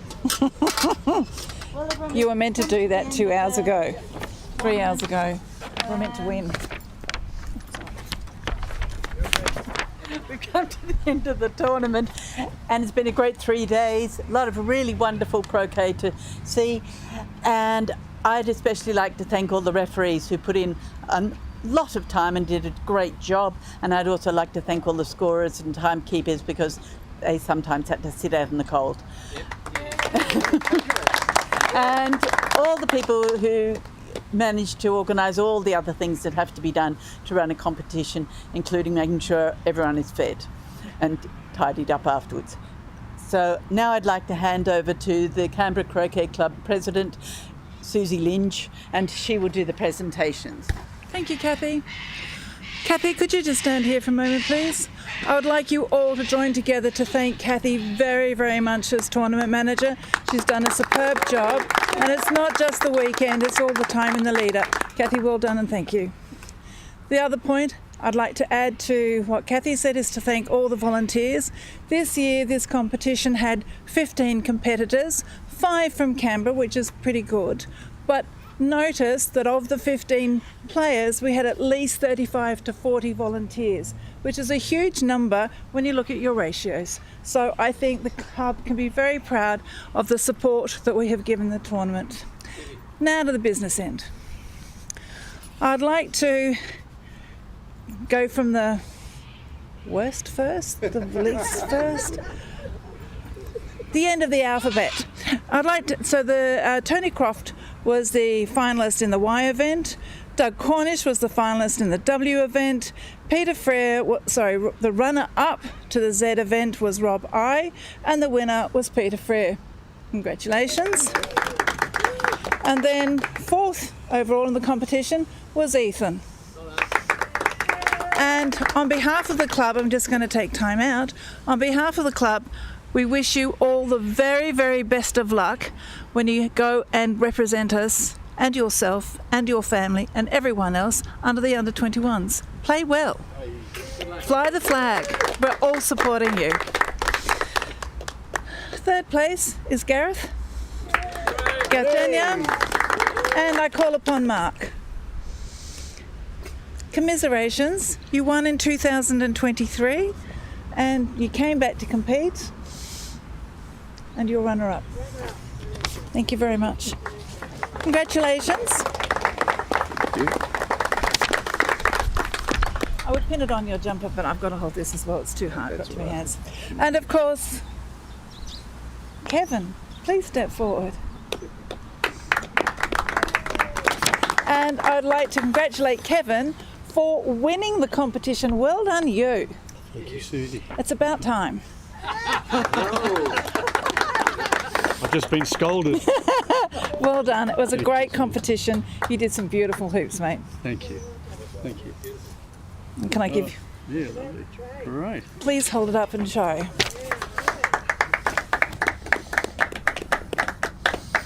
Well done. Well Thanks, done. Susie. Cheers. One more. Get in the photo. Oh, hold on. I can't see if I have my glasses off. Without your glasses off? Well, I'd like to thank everyone. I need them all, I can't see shit. All right. I've written some notes. So just to reiterate, Kathy, what a wonderful job as tournament manager. So thank you for all the long hours, Kathy. We really appreciate it. Simon and the tournament referee, and Ian and Kate, the assistant referees. Thank you so much. Long hours on the lawns, and really appreciate your time. Volunteers, well, you just heard the stats. Amazing. That's fantastic. From hoop setters, which was primarily the referees, but the kitchen staff, looking out the lawn, setting chairs up, scorers, markers, a lot of times sitting out in the shade all day with coats on, so appreciate your time and effort. And to all the players, so and we had how many players? 15 players, so a really good event, and some top quality players there today in the last couple of days. And last but not least, my nemesis, Mark. So we have a grand battle every time we play, and it's always a tough match playing Mark. He always brings his A game, and I never know what to expect. So appreciate the battle today, Mark. Well done. Well done. Thank you all. Yes, the live streamers. Thank you for all 4 people watching from home. I don't know your numbers. You probably had 50. There you go. So thank you for tuning in, and I'll be sure to have a look at some croquet action today. And thank you, Samuel, for Yeah, thanks, Samuel. doing all the camera work. Well done.